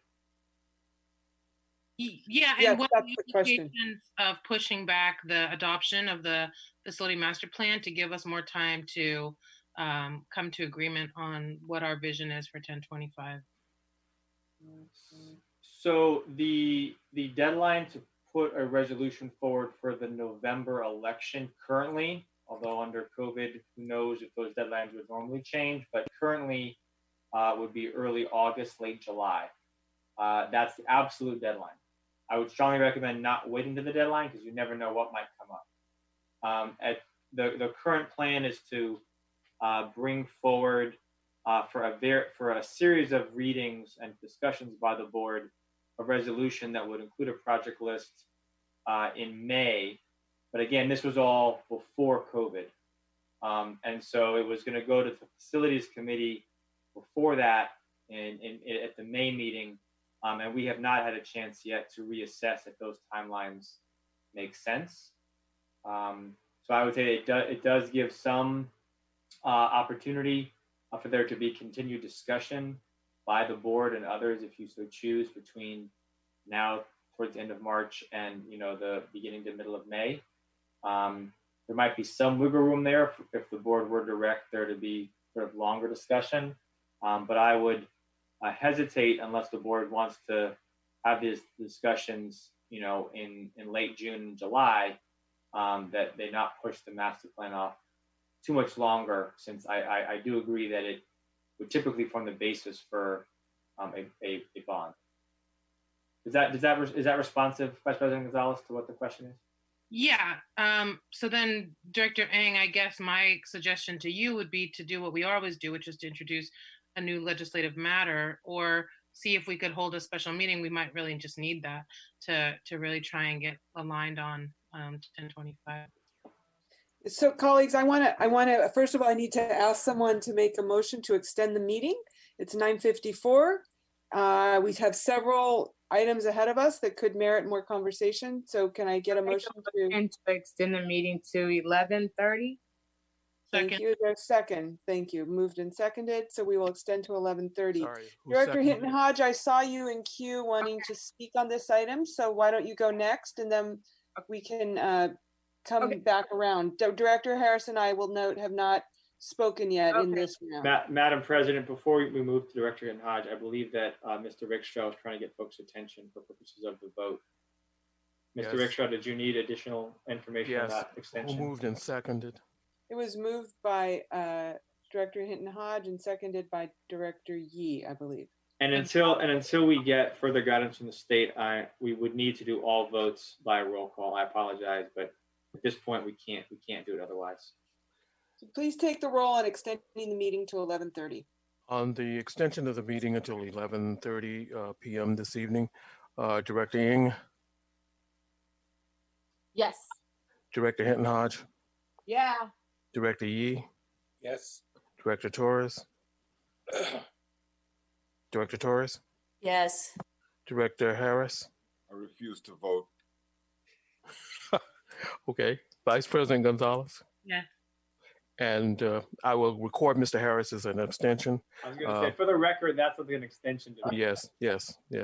And President London. Yes. The motion is adopted with one abstention. So colleagues, I would really like to ask us to please try to focus your comments on the facilities master plan. What is missing from it? What do you need it to include? And what would you like to see it include? And what process, if something isn't in there now, what is the process by which we're going to get to that? Because we really do want to be driving toward having an adopted plan so that we can move forward with planning for a bond. At this point, I think we need to assume that there will be an election the first Tuesday in November, and we want to be ready for it. And we're just advised by our staff and our general counsel that we should be ready to move that forward by the end of June before we go on our July recess. So now let's go back to where we were. I believe it was your opportunity, Director Hinton Hodge, to speak. Okay. So I want to acknowledge the organizing of the directors Gonzalez and Ng to organize the Faith Network, OC, I guess I call them OCO, but maybe they've changed their name, and Brooklyn Williams to come to this meeting and propose a new project with and again, maybe other board members, they've been in dialogue and conversation, but I've just never experienced this level of what really feels like it's like not our process. And so I'm appreciating you, Director London or President London, kind of saying, you know, what is the process for putting things into the facilities master plan? And in my 11 years, this has never been the process. And so I procedurally am having a really hard time with, you know, we're bringing forward motions to decide if this gets put in. This is called cherry picking. This is called good politicking and good organizing to kind of bring folks forward and say, this is the pressure that we need to do. So for me, it sets up a dynamic. And I feel like this is why we don't do things like this, is because it sets up a dynamic where it's like McClimate, lead filled, could create a sports academy, could do lots of things, and there is a vision in that community for something, right? Ralph Bunt, this is a plan, because let's be clear, there's a cohort 5, there's a conversation that's been around for a while since Director Ng was president about whether or not we were going to close alternative schools, that they're costly and we need to have too many. So again, I think like from a transparent place, like we've said to staff, and this is, to me, this is the direction with the superintendent, is like, you just kind of threw something into the mix with her when in fact we were supposed to have a meaningful conversation about alternative ed. And again, I can appreciate, I love the organizing piece of it. This is really great, but you don't get to throw in legislation in the middle of this when the real issue at hand is a master's facility plan. And Tadashi and everyone along the last year to 2 years have tried to educate people on what this process is. It doesn't have to be stagnant. It can be something that can move. The Second Avenue piece, we've talked about in some conversations about that is a hot topic, and that it requires us to have some real conversation. So I am pushing back on process right now because it feels disingenuous. It doesn't feel transparent. And I can get down with a hub of a CTE program, but you have to talk directly in some ways to District 3 folks, because we have an alternative program. We have a culinary arts program. So there are some other ideas that need to be generated. And I feel like that this was like getting kind of hit up. And mind you, I had great conversation with Brooklyn Williams. She's leading this. I appreciate it. I suggest that she continue to lead it. And so I know the players, but this is not the process for the Board of Education as far as I recall. Or I mean, I don't want to get in back and forth here, but could I just quickly respond? Yes. With all due respect, Director Lynn, because I feel like you're mischaracterizing me and my integrity is that line, and the legislative. So first of all, my I was just trying to formally request an update of a resolution that we've already passed prior to the approving of the facility master plan. I personally don't think that's out of line. I was just trying to practice good governance around providing direction, making sure the direction wasn't just coming from me, but was coming from the majority of the board. So I'm sorry, but that update that you're directing, you're one member directing staff in this meeting to do an update on what did that have to do with the master's facility plan? And then 2, Vice President Gonzalez was saying, what we'll do together is we'll bring forward a proposal. That's what you did say. And then 3rd, the president did say, and this is, again, she needs to clarify, like, is this the moment to bring things into the facilities master plan? Because again, that has never been a process that I've been a part of in the 12 years that I've been around. So let's there's a back and forth that this is not helpful right now. And so I'll let us. I guess it isn't helpful because there's pushback. But what I was saying, I'm not going to defend myself in this space because we have so many issues that are so pressing and high priority. I will just say that For me, it is important for us to grapple with a long-term plan, two separate issues which happen to come together in this resolution. One is, what is educational programming or the programming that we envision at 1025, Alt Ed Hub being one of them, potentially other educational ideas by staff, and a long-term vision or reaffirming our decision around our long-term administration plan. To me, those are two large issues that I do believe need to be grappled with and or named as we talk about the facilities master plan.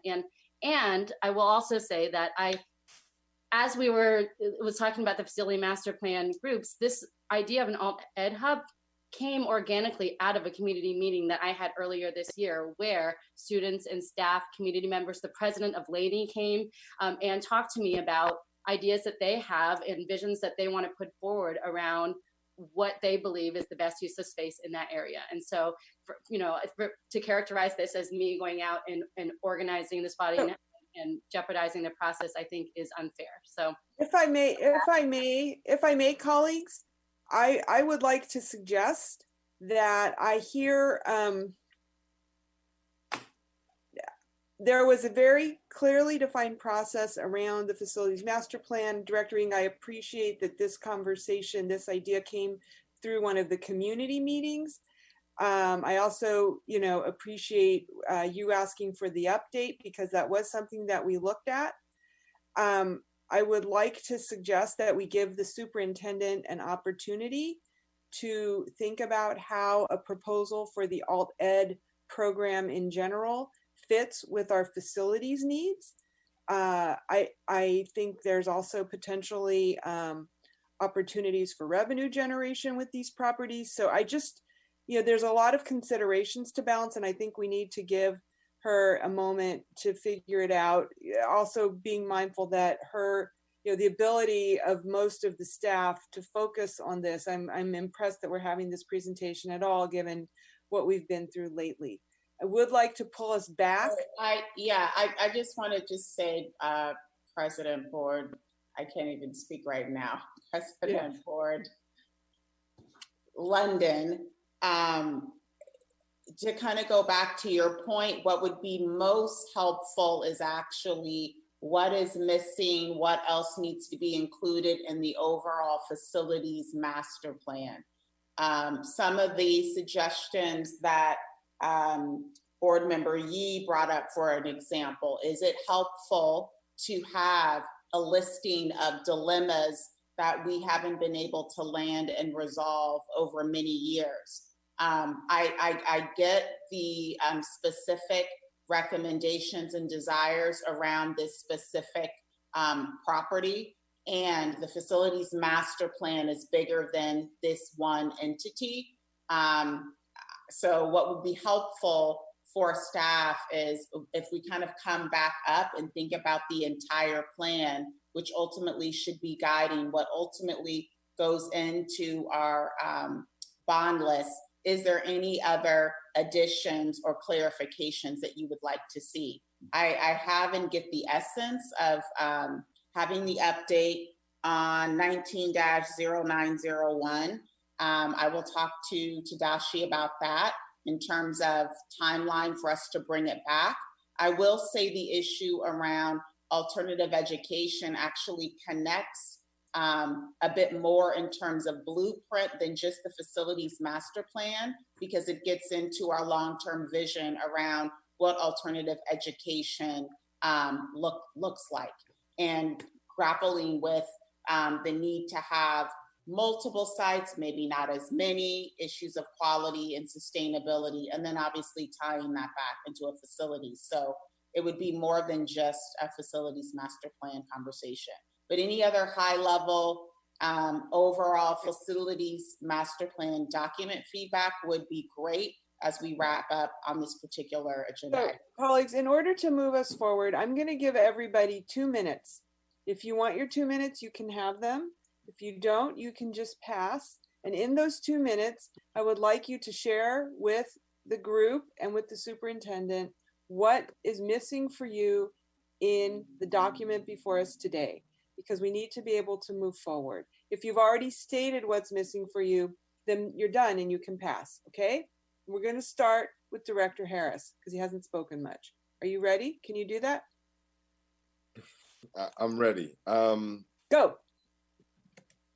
I would, it was really, Superintendent, the piece you just named, and however you bring this back, I think is appropriate, but something that speaks to, there's this blueprint process that comes first, and then there's the facilities master plan. I don't know if they are not totally related, but there are some calculations and considerations you need to make as it relates to adult education.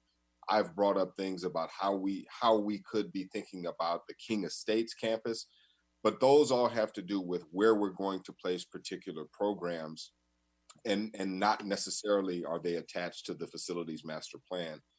I would like to see some alignment in those two documents as much as possible. The document meaning the blueprint process, be somehow aligning with the facilities master plan and not being done in isolation. I think the document presented is fine. I don't see much more missing. That would be the one thing I would ask for. Does that make sense? Thank you, Director Harris. We're gonna go next to Director Ng. I'm just calling on you as you appear on my screen. I'll pass. Thank you. I think I expressed a lot earlier. Thank you. Director Torres. She's passing. Director Hinton Hodge. You're coming up. You're after her, Director Yee. Right, sorry. So I'll just start where I started in the beginning, that this facilities master plan is like a real incredible evolution of the plans that we've had before. I really appreciate the data piece of it.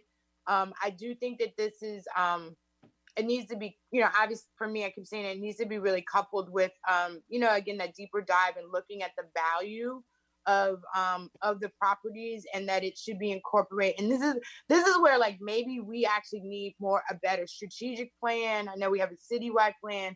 We may want to look at all of these plans and look at, if for me, I'm looking at this facilities master plan around how do we begin to leverage space? How do we talk about generating revenue, right? How do we get to like some quality buildings where young people will learn well, right? And also, how can we have spaces for adults to run this organization better, right? So there's those, it's important, and it's incredibly huge asset. So the question is, the answer is that the facilities master plan is beautiful. It's evolved, it's grown, it gives me a lot of great information, and it's it's one part of something, and it should not circumvent other processes that we have when we think and talk about programming and kids and communities and voice of everyone participating in these conversations around it, right? This is not the only place to do that. So thank you again for the work. And I really appreciate the evolution of the plan. Thank you. Now we'll go to Director Yee.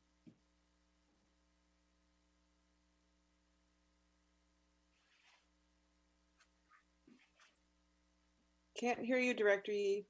Director Yee, you may need to start over. We didn't hear you. Okay, so There you go. Nope, now you're off. my computer. Okay, There can you you hear are. me now? Yes, go. Okay. Like Director Harris said, if I read him right, actually like the plan, with the one thing that I do believe it needs a parking lot for the things that are unresolved.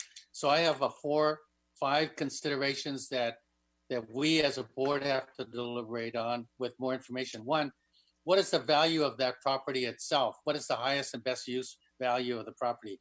2, what is the cost of a new building, this alt hub? If the total sum of those 2 doesn't pan out, then the money has to come from something else, which is number 3. What doesn't get done if we do this new building? 4, are we adding seats? If we're adding seats, how can we justify it at the same time we're losing seats? That's why I like Director Gonzalez's commitment to looking at reductions in other places to offset this one. And 5, we need kind of a list of these surplus property situations like 1025 Second, like Lakeview, like 900 High Street, that are big properties that we have to get some built into the master plan as questions that are unresolved. And that's it. Thank you. We'll go now to Vice President Gonzalez. Thank you. I want to plus one to what Dr. Harris said. I want to see what the integration is with the blueprint. I just feel like it's great that a couple projects that we have already identified are built in, but I haven't seen articulated anywhere. And so that would be really helpful. And then the other is I really need us to state what our plan is for 1025. And I think in order for voters to trust us, we need to state what our plan is for 1025. So I think that needs to be in here.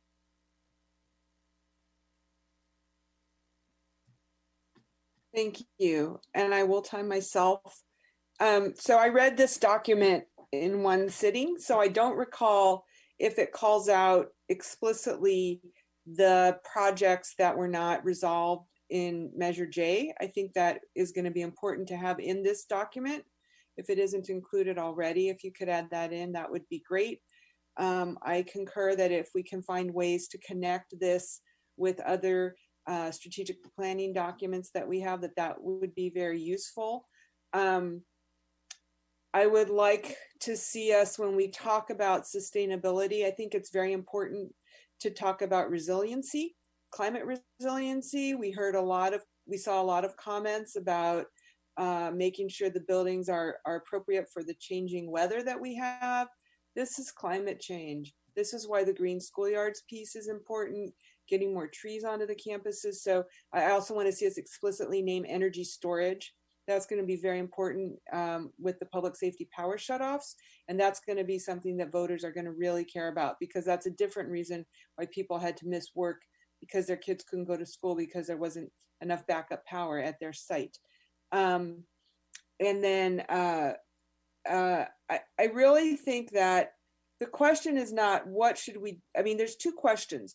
There's where should we house our central administration, which I thought we had resolved. And there is what should we do with the 1025 property. I think those two things need to be decoupled.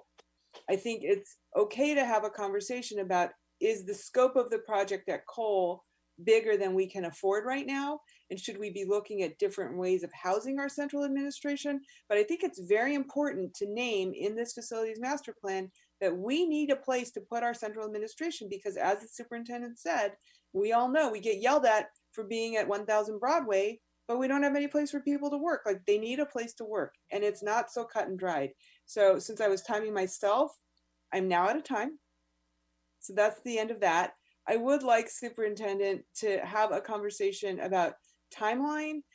We have this item that's coming back to us. We have I think we agreed that the Sankofa naming is going to come back on April 7th for a vote.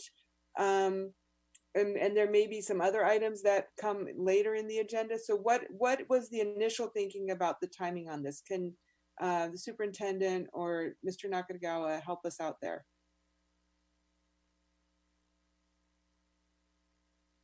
Tadashi, are you still virtually present? Yeah, He's so there. I see him. My He's grinning. understanding was that we were supposed to bring this back April 7th. That's only possible without these sort of modifications or additions. So we definitely need more time to come back. So given the feedback, again, back to my earlier statement, let us confer, and then we can reach back out with a modified date to bring this back. Great.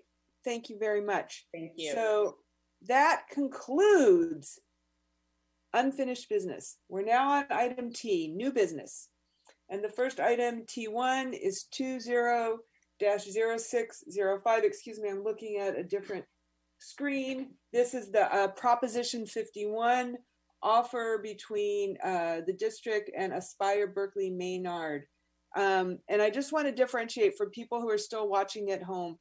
There's a difference between a Prop 51 offer to a charter school, which is for a longer term lease, where the charter school is going to take some funding that it's able to access from the state and do some construction, and a Prop 39 offer, which is a 1-year offer for a charter school to use a specific site.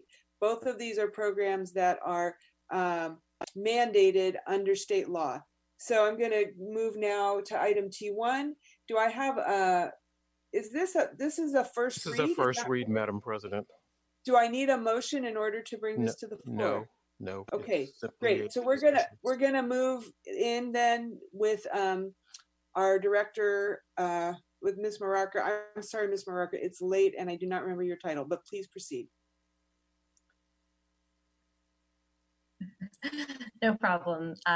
Good evening, board, superintendent, and members of the public. Today, the item are potential long-term lease for Aspire Berkeley Maynard Academy, a charter school for their current site, which is the Golden Gate campus. I want to first mention that this topic overall is grounded in the citywide plan in BP 6006, which asks us to approve long-term lease criteria for charter schools to enable a more stable footprint for our schools. So some background here. Aspire Berkeley Maynard Academy was approved by the board to apply for Prop 51 in 2017 and only, so not new construction, just modernization, through a Prop 51 award from the state. So half of that money would come as a grant from the state and half would be a loan that has to be repaid back over 30 years by the charter school. Before receiving those Prop 51 funds, it is expected that the district would sign a long-term lease with the charter school to enable it to pay back this loan over such a long time period. And for Aspire Berkeley Maynard Academy, their plans for using the Prop 51 funds include a variety of areas of improvements around accessibility, around other health and safety improvements, around portable replacement. And their Exhibit B in the lease has a fuller description of their plans. Next slide. So as our board will remember, the long-term lease criteria for charter schools was approved by the board on May 8th, 2019. Our long-term lease criteria has 4 areas worth up to 5 points each for a total of 20 maximum points. And there's a minimum of 12 points required for a long-term lease. And so the next slide, please, goes through how we've scored Aspire Berkeley Maynard Academy. So in the areas of benefit and operational sustainability, the first and the last category, the schools received the full 5 points available in each of those. They held a community meeting, which revealed positive sentiment in general from the community. That was held virtually given the current circumstances. They have high demand programming, and there's no co-location with the district school there, so that wasn't a consideration. For their operational sustainability, they've had strong fiscal health for several years, stable enrollment, and they've actually had no notices of concern in the past few years. In the equity area, they received 2 points.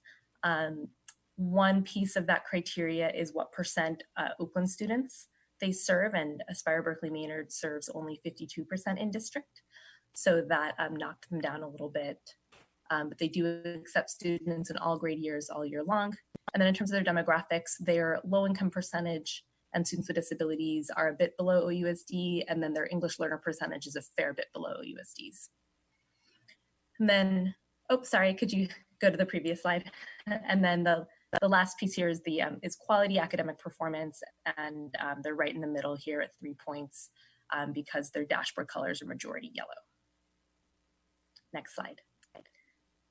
So some of the key terms here of the proposed lease, the duration, the first term duration would be from July 2020 through June 30th, 2035. And then the lease has the right for the school to renew for up to 2 additional terms, a 15-year term and then a 10-year term. The design approval must be given by the district superintendent or designee for the school to undertake any of their modernization construction. Aspire Berkeley Maynard would cap their enrollment at their current charter authorized limit, and they agree not to request a material revision for enrollment growth throughout the duration of the lease, unless mutually agreed upon by the district and the charter school. So those terms are all pretty consistent with how the LPS, the Leadership Public Schools R&D Prop 51 lease, which is the first and only other Prop 51 lease we have. Those are all consistent with that one. An additional term of the Aspire lease is that they would not be able to undertake any construction that increases the capacity of the overall site. Next slide. So the financial terms of the lease are presented here. So in addition to paying the cost of the state financing, so again, they would be taking on that half of the Prop 51 funds as a loan that they would be paying back. They would continue to also pay the 1% oversight fee. We have the below schedule of what they would pay in terms of additional funds to the district. So different from LPS, here we've actually split out a percent that they would of in-district students versus a percent for out-of-district students because of their high percentage out-of-district. And in general with our leases, with our in lieu leases, we tend to charge more for out-of-district students. And so you can see across for every single set of years, the percent we would be charging of the revenue for out-of-district students is 0.45 percentage points above the in-district percent. So I know that these numbers are a little abstract, so I did want to talk a little bit more about in practice what these numbers might mean. So there are some rough calculations that I'm going to talk through quickly. They assume that the school's percent in districts remains roughly about the same, which is 52%, and they don't take into account any COLA adjustments. So over the course of the 40 years under this proposed payment structure, the estimated rent collection would be around $2.5 million. If the school were to continue their current lease structure for 40 years or move to some other Prop 39 rate structure with some additional fees for out-of-district students, we would estimate that they would pay somewhere between $6 to $10 million. It's sort of a wide range here because it would really depend on a few different things. The Aspire Berkeley Manor Academy in lieu lease is structured a little bit differently. So, for example, currently they receive a fair amount of rent credit. So the estimate of what they would pay over 40 years would depend on whether we continue to do that. It would depend on what the Prop 39 rate is. It would depend on how much extra we charged for out-of-district students. So that's why it's kind of a wide range. So we have 2.5 million under this structure or in lieu structure. So those are the two numbers to compare. And I'll just mention that again, the charter school will be taking on up to $10 million of debt that they would be paying back over the 30 years. Next slide. So the timeline here, as I mentioned, Aspire Berkeley Maynard Academy held a community meeting virtually on March 19th. They, today is the first read of the facilities use agreement. We had originally scheduled the vote to be April 7th. We have some flexibility there depending on whether, depending on the board conversation today. And then the proposed beginning of the long-term lease would be July 1st. And the anticipated date that their kind of construction / modernization would be complete would be August 2024. And with that, happy to take questions. Thank you. Colleagues, does anybody have any questions? Director Harris, is that you raising your hands there? I can't hear you. There we go. I was trying to figure out how to get it out of gallery view. Okay. Thank you, Ms. Baraka, for the presentation. How does Berkeley Maynard compare to IBEA and leadership in terms of the number of in-district students served? So the percentage at Aspire Berkeley Maynard is lower than both those other schools. So it's 52% in district at Aspire Berkeley Maynard. I believe the IBEA percentages for the other two? Yeah, I think IBEA is around 70 something percent, and then LPS is above 90%. Okay. In district. Okay, and so we have long-term leases. I'm just doing this from recollection. We had talked about one at IBEA. We confirmed one with leadership. We have one with OMI. That seems to be, just from recollection, the only, which is a real difference. Have we extended a long-term lease to somebody with 50% in district enrolled? have you looked at that as just a statistic? Spire Berkeley Maynard is one of the lowest percentages. I Mhm. think it's probably the lowest of our authorized schools. UMing has a low percentage, but they are a countywide benefit school and also a countywide school. Okay. And then OSA has a slightly lower percentage, but I don't think it's lower than Aspire Berkeley Maynard. Given their location, which is right on the cusp of a few cities in particular, they do tend to draw a number of non-Oakland students. Okay, thank you. We'll go to Director Hinton Hodge and then Vice President Gonzalez. Great. And then Director Yee. Thank you. Director Harris, I think there's also, I don't know if it's in the same format because it's probably older, like OMI, but KIP, I'm pretty sure has a long-term lease because and they did that, their development work of, rebuilding.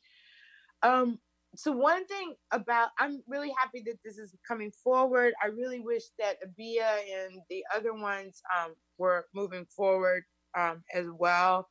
I think this is, I'm wondering is, I don't know if Tadashi is still around, but I wonder like how these things play, because I have felt like that this is again one of those spaces where we should have been thinking about leveraging resources. That it was if this is a school that we count in 3.3 billion of need, now we actually don't have to be the ones that are fully responsible for it, right?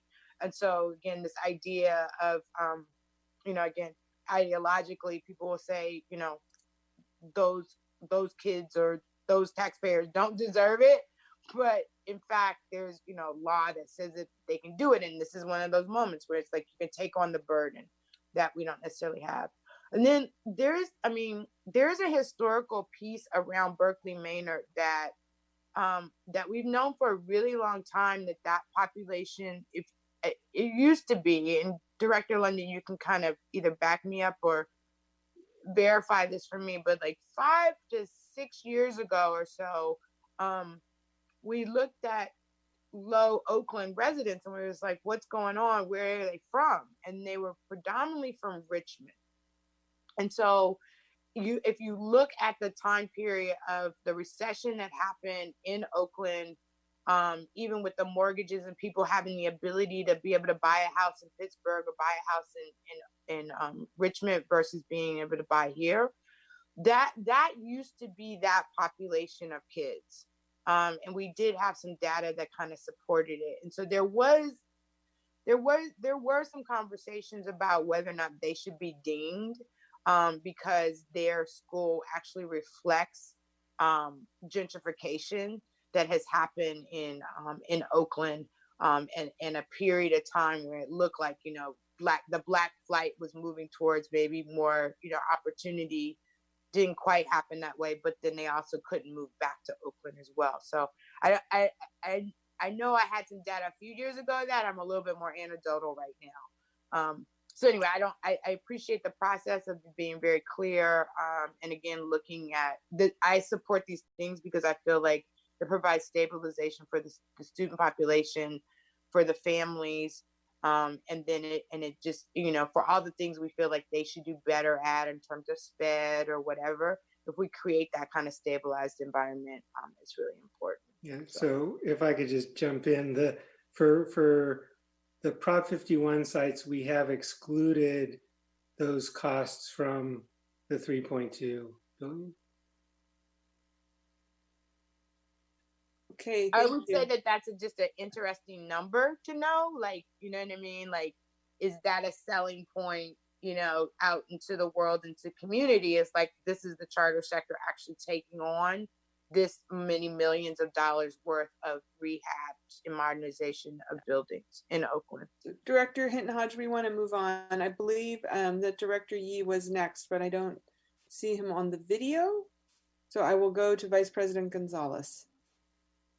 Thank you. So Ms. Maraca, help me understand. So I think what I heard you say is that you believe if the current trends persist, that this lease over the term would generate $2.5 million worth of revenue for OUSD. But if we did not do this lease, then we would actually potentially receive as much as 4 times that amount. So help me understand that why we would forego the additional rent. And also, how much are they paying? How much are they borrowing? I guess is how much do they have to pay back to the state? And then I also want to understand. Thank you for the information you provided on other districts and what their Prop 51 leases look like. But I don't think maybe we did. I don't know how does the length of this lease compare to other districts? And specifically, why are we offering a lease extension that is only their option? Why isn't it a mutual? Why can't it be mutually agreed upon? Because they only got a 2 for equity. That's not great. And so I would rather have the option of saying in 10 or 15 years, whenever the first lease term expires in 2024 or whenever that is, we're not really happy with the equity work that you guys are doing, and we don't think it makes sense for you to continue in our space. So how does the lease term compare to what other districts are doing? Why can't we structure the agreement so that the agreement to persist with the second or third term is a mutual agreement? And then I also asked about, how do we structure this agreement so that they would have the incentives to serve kids more equitably? Specifically, I think their ELL percentage is really low. Also, their SPED percentage is not that different, but in terms of the kind of SPED programs they're offering, it's quite different. I don't believe they have like a moderate severe program. So those are some of my reflections, and I would love to hear more about, and some of these questions you might have to come back with. So either way. Sure, happy to take an initial stab. So in terms of foregoing that difference in the amount of fees, it's if we believe that the amount of money that they'll be putting in to the modernization construction is worth that differential, and so they'll be putting in up to $10 million of their own money at the site to do all the improvements that are listed out in the presentation / in Appendix B. So that's sort of the decision for the board to grapple with. In terms of the length of the lease and why the extensions are at the sole, sort of at the charter's discretion and not because the charter school is paying back the lease, the loan over 30 years. They really are looking for the stability of knowing that they're going to be at the site for at least that long. Otherwise, for them, it wouldn't make sense in their perspective to put in up to $10 million, let's say, of funds into the site if they think in 10 years they might get ousted. So that's the argument that we hear. Let's say that all 3 segments of the agreement, how long does that make the lease? Because I think it's longer than 30 years. So it's 40 years, which is, from looking at other districts, relatively standard. So it's basically a few years before they begin the construction, then the construction, and then 1 year after the construction is complete is when the 30-year time period kicks in. So that's where we get to the 40 years. We could structure it potentially as 30 years plus the 1 year after construction is complete, and not necessarily put in the exact years, which might be a difference of a handful of years. If that was something people were interested in, instead, we could look into that. And then your last question around the incentive to serve more special ed or English learner kids, English learner students. I think it's an interesting one and something that we haven't yet talked to about with our council or with the Charter Schools Council. And so we could potentially, if folks have ideas of what that could look like. I don't know if you're thinking more, is it a financial incentive or some other type of incentive? Right. Well, it could be, I feel more comfortable with 30 years than 40 years, but maybe it's a time, incentive that if they make progress on those goals, we could potentially add another lease term or something. Okay, so let's move on. Director Yee, let's go next to you, please. Okay, thank you. I'm generally supportive of these legacy projects because they've demonstrated being a good partner over the years. But I have 3 questions. One, we mentioned about the large number of students that are out of district, and originally I thought, well, that's not good. But then I realized because of their location, they're taking relatively fewer district students they're actually bringing in revenue that would be an ADA loss for Emeryville or Berkeley, or Richmond, not necessarily from Oakland. So it occurred to me that that actually is a slight benefit in our favor if we look at it that way. Secondly, it used to be a school with a high African American population, more than the district norm or the neighborhood. Is that still the same? Ms. Maraca?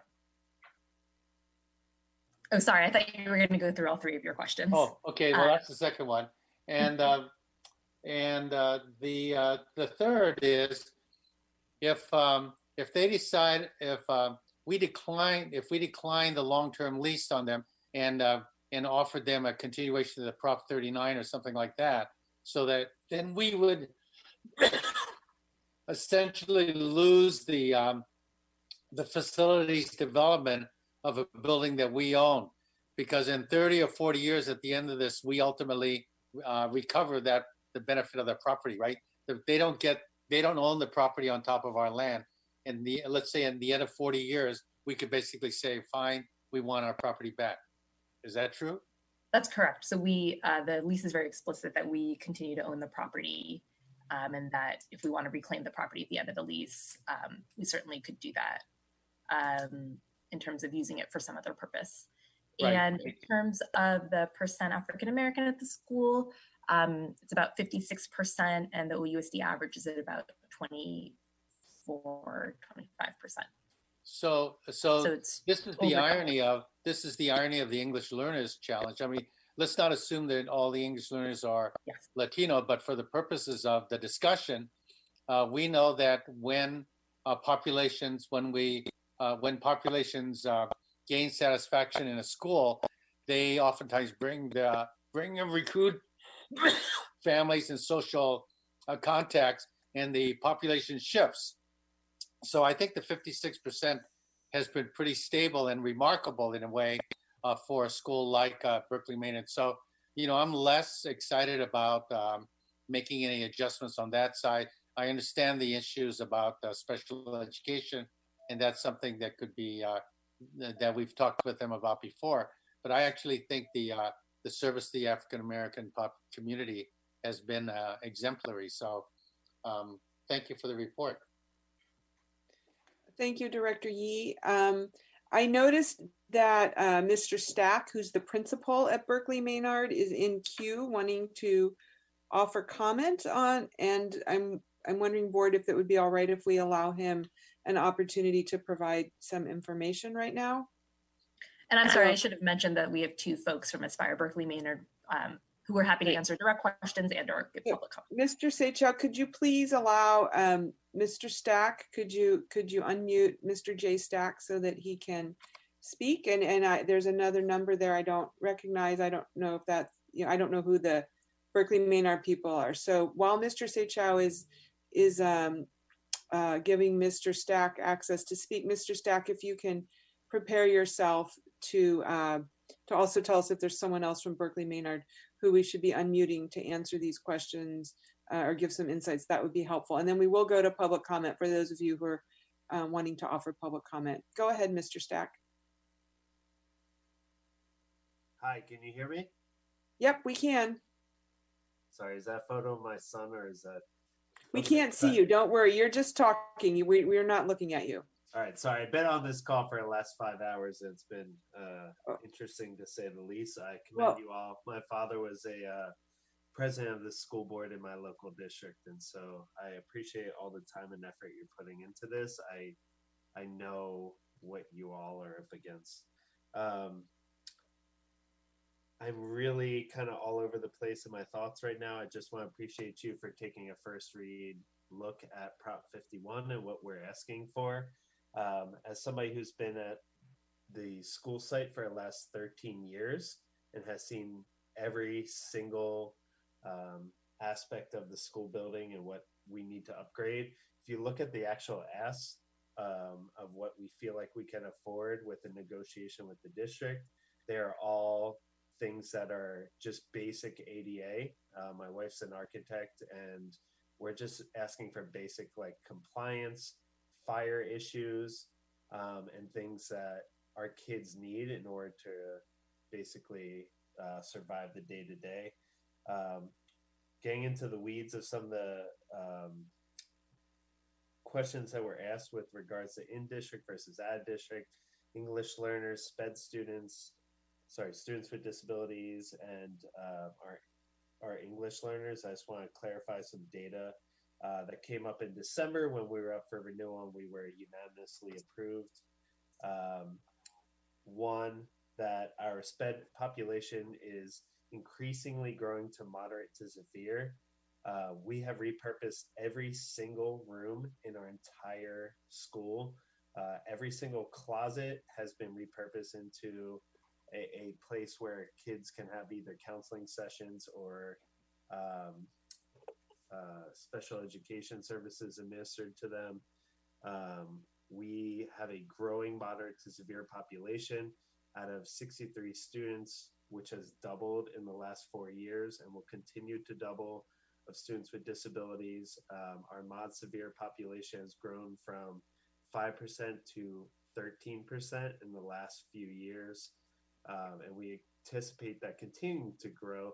Our last kindergarten enrollment had, we required 3 instructional aides because 3 of our students incoming into kindergarten required one-on-one services. And as we continue to provide an inclusion model to all of our students, we are navigating what it means to have the proper facilities to be able to do that. So we appreciate the board's support on this prop and know that there's going to be continued conversations around this long term.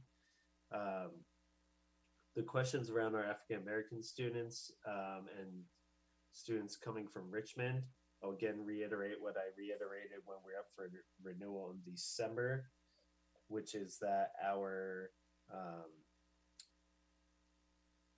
demographics has changed over time. The North Oakland community has changed over the last 13 years I've been there.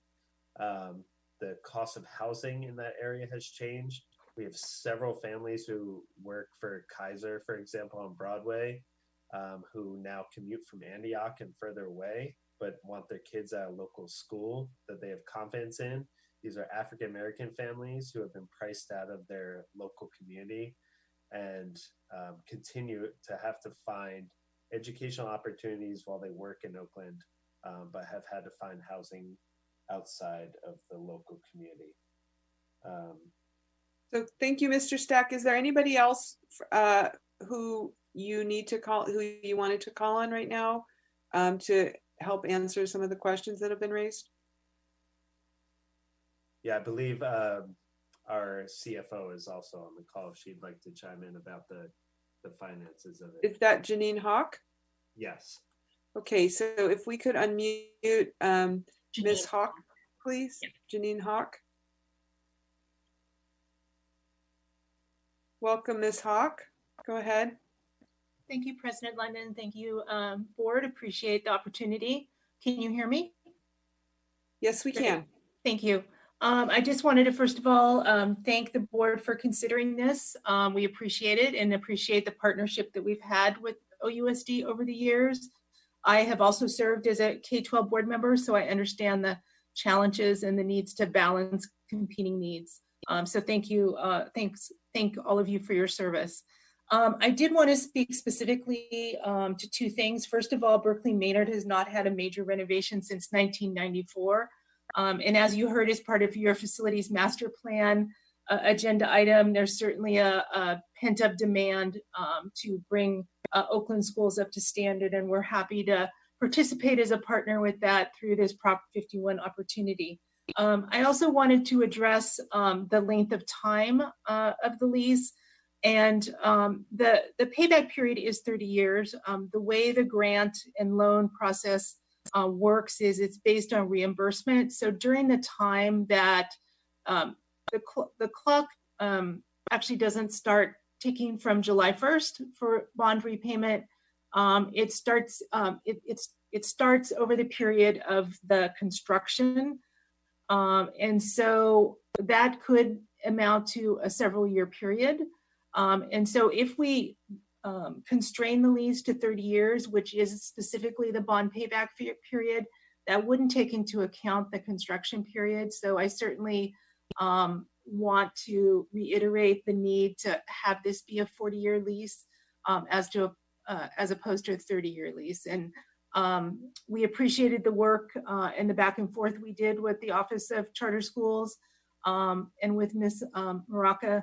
And the importance of the 40 years certainly, I think, was understood by both sides relative to the payback period and the need by Aspire. So I hope the board will consider continuing this as a 40-year opportunity. Thank you. Thank you. Let's go back to comments and questions from board members. Are there any further comments or questions from board members about this agreement? This is a first read. We're not voting tonight. Is there, okay, so let's go to public comment now. I see that we have a couple of people. We're going to limit public comment tonight to 1 minute each because it's getting late. Mr. Seychow, can you please call the speakers? Yes, we have a call-in listener by the area code 510, last 3 digit 950.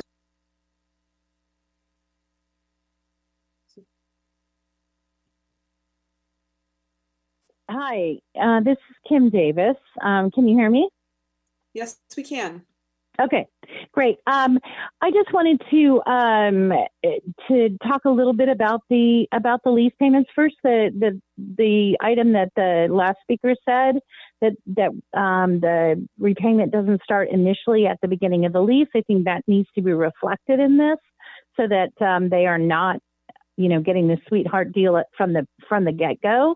I also appreciate Ms. Maraca putting some numbers to this because they were not in the presentation. My rough going over of the numbers after talking with her about it, there's a much bigger discrepancy. But in any case, $2.5 million over a 40-year lease is just simply not enough. That's $7 million more than the loan that they're getting is what they're saving on this deal. We will be losing, OUSD will be losing about $430,000 in revenue each year of the loan, based on what we would have gotten under the current loan. And then even after the loan is paid off in 30 or 33 or whatever, how many ever years, Aspire will still be paying $350,000 less per year than they pay currently, which is the whole reason for this deal in the first place, so that to give them time to pay back. And I understand that.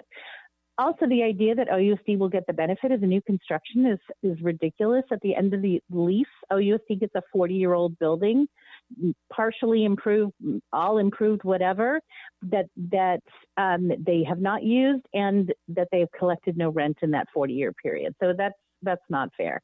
And finally, it is really offensive that at a time when you are slashing school discretionary budgets by half, you're choosing to give a sweetheart long-term lease to a chain charter school.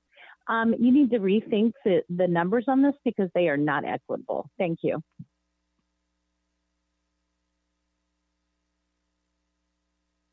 Sorry, let's call the next speaker, please. Thank you, Ms. Davis. The next speaker is a call-in listener also, the area code 510, last 3 digits 345. I'm sorry, Mr. Seychow, can you repeat the last 3 digits, please? Yes, the last 3 digits are 345. Great, thank you. Go ahead, please. Yes, this is Asada Oligbala. On page 12 of the document that you agree to be the district's lead agent on the environmental review, which is the California Environmental Quality Act. That means that you're going to take full responsibility for assuring things like air quality, hazardous materials, water quality, greenhouse gases, just to name a few of the things.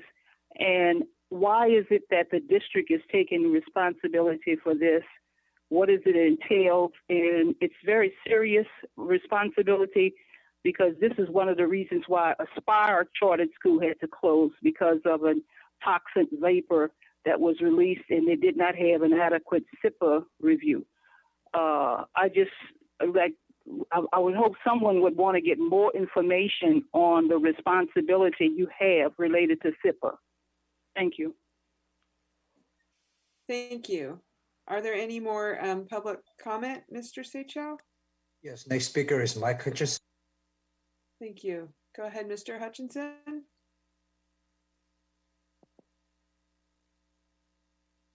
Mr. Hutchinson, are you there? There we go. Yes, I am. Mike Hutchinson. I agree with the previous comments. Also, a lot of us are philosophically opposed to giving a 40-year lease on public property to a private entity. I think it's really inappropriate for elected officials that serve 4-year terms to sign a lease with a private entity for 10 times their elected term, especially with what's going on right now. If nothing else, the optics of this are very poor.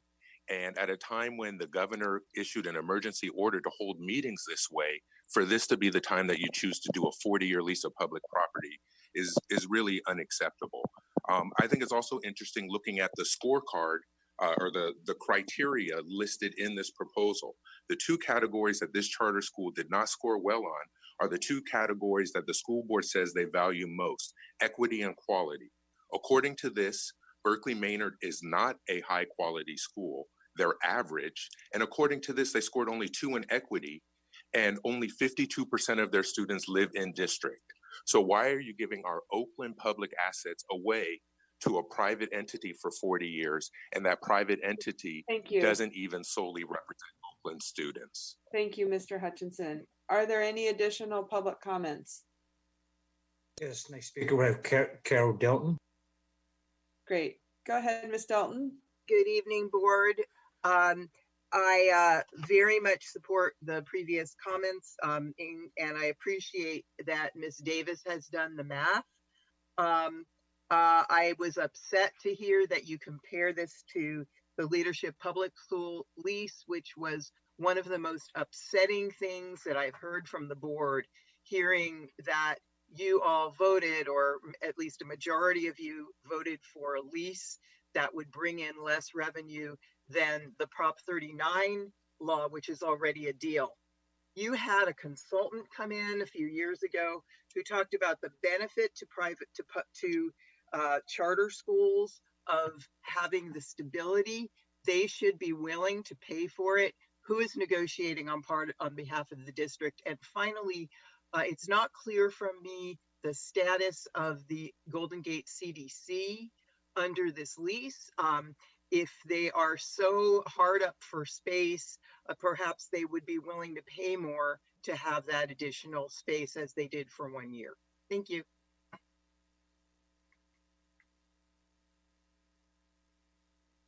Thank you, Ms. Dalton. Are there additional public comments? Yes, we have Oakland PCSD. Thank you. When you're ready, please start speaking. Yes, good evening, board members. Thank you so much for your time this evening. I just wanted to clarify a few items and certainly can follow up with you individually later. Aspire is a nonprofit public charter school. First, to clarify, it was previously mentioned that it was a private entity. We were looking at other leases across the state and including in the Bay Area that are for 40 years in West Contra Costa County, looking at 99 years in Vallejo, districts that are very similar to Oakland. Also, the current lease with Aspire Berkeley Maynard is an unsustainable lease. It is not affordable, and it was only affordable because of the rent credits that were offered at that time. We know now that rent credits, as they were under previous administrations, are no longer available. In terms of CEQA, that is correct that CEQA is something that you would be the lead agency for. However, all of the responsibility still lies with Aspire Berkeley Maynard. It's just that a public entity needs to take responsibility, but you will receive the full reports that are done through the CEQA analysis that demonstrates that there's no, that any traffic implications are are mitigated, that there's no environmental quality issues with the site. So you will have full transparency into that report. Also, as a previous lender for charter schools, I can say Can you wrap definitively. up? Can you wrap up, Yes. please? Last point. Definitively, we would never would have approved a loan that had an amortization period that was. We're looking at a situation where it's 30 years for the debt. There needs to be more years on the lease than there is for repayment of the debt, because otherwise it would not be touched by a lender, knowing that anything can happen in the final years. Thank you very much for your time this evening.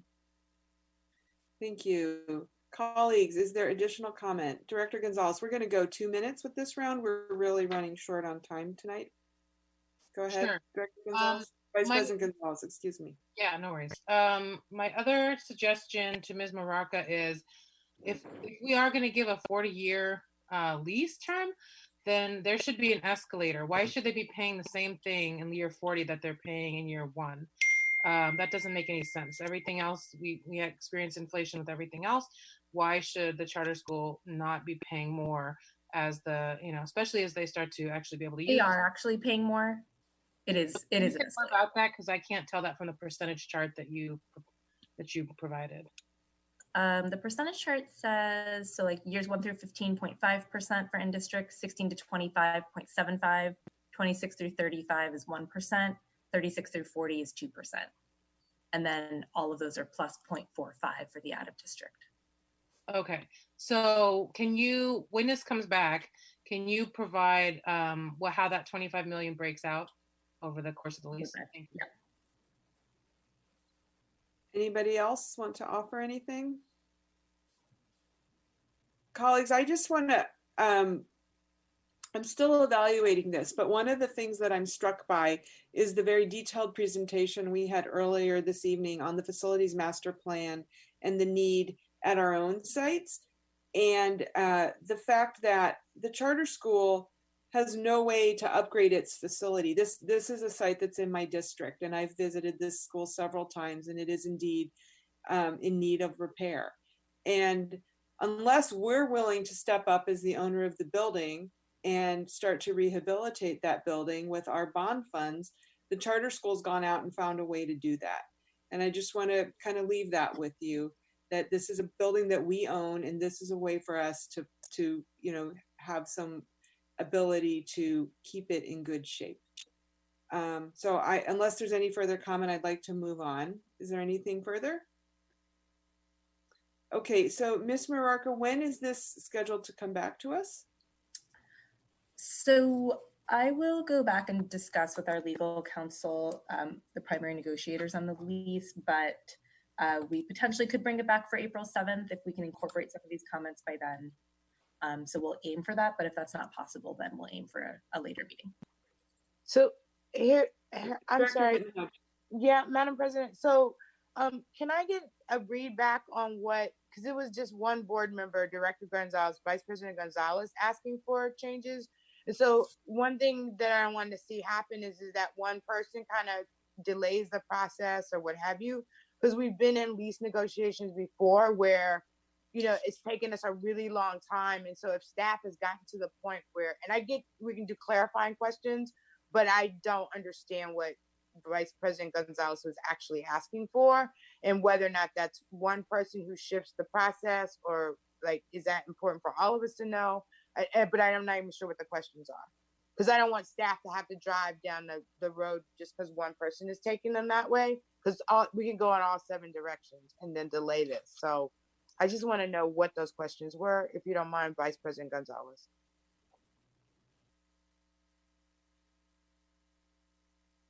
Vice President Gonzalez, can you clarify for Director Hodge your questions? She wants to know what it is you're asking staff to bring back, and then colleagues, if I may, please.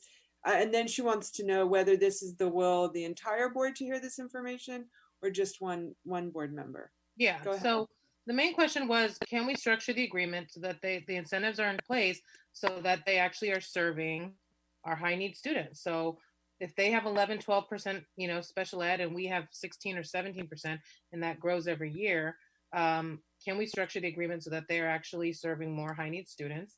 And then can the extension be mutual rather than at their sole discretion? And I don't know, Ms. Marika, if the information you sent us included how the length of this compares to other districts. So I'll go back and look at that. But, you know, the other thing is just that, I mean, anyways, I've already said my piece about, I think we're foregoing more income than we should have to. But I do think if there's ways to structure this so that they're incentivized to serve higher need students, because that's supposed to be what the citywide plan is about, is so that the high need students are being equitably distributed across the system. So that's the question. So now, colleagues, I want to ask, are there others who are interested in seeing the information that Vice President Gonzalez is asking for? I do want to see it. Yes, I see want to Director see Torres nodding her head. Others? I'd be interested in the special ed information. Director Eng is interested in the special ed. Director Harris, I see you nodding your head, or is that a... Director Yee saying no. Director Harris is saying yes.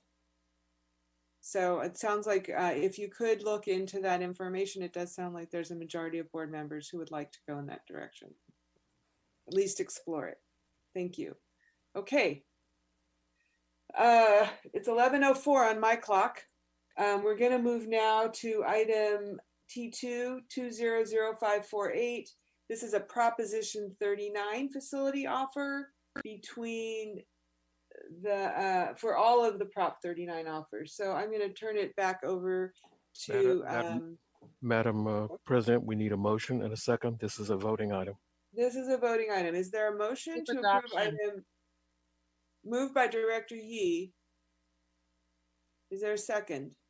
Second. Second by Director Gonzalez. Great. We'll turn it back over to staff, please. Thank you. And I'm going to turn it over to Ms. Kelly Craig-Arnold, my colleague, to present this presentation. Good evening. My name is Kelly Craig-Arnold, Policy Specialist at the Office of Charter Schools. So I'll provide a quick review of the Prop 39 process as we near the end of this Prop 39 cycle. Prop 39 is the annual process that entitles charter schools to locate on district sites for one school year. Charter schools that request space through Prop 39 must be allocated space that is reasonably equivalent to the space at their comparison district schools. And charter schools are charged per square feet, plus their proportional utilities and custodial fees for the sites at which that's applicable. The Prop 39 per square foot fee is calculated by dividing the total facilities costs paid for out of the general fund by the total square footage in the district, which means that it does change from year to year. So you'll see here the previous Prop 39 rates, as well as the rate for these 2020-21 Prop 39 offers. For the current school year, the rate is $4.62 per square foot. Next year, we'll see an increase to $4.94 per square foot. And this is up from the lowest rate of $3.80 in the 15-16 school year. 14 schools submitted Prop 39 requests. Of these 14 schools, 3 schools have withdrawn their applications. 2 schools have signed extensions with the intent to withdraw. 6 schools have signed extensions in order to pursue in lieu leases for their current sites. And Urban Montessori has signed an extension in order to pursue an in lieu lease as well. So we anticipate providing final offers to 2 schools. So we plan to offer the current Seoul campus to Unity Middle School. And for Francophone Charter School, we plan to offer 2 sites, one of which is the Tolar Heights campus, which they're currently located on. And the second offer would be for co-location at the Brookfield Elementary campus. I'll conclude by just reviewing where we are in the Prop 39 timeline. We've already issued preliminary offers back in February, and charter schools had until March to respond. Although charter schools could not accept or decline a preliminary offer. April 1st is the deadline for OUSD to issue final offers to charter schools, and then charter schools have 1 month to either accept or decline the final offer. And if a charter school accepts the final offer or a portion of the final offer, we will finalize the facilities use agreement with the board for the upcoming school year. And with that, I will take any questions. Thank you. Let me just clarify, Ms. Craig Arnold. So these deadlines that you're showing here on the final slide, those are not set by us. Those are set by the state, correct? Exactly, yes. And the state did not make any changes to this in light of the coronavirus pandemic? No, no changes have been made. Okay, thank you for clarifying that. Colleagues, do we have any, do you have any questions or comments about this item? I do. Great, go ahead, Director Harris. I'm going to give you 2 minutes. Please start. Okay, I got 3 questions here. The first is, did you get a sense whether or not Francophone, this is with respect to the Brookfield co-location, were they interested or not in co-locating at Brookfield? I mean, they seem interested, but we don't have a final answer from them and they have until May 1st to respond. So I would definitely defer any questions about how interested they are to the leadership at Francophone. We do know that they are exploring a private site as well, but as Ms. Craig Arnold said, we do not know how likely they are to pursue that versus accept the Brookfield offer. Okay, and then just noting here, this is more about, so there were they to accept it, within 1 mile you would have a TK-12 in Lighthouse and Lodestar. You'd have Madison Park, Upper, Middle, and Lower, Brookfield, and Francophone. So the big concern in that community right now on 98th and Eads, all the way to 105th and Eads, is severely impacted by traffic every day, every morning and every afternoon. The city has been unable to do anything about it. So what I'm wanting to know is, has a traffic study been done to support this this offer? No, so that has not been done as part of the Prop 39 process. Okay, yeah, I would note that's a shortcoming. I mean, there are more than almost 2,000 people going into an area that was not designed for 2,000 people. So it is a huge inconvenience for that community. So yeah, I don't know if we've turned every stone. And my final question is, how many classrooms are we offering, and where at Brookfield are those classrooms? I'm having trouble picturing where they would be. Mm-hmm. Yeah, so we're going to be offering 7 classrooms at the Brookfield site. 3 of those classrooms and the admin space are where the Head Start program currently is, and those portables kind of by the parking lot. And then we haven't finalized where the other 4 classrooms would be, but it would probably be 4 classrooms in the wing that's closest to the Head Start portables. Okay. All right. And is there any,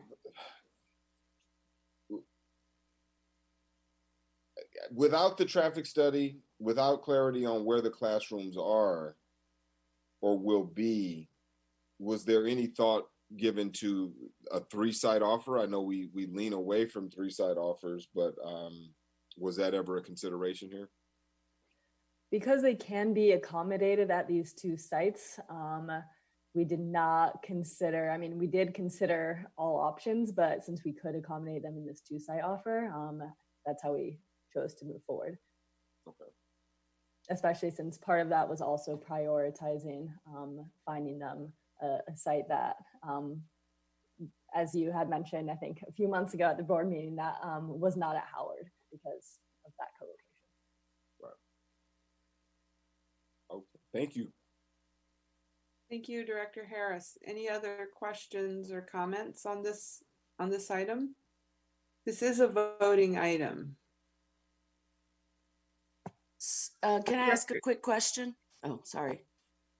Sure. I'm not seeing you. Is your screen on? Sorry. Yep. Go I ahead. just went to get a snack. I was just going to ask in regard to this issue of not knowing how the classrooms would be situated, the question that was just asked by Director Harris. How well has the planning gone with the principal and with regard to the teachers and so on, such that wouldn't we want to know by now where the classrooms are going to be? I wonder if you worked at the school and there wasn't a plan in place and we're supposed to vote, how disruptive that could possibly be to that whole campus, and the panic that could set in with regard to the school's coming and we don't know what that's going to look like. This happened last year, so I'm not sure why so late and you still don't know. To clarify, the rooms will be finalized at the time that the final offers go out. There has not been a final offer released yet.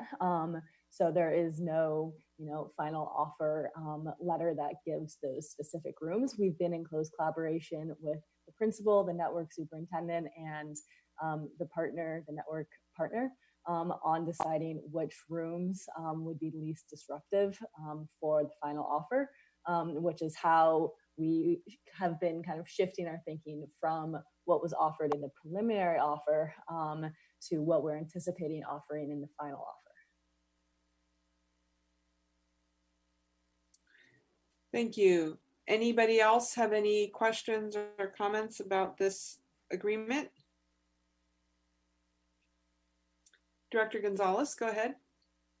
Yeah, I just want to acknowledge that it's, these things are never fun for our school communities.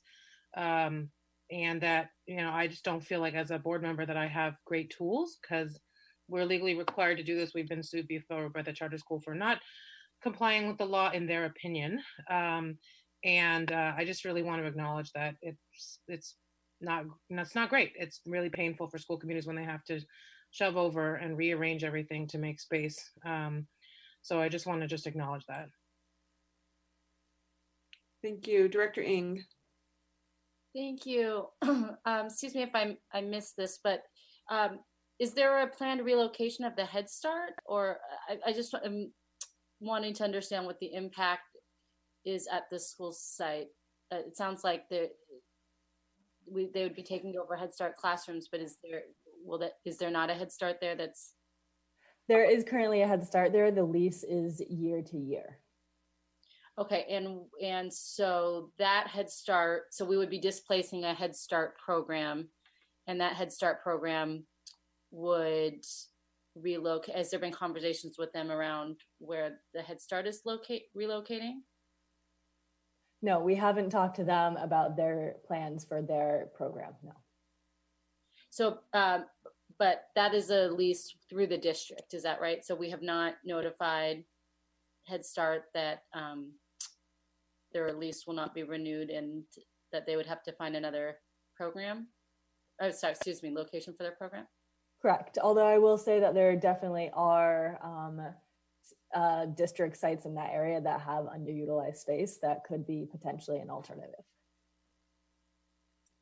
Especially as they are occupying only right now 3 classrooms, which is a pretty small footprint.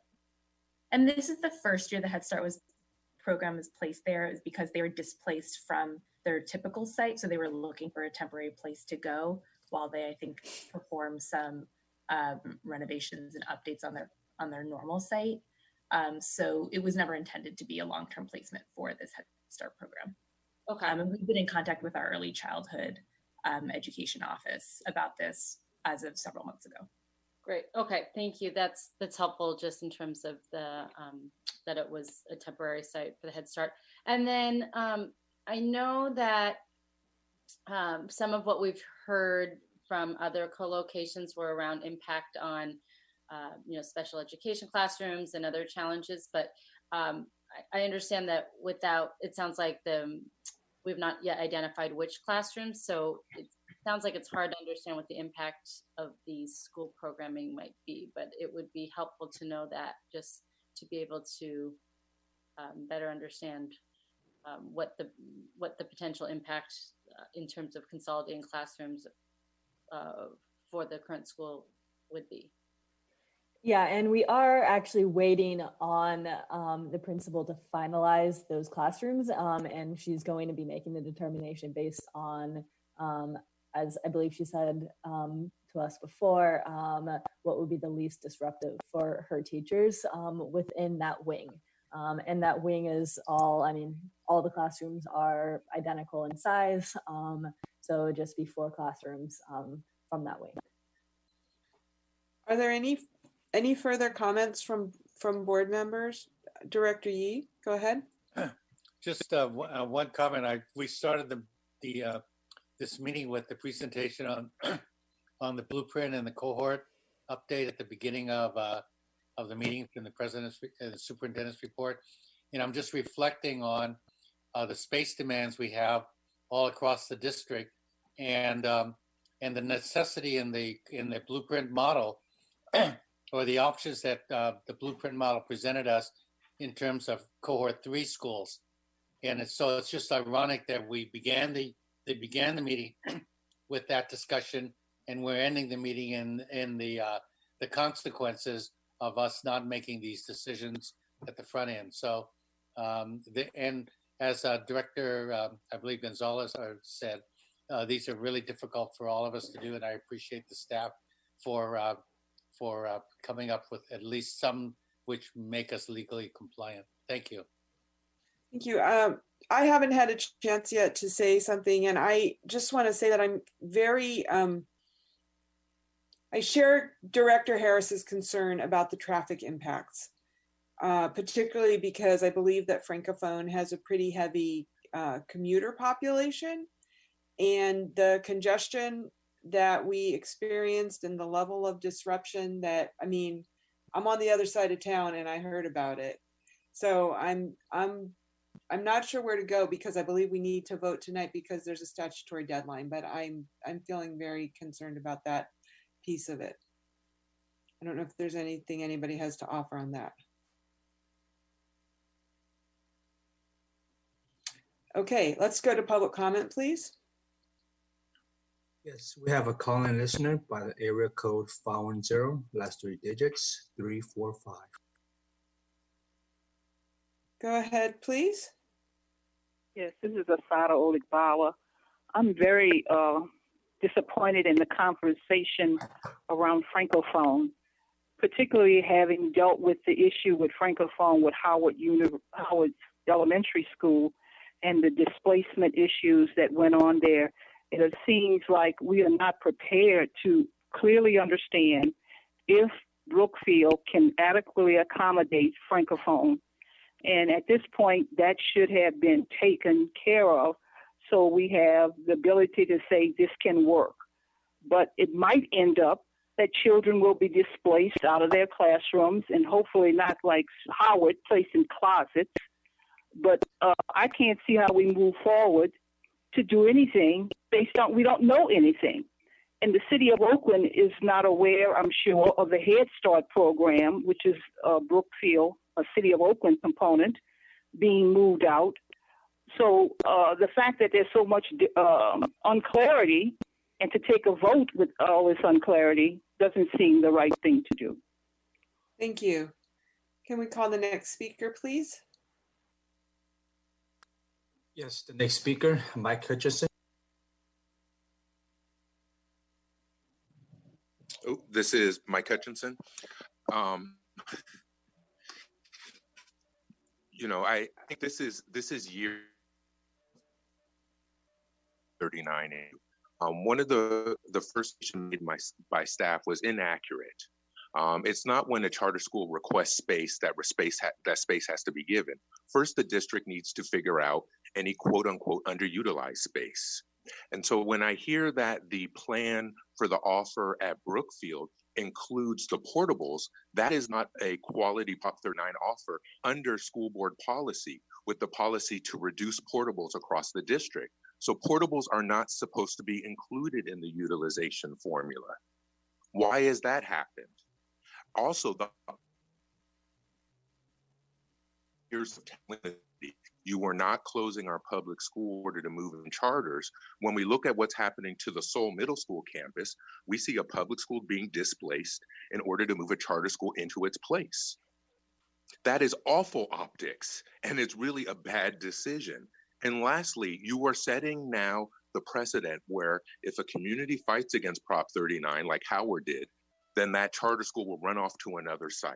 Thank you. Instead of that, what we would really like is Mr. for Hutchinson. you to join with us to fight all of these offers. We're going to move to the next speaker now. Can we call the next speaker, please? Next speaker is Kampala.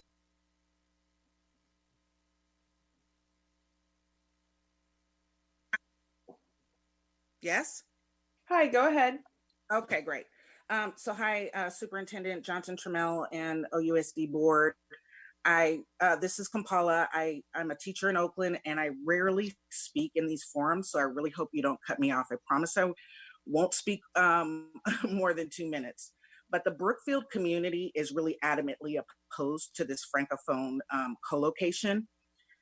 Francophone's presence at Howard, as has been mentioned by other speakers, pushed African-American students and students with disabilities into closets. Director Harris, you are very familiar with this. You were there at community meetings. Brookfield families don't want their children to be treated that way either. Brookfield, like Howard, has a strong community that also wants to have their school expand and grow. Brookfield is a community school, and we need to be investing in schools like Brookfield. Francophone will not actually even serve the students in that community. Francophone serves very few Oakland students, and despite the fact that they will parade their very few African-American students in front of us to show diversity, the fact is that they don't have very much diversity, and they serve very few students with disabilities. What's not being brought up here, I'm sorry, I don't speak very often, and I promise you it's not going to be much more. I'm going to give you about 30 more seconds. I need you to really wrap up. The fact is that Francophone is, you're also suggesting to close Brookfield a year after. So what it kind of amounts to is that you are creating a circumstance of colonization. So what it is you're going to put them there, and then they're going to let them take over the school. And that's taking away space from Native Oaklanders, and it's outrageous. This charter school can go to a private facility to expand. And I would really hope that what you guys would do would be to help them find private space so that they are not on Brookfield or Howard campus. Thank you. Thank you very much. Let's go to the next speaker, please. Next speaker, Mr. Brown. Am I on now? Oh yeah, okay. You're on, Mr. Brown, go ahead. Thank you very much. You know, I don't, and both of your staff members, Dr. Kyla Johnson Trammell, make sure I call you by your right name before I start getting yelled at by Jody again. So the reality is that the staff members disappear on this. It sounds like the staff really has to engage with these folks to let them fully understand what the conditions are here. Apparently, there's just no communication at all between Francophone and the district to really pound out the reality of this, unless it is probably just to take over. My feelings, I can't imagine them wanting to be at Brookfield anyway. But apparently, this is just a strategy going on, and we're kind of playing game. But most importantly, the African American community is under major siege here. You know, and we're just getting kicked around, pushed around, whether it's McClymonds, it's just really a disaster. You know, to be an African-American, to move to Oakland from East Coast, to be here, and this is just painful to see, to work in all of these different schools and see the complete segregation. Thank you. 90% of your schools are segregated. That's my time. Thank you. Can we have the next speaker, please? Yes. Next speaker, Carol Delton. Good evening, board. I want to go back to the comment that I believe it was Director Yee made about how there's so much call for space at schools.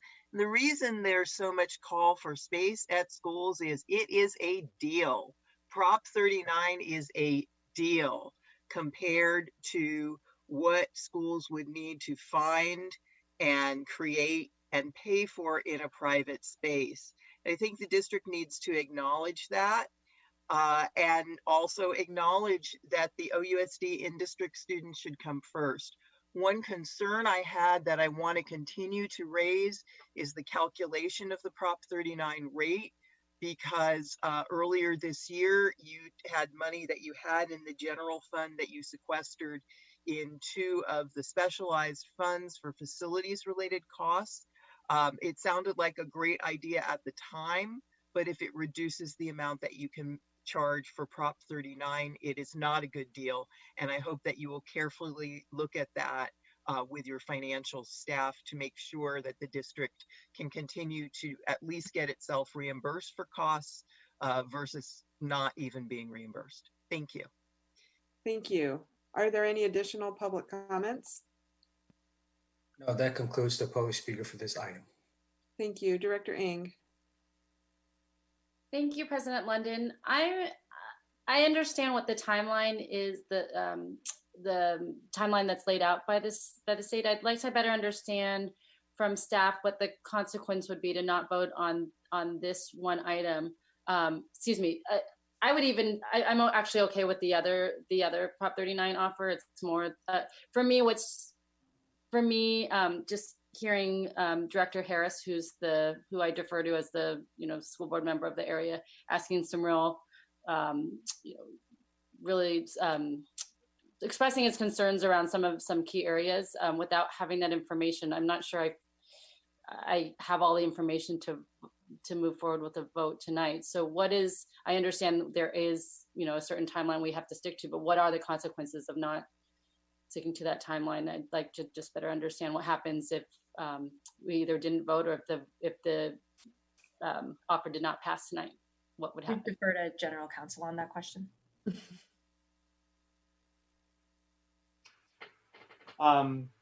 Well, the district is required by law to make a Prop 39 offer by April 1st.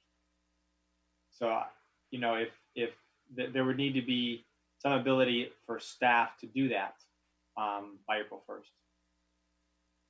So, there's a variety of places where it goes. There could be a special meeting if there's direction from the board to do something else between now and then. But if we don't do that, we would not meet that statutory deadline. And if you want the consequences about that, we should talk offline. That's legal guidance. I would just also note for the record that we have received a large number of comments through our e-comment on the agenda in opposition to co-locating a charter school at Brookfield. I just want to make sure we reflect that for the record.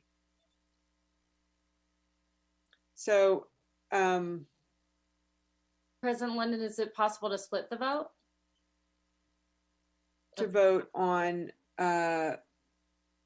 the one school and not the other? I think you could make a motion to do that. I want to recognize Director Hinton Hodge. I see her. Are you trying to speak, Director Hinton Hodge? What I get when you do that is just like this big hand. I know, sorry, I'm on the wrong kind of device. So Prop 39 is the law, and I get the traffic thing, and I do always defer to the east. So it's coming down. What is that? 98? Is that it, Director Harris? And there's all that bottleneck. Some people will go to the left, and some people will go to the right. But for the most part, 98th will get cluttered.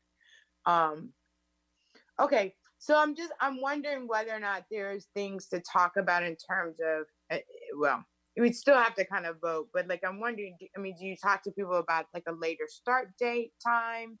That can be hard for families, I know, but, so anyway, I am always curious why the to the extent that the traffic stuff has been hard to resolve.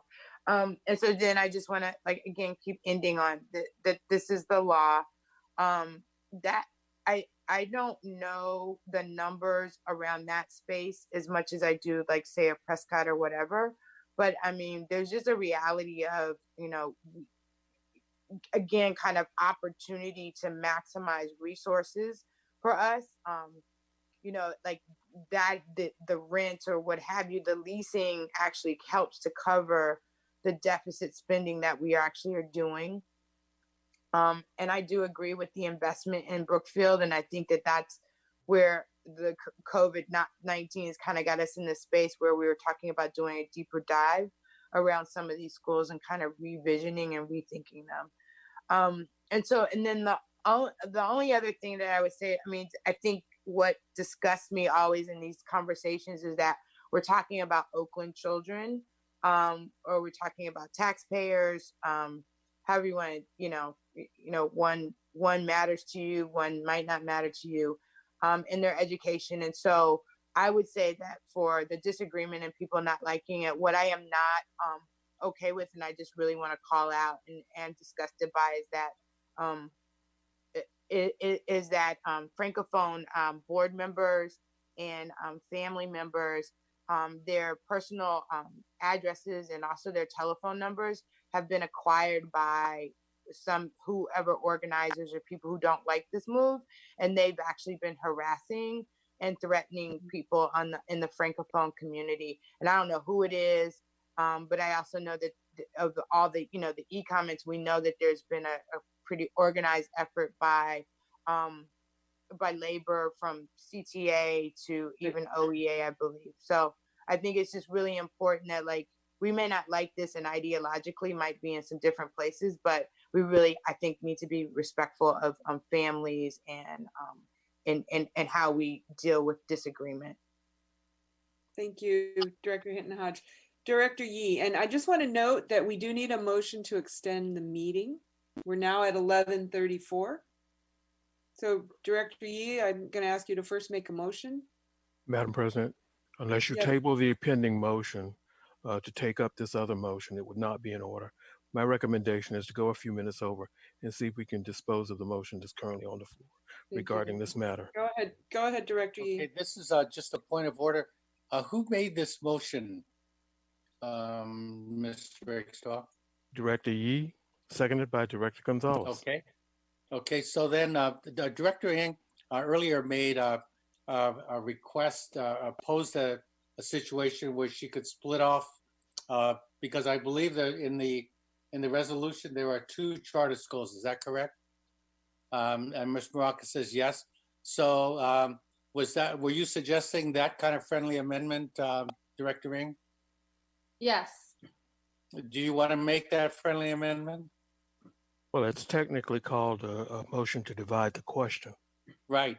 Technically, well, it serves the same purpose. If that's what you're asking for, and I am the maker of the motion, but first I have to know that that's what you're intending. I was suggesting that, yes, I would suggest. Okay, then I accept that as a friendly amendment. So now we've split the question. There are two items to vote on.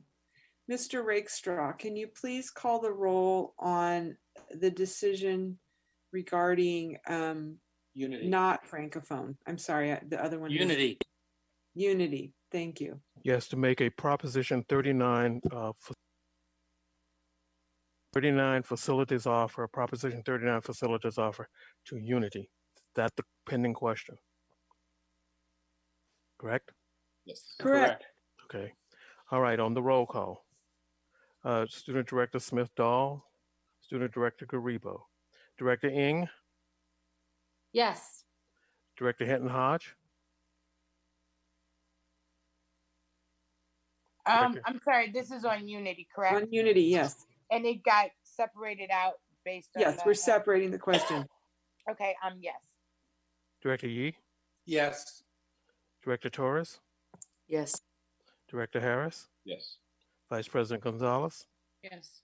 and President London. Yes. The motion's adopted. Thank you. Okay, Director Yi, are you ready to call the roll on the Francophone piece? I leave it up to you. I just wanted to Well, dispose. I think we're at the point where we need to just take the vote and see what happens. Well, we actually need a motion and a second. I thought it had been moved and seconded. On the divided question, he took it as friendly. Technically, it's divided, but we don't have a motion to adopt the other We have yet. a motion, please, to adopt the Prop 39 of Francophone at the Brookfield site. I so move. Is there a second? I'll second it. Thank you. On the motion as stated, to make an offer to Francophone for the Brookfield site, Student Director Dahl, Student Director Garibo, and Director Ng. We can't hear you, Director Ng. Sorry, I said I'd like more information, so no at this time. Director Hinton Hodge, Yes. Director Yi, Director Yi? Yes. Director Torres, No. Director Harris, No. Vice President Gonzalez, I'll abstain until we have more information. President London. No. The motion is not adopted. Madam President, this is the General Counsel. Can I jump in? Yeah, turn on your camera, please. So we're going to need clarity then on what the board would like staff to do, since we have a legal obligation in about 4 or 5 days to make an offer.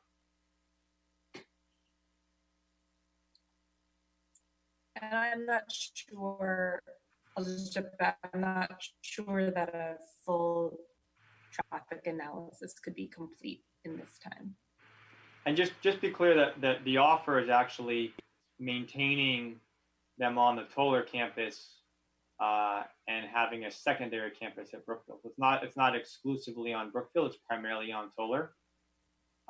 It's just a few extra classrooms on Brookfield. So we need board direction. We could theoretically amend this one as well and split this one in half. We need an offer that fits, that provides, that makes an offer for the number of classrooms that they're eligible for under state law. And so that calculation means that they need more classrooms than are available at Toller.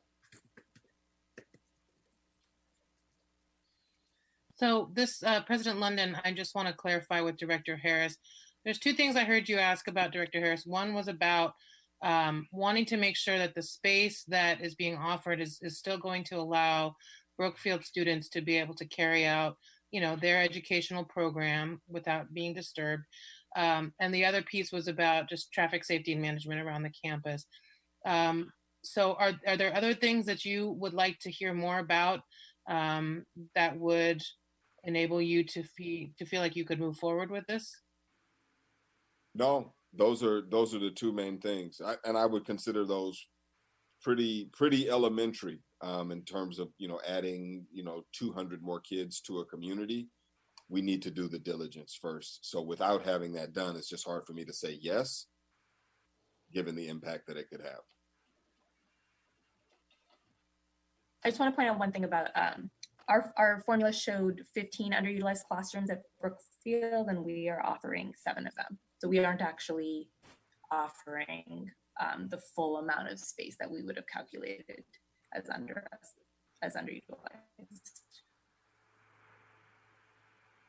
Could you clarify how many students? I heard you say 200, Director Harris. Is that the number that would be going to Brookfield? We don't know how many students exactly Francophone would choose to serve at each of the 2 sites. So that would be up to them how many students they would want to serve in those 7 classrooms at Brookfield versus the 6 classrooms at Toller Heights.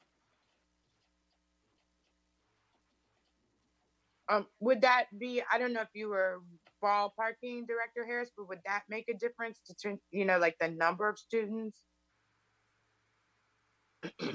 And then I was also thinking, could we ask them to do carpooling? I mean, we can't force any of these things, but I was just, would the number be, if it was 100, would that make a difference? Yeah, I mean, the whole thing about this is I don't know, right? Like these are all answers that in theory, we should know the answer to how many students we're offering or how many families are going to enter this community. And so not knowing that, I feel like this is a very similar situation to last year. Howard is a bit more off the beaten path. It has freeway access, but you have to understand, Sobrani Park is one way in, one way out. These folks would either have to come down 98th or come down 85th and San Leandro to get to this location. So it is a small community. It's hard to get to. And so to say, well, you can put as many, so 7 classrooms at 20 kids a classroom. I don't know, is that 150 kids? I don't know. Part of the thing that's frustrating with this is not knowing, is saying, yeah, sure, I give you permission to do that, and then you'll figure out the rest later.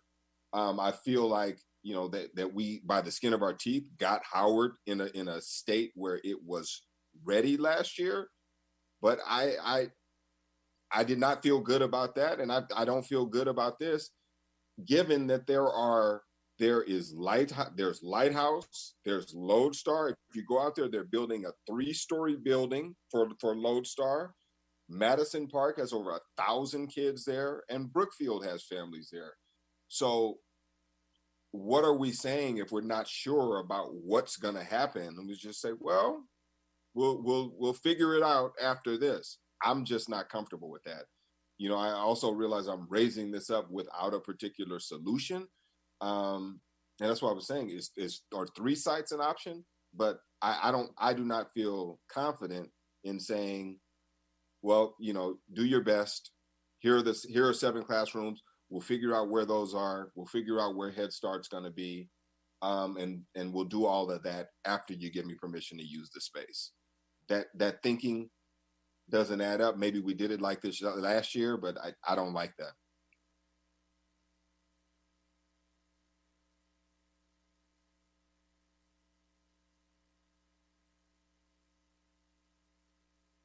Sorry, I was on mute. Director, were you trying to speak? You were just waving your arm.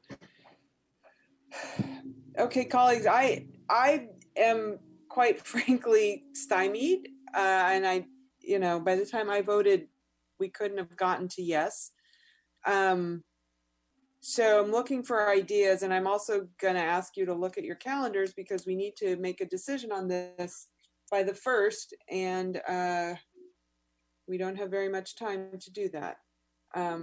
President London, yes, I think that we can have a special meeting.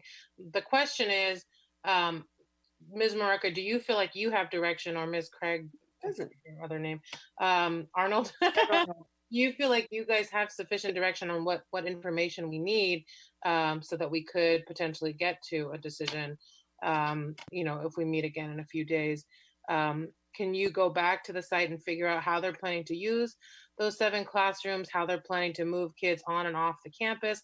Are they planning to stagger when students leave or arrive? How are they planning to utilize the space so that the traffic is safe and manageable? And how many students are they planning to put on the campus?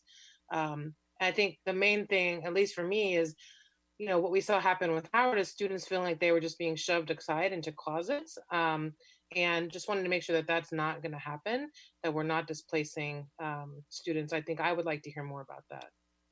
Yeah, there's certainly more access space at Brookfield than there was at Howard, which again is why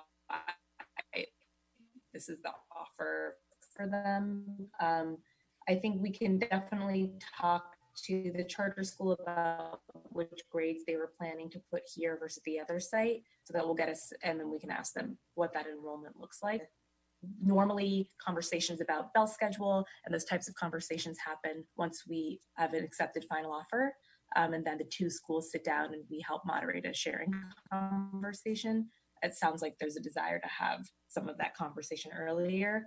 I don't know what's plausible. Friday is a holiday, so I'm not sure what will be possible in terms of how quickly we can get in front of the principal. It's also a challenging time, but we can And try. is the free site offer an option at this point? Excuse me, Director Gonzalez, a what site? A 3-site offer, is that still an option at this point? I would defer to general counsel, but it'd be hard to justify why if we see 15 underutilized classrooms at Brookfield, and why couldn't we offer half of those? Why could we only offer like 3 of them? Mr. Daniels, I don't know if there's anything else you want to. Folks, I also want to observe that if we don't go with the Brookfield offer, then we're going to have to find a different site. And the level of upset that we're hearing from community around Brookfield is going to be 8 times worse, because now you've got a school where you're doing this very much quite suddenly without opportunity for consultation. So I'm just making that observation. Director Yee, I see you. Go ahead. I think for me, I don't mind the upset of families, because we have our fiduciary responsibility. I'm more convinced about Mr. Harris's safety issues around entrance and departure and the complexities of the traffic, and I don't think that's actually resolvable, because nobody's going to say, well, we can create another entry into the community. It is what it is, and you're right. Brookfield was originally a walking school where the community took advantage of school. I believe at one time it would have 500 or 600 kids. So this is definitely different if people are commuting into the school. But I wanted to ask the legal counsel, what are the consequences under this current state of coronavirus, COVID-19, if we fail to make the offer? So we failed to make the offer. The worst part about that is it opens up the option that we could fail to make other offers again, and we'd be under increasing political pressure for having disobeyed or disallowed something one time, and then now having, why can't we do it again? So that's the kind of the struggle that I have in my head, and maybe Mr. Daniels, our general counsel, could weigh in on if we fail to make if we fail to vote yes on their second location, what are the consequences? So I'm going to talk in generalities rather than about this specific situation, given that any specific legal advice would be best done in closed session. But I would say that when any entity is believed to not have complied with the law, one potential option would be a legal challenge, and then a court order that would order the legal entity to comply with the law, and in all likelihood pay attorney's fees as well. So that's in generalities. Whether or not there's a risk to that situation here, I'm not going to opine in public, but that's the general situation of how somebody goes about challenging something that they believe is out of compliance with law. Exactly. So I think that's what we as a board have to deliberate about, the consequences of our next step.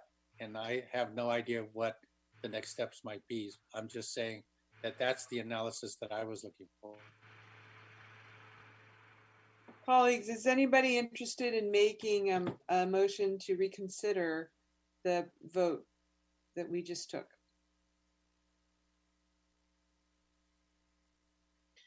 President Lund, I'd like to see more information come back on the questions that Director Harris raised. Director Ng.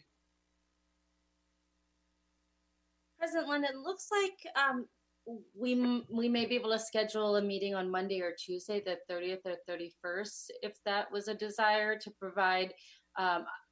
I would be interested in getting the information back around just the simple information that Director Harris was talking about, and in addition to, while I understand that usually it's not until the final offers are accepted that the negotiation between the school sites are made, I wonder if we could approach Francophone Charter School around, around this especially because it has to do with student safety and traffic safety, which is a concern of mine, just given what we've seen around traffic safety in some of our schools recently, and be able to ask if there's an opportunity to, or if they have ideas of how to mitigate some of the traffic, or just more information around what creative problem solving might look like, what the footprint would be in terms of the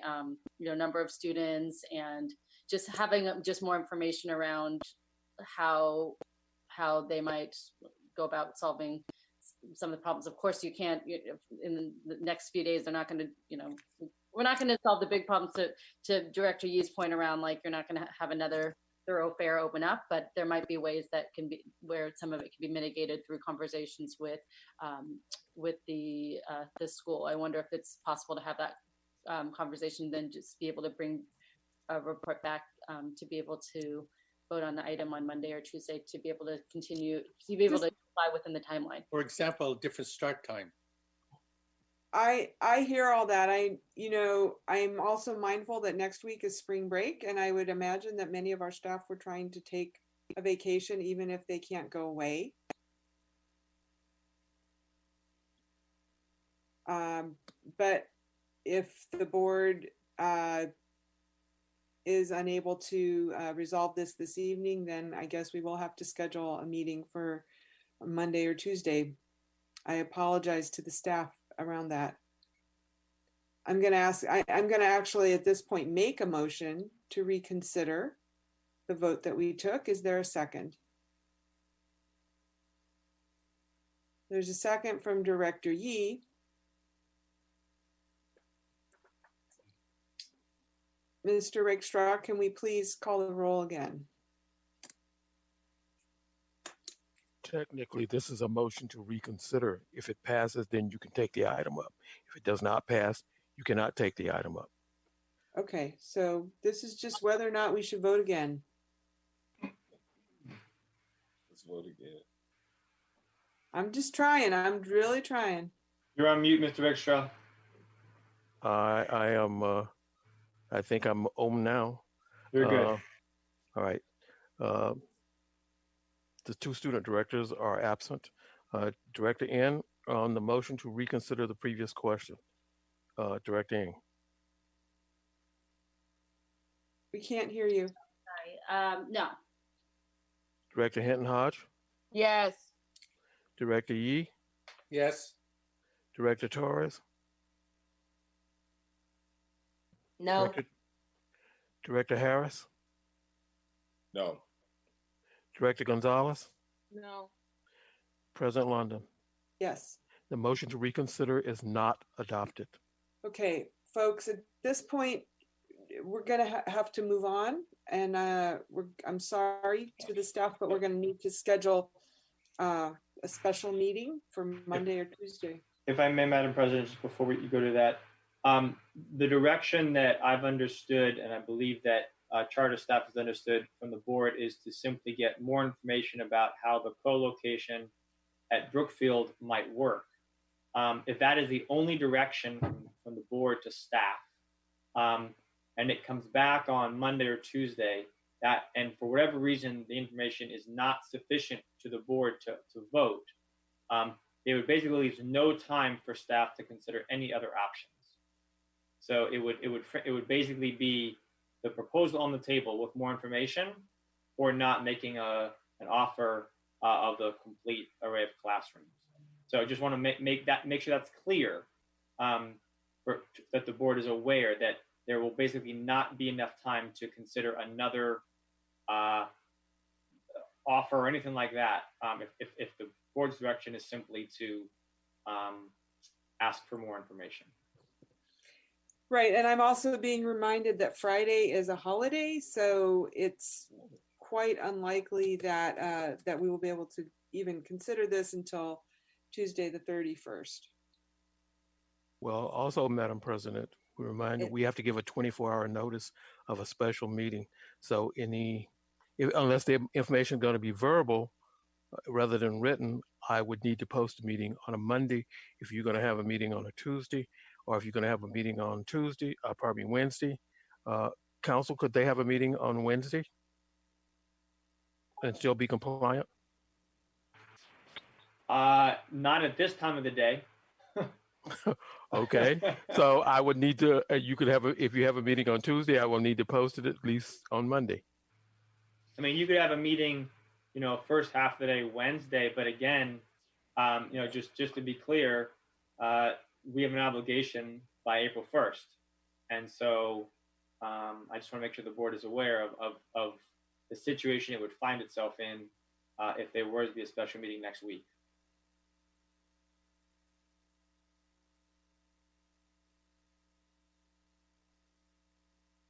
President London, I would like to ask Director Harris, would you like to see other sites explored in the East? Yeah, I don't see why not. I mean, if we're going back to the drawing board and this isn't a sufficient option, why would you come back with just this as an option, right? If it doesn't work out, if you do the homework at Brookfield and it doesn't pan out, what are other options? Yeah, I would like to see other options. Yeah, did that answer your question? So yeah, and sorry to be, strong about this. I don't want to be a pain about this, but you got to remember on 98th Avenue, we just had 2 people get killed on 98th Avenue.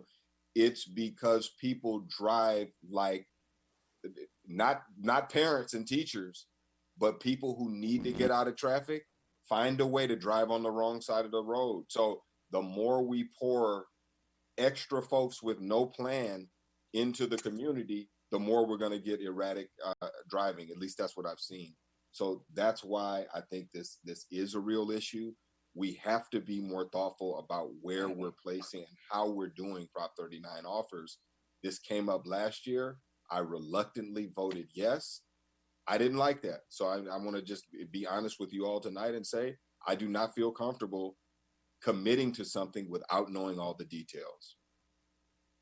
Okay, I wonder also, Director Harris, would it be helpful for a superintendent or general counsel to reach out to city staff and see if there's any supports that they could provide, additional supports around traffic control? Yeah, I mean, it's been tried, and the city has pretty much said there's nothing they can do because the landscape is the landscape, and that's on the other side of Brookfield in Sobrani Park. So they have not been helpful. But you could talk to Iris. You could call Iris. We could. Okay, I think we lost President London temporarily. So I think we need to move on. Changing the start time won't do any difference, Mr. Director Harris? Well, yeah. I mean, if they were coming at 10 o'clock like I used to when I went to Cleveland, yeah, I mean, possibly if that's something that they could explore before then. But well, I don't know. I'm sure they're listening to this particular session of the meeting. So, I think that for us to have this, to make sure that we meet your standard of approval would be very important. I don't think any of us as board members would want to consider ourselves more expert on this than you. Okay, colleagues, I think we've given direction. I think we should move on. And I think we lost President London, so I will move us to next item. Madam Vice President, before you move on, you want to fix the date of the special meeting? Hi, I'm back. I'm sorry about that. I think my internet was giving us a sign that we need to resolve this already. I think we need to fix the meeting for either Tuesday night or Wednesday morning.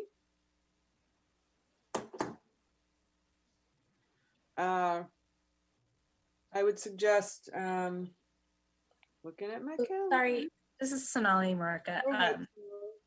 Wednesday is the date that we have to send the offer out. If we are, the offers are fairly time consuming to put together. it would be challenging to put together 3 or 4 different offers with different sites involved. So if we're only getting direction on Wednesday morning, I'm not sure that gives us enough time to prepare a different offer with a different set of sites.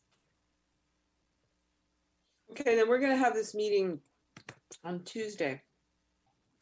I'll fix the time. I'm just gonna tell y'all what time it'll be. It's gonna be Tuesday at 1 o'clock. That works.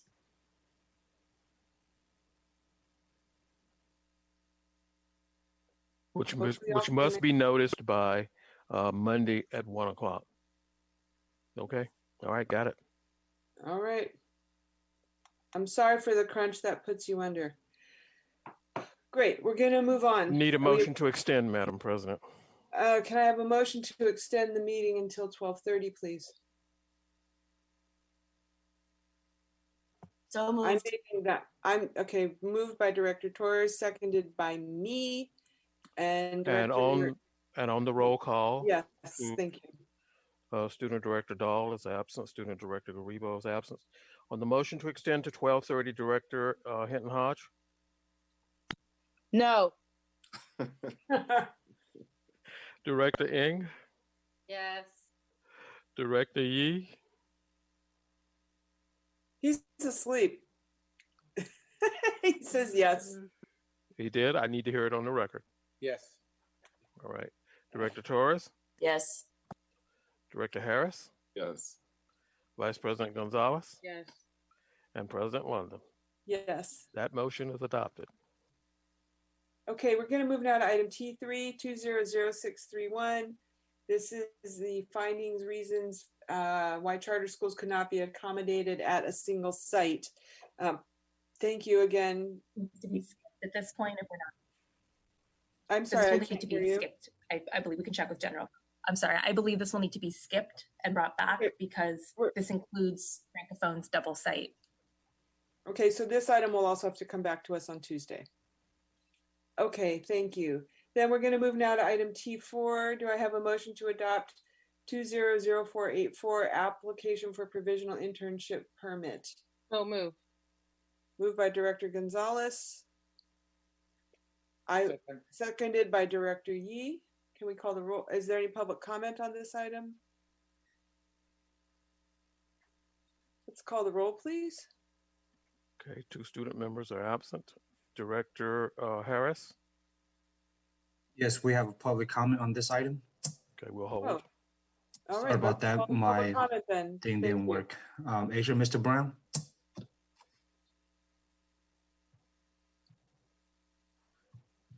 Mr. Brown, are you still there? Please turn on the mic, sir. Thank you. Abraham X. Kendi wrote a book recently, New York Times bestseller list, How to Be Anti-Racist. You know, how to be anti-racist. And that's something that we really, really need to consider. And what he says is that racism is about policy. He says there is no policy that's made that does not have some racial characteristic to it, one way or the other. The board needs to adopt a policy that makes it very clear that not only is it traffic, but we really need to look at the racial implications of the decisions that are being made here. And I'm really, really disappointed that throughout this entire district, all of these schools are segregated. I go to all of them, and all of these schools are either Latino, or then there's a Black school, and there's a white school. I don't know how you guys do this stuff. This is really, really deeply unfortunate. And I have no idea what these charter schools are trying to do.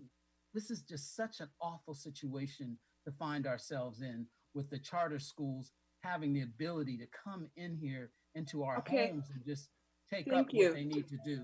Thank you.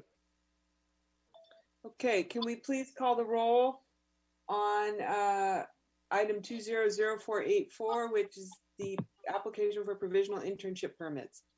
On the motion as stated, 2 student members are absent. Director Yee. Yes. Director Ng. Yes. Director Torres. Director She Torres. appears to be not here. Okay. Director Harris. Director Harris. Yes. Director Hinton Hodge, Yes. Vice President Gonzalez, Yes. and President London. Yes. The motion is adopted. Thank you. The next item is item T5 200485, application for variable term program waiver, CBEST B clad and program. Is there a motion to adopt? Moved by Director Yee. Is there a second? Second. Second by Director Gonzalez. Can we call the roll, please? There are no We public have one speakers. public speaker. Yes, we do. We have one. Mr. Brown.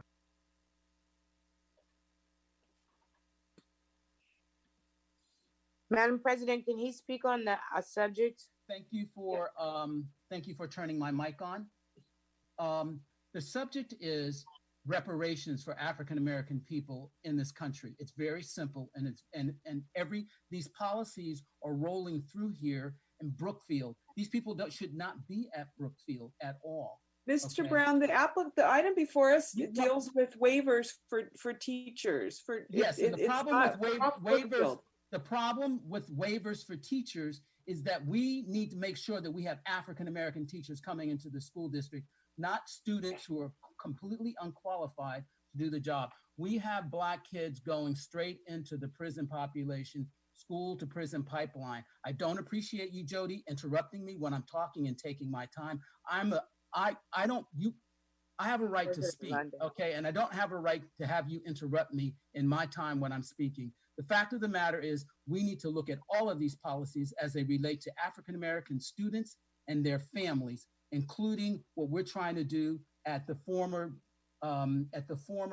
administrative building, okay? We need to be really clear about this, and it's extremely unfortunate that these charter schools spend money to get people on our boards and that they come in here and they co-locate. That's just not acceptable. And yes, I understand. Thank you for your comments. Can we call the roll, please? Yes, on the roll call for the stated motion, Director Ng, Yes. Director Hinton Hodge, Yes. Director Yee, Yes. Director Torres, Yes. Director Harris, Yes. Vice President Gonzalez, Yes. President London. Yes. Motion's adopted. Thank you. Item U, we have already taken public comment. Item V, adoption of the pupil discipline consent report. We did not have one this evening. Item W, regular board member reports. Colleagues, does anybody want to give a report? Vice President Gonzalez, so I'm going to give 2 minutes. Okay, I just wanted to say, earlier this evening, somebody made a very offensive comment. I was really startled, and I just wanted to get him off the line. So I'm sorry that I did not in that moment just say how inappropriate and out of line it was. We definitely need to show respect for everyone in our community, and that goes for me, and that goes for all of our speakers as well. So I just wanted to say publicly that I will endeavor, if that happens again, to be more just aware that I need to say something in that moment to really send a strong message about how we feel about, diversity and inclusion in our community. Thank you. Any other board member reports? Okay, introduction of new legislative matter. Oh, I have just a quick report. Or just okay, I don't see you. Are you still, is your video still on? Maybe not. I don't know. It keeps popping off. There you are. Okay. Welcome there I back. am. Thank you. So a couple of these things got mentioned earlier, and one of them I don't remember. I wrote down the other two. Just in terms of this COVID-19, there is an Oakland COVID-19 relief. I think it was Director Torres that mentioned that. And so that has been, a fund that has been created to support all of Oakland, but there are very specific, resources that will be targeted towards the school district in supporting us around, everything from labor, but also like I know people want us to have an immediate structure around, distant learning and online learning and having all the devices available for folks. And I think we just learned a lot about our readiness around this. And so just knowing that that relief fund is kind of available to support, again, Oakland residents, Oakland kids in the school district.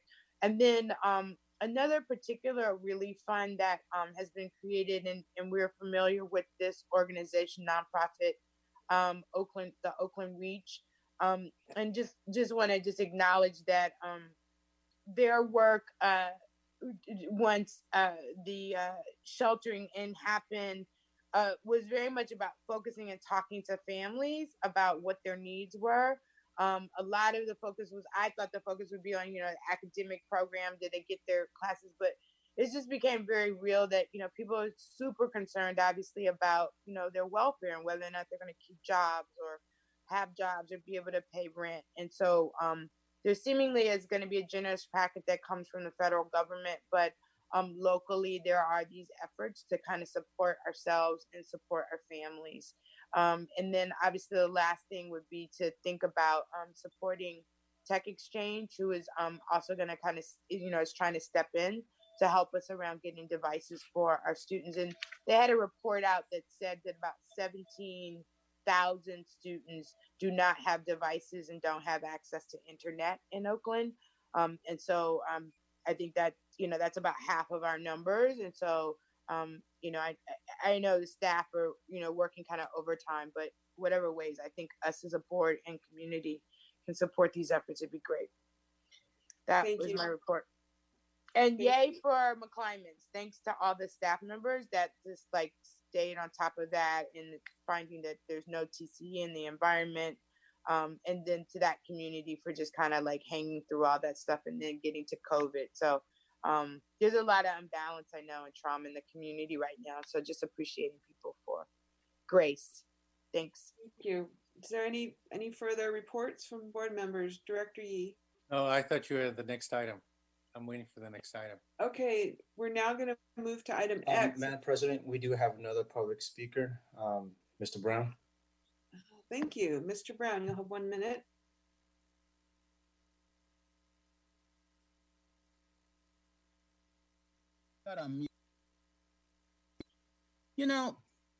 It's really, really challenging for a community member to come before the board and speak. It's a very nerve-wracking experience, particularly when you only get 30 seconds or 1 minute and people just sit around and talk and talk and talk. And the staff members who make these presentations disappear when stuff needs to be made. This is not easy. And I think I've just, over the years, I've just seen a total disrespect for the community when we try to speak, to get stomped on and to be disrespected. This makes it very hard. And you know what? Your goal is to keep people from coming to the board meetings and speaking. That's exactly what happens. That's exactly what happens. People need to be treated with respect. We see you on your computers talking to one another, all the other things. It's just an absolute experience of disrespect. I have been thoroughly disrespected by this board when I come before the board to speak. And people turn their chairs and get up and walk out. It is humiliating. And then you want me to call you by all these special names and what have you. You work for us. We don't work for you. I'm sorry. That's just the way I feel about it. But I do feel disrespected. I'm sorry that you feel disrespected, but I do feel disrespected. It's my time. And you should let me know when my time is off so you just don't cut me off. Mr. Brown, your time has expired and we're now going to move on to the next item, which is item X, introduction of new legislative matter. Director Yee, you indicated you have something. President London, the discussion about the naming of the facilities really merits a review of Board Policy 7310. And I'd like to have that introduced as a new matter. I think it's a very simple fix, but the larger issue is if we agree that there needs to be a fourth item to naming. Otherwise, we're seriously not in compliance with our own board policy. So can you tell me again the number of the board policy? It's 7310, naming a facility. What I would ask if you could do is if you could please put a red line together and give it to Mr. Rakestraw, and we can have a first read maybe on the 7th or maybe. Well, what I'd like to do is to ask the superintendent of general counsel to consult with staff because this became an item where the staff was working with the community and especially around our schools. And I think it's extremely awkward for I believe for all of us. Looks like the But general I'd be counsel happy to has do the something- red line for you if you'd prefer to go that direction. It looks like general counsel has something to add here. You wanna go Director, ahead? yeah, I'm more than happy to work offline with you. We redid the naming policy in Berkeley when I was there, so happy to. Well, just cut and paste it then. Why don't we all have a conversation? Careful what you wish for. All right, we'll You talk. can bring the item forward when you have it ready. Okay, is there any additional introduction of new legislative matter? Okay, as we adjourn, I want to, President, first of all, there's public comment for that item. okay, let's take public comment. Mr. Brown?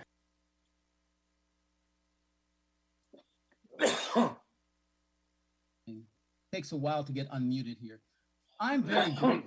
I'm very grateful that the name Sankofa has been maintained, even though it's Sankofa United. I'm very grateful for that.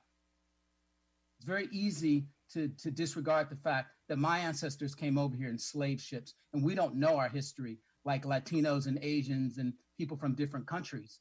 We came here in slave ships, and people just want to completely forget the reality of what the African American experience is here in America. And the reality is, yes, Sankofa is a very important name to use because it is of African origin. Okay, it's okay to name schools Latino this, Asian this, and that, and the other thing. But when it comes to going back to our fundamental roots of being captured and enslaved over the Ma'afa, over the ocean. Yeah, it's funny to you, Jim Oakey, but the reality is when I go to McClymonds, it's an all-Black school, and it's like going to a prison, okay? And that's not my experience when I go to Oakland Tech or when I go to other schools. So we've got some really serious problems here in terms of what African Americans are experiencing in our school district. Mr. Thank you Brown, very much. Thank you. Okay, colleagues, as we adjourn, I just We'll move want on. to. Madam Oh, we have President, we do additional have public another, comment? yes, calling listener, following 0345, last three digits. Yes, ma'am. This is Asada Oligbala. As it relates to legislative matters, I don't know if it's appropriate to continue to request that you look into what Representative Shirley Weber is attempting to do as it relates to repealing Proposition 209. That effort where African Americans are being stifled with the opportunity to have concentration on their needs because of Proposition 209, saying that related to race and gender, you cannot have any prioritization. So I continue to request if you would consider supporting Shirley Weber related to Proposition 209 being repealed. Thank you, Ms. Olabada. We are working with our legislative advocates to get a bill report to the board, and we will confer with them the next time we talk with them about the status of that bill and whether it's something that the board could consider. Thank you. I appreciate that. Thank you. Yes. Is there any additional public comment? Yes, we have Mike Hutchinson. Okay, go ahead, Mr. Hutchinson. Oh, thank you. Mike Hutchinson. Just two things real quickly. Naming of our schools is something very important to us. And there were a lot of names left out of the discussion before, like Calvin Simmons and others. And what a lot of us have experienced in the community is seeing the names of people that were important to us, and a lot of us in the community fought to have those names used in the first place, erased by school board decisions. Foster Middle School was torn down by the school board. The Willie Harper building was torn down by the school board in order to build La Escuelita. And so this is a much deeper historical question for a lot of us in the community. And hopefully we can put some thought into the meaning of names in our spaces before just launching into a new board policy without really consulting with the community. The other thing is, since there's no other time to introduce it, I don't know if the board's aware of how many problems people have had engaging with a Zoom call. And that doesn't mention all the other people that can't engage with a Zoom call. And so hopefully now that we've heard that we're going to be like this for at least another 6 weeks, it would be great if the board could at least try to come up with a different way to hold their meetings and to do engagement so we can capture as much of the community as possible. This whole meeting was about how our students don't have access to technology. The same applies to the Mr. families. Hutchinson, the time is expired. We're gonna need to move on. We hear you, and we, like all local governments, are really working hard to figure out how we can maintain the business of the district while meeting the many requirements. And that leads me right into where I wanted to go. In closing, I want to thank everybody for their patience with us. Everyone is learning. As we've said many times tonight, things are changing rapidly. We go to bed thinking one thing, and we wake up and find that there's a totally different situation. The seriousness of this pandemic is immense, and I think it's hard for most of us to fathom the information that we're receiving. And I'm glad that the school board can be here and can be meeting, and even if it's not what people are used to, this is, for many of us, it's familiar, and we're here. We're democracy.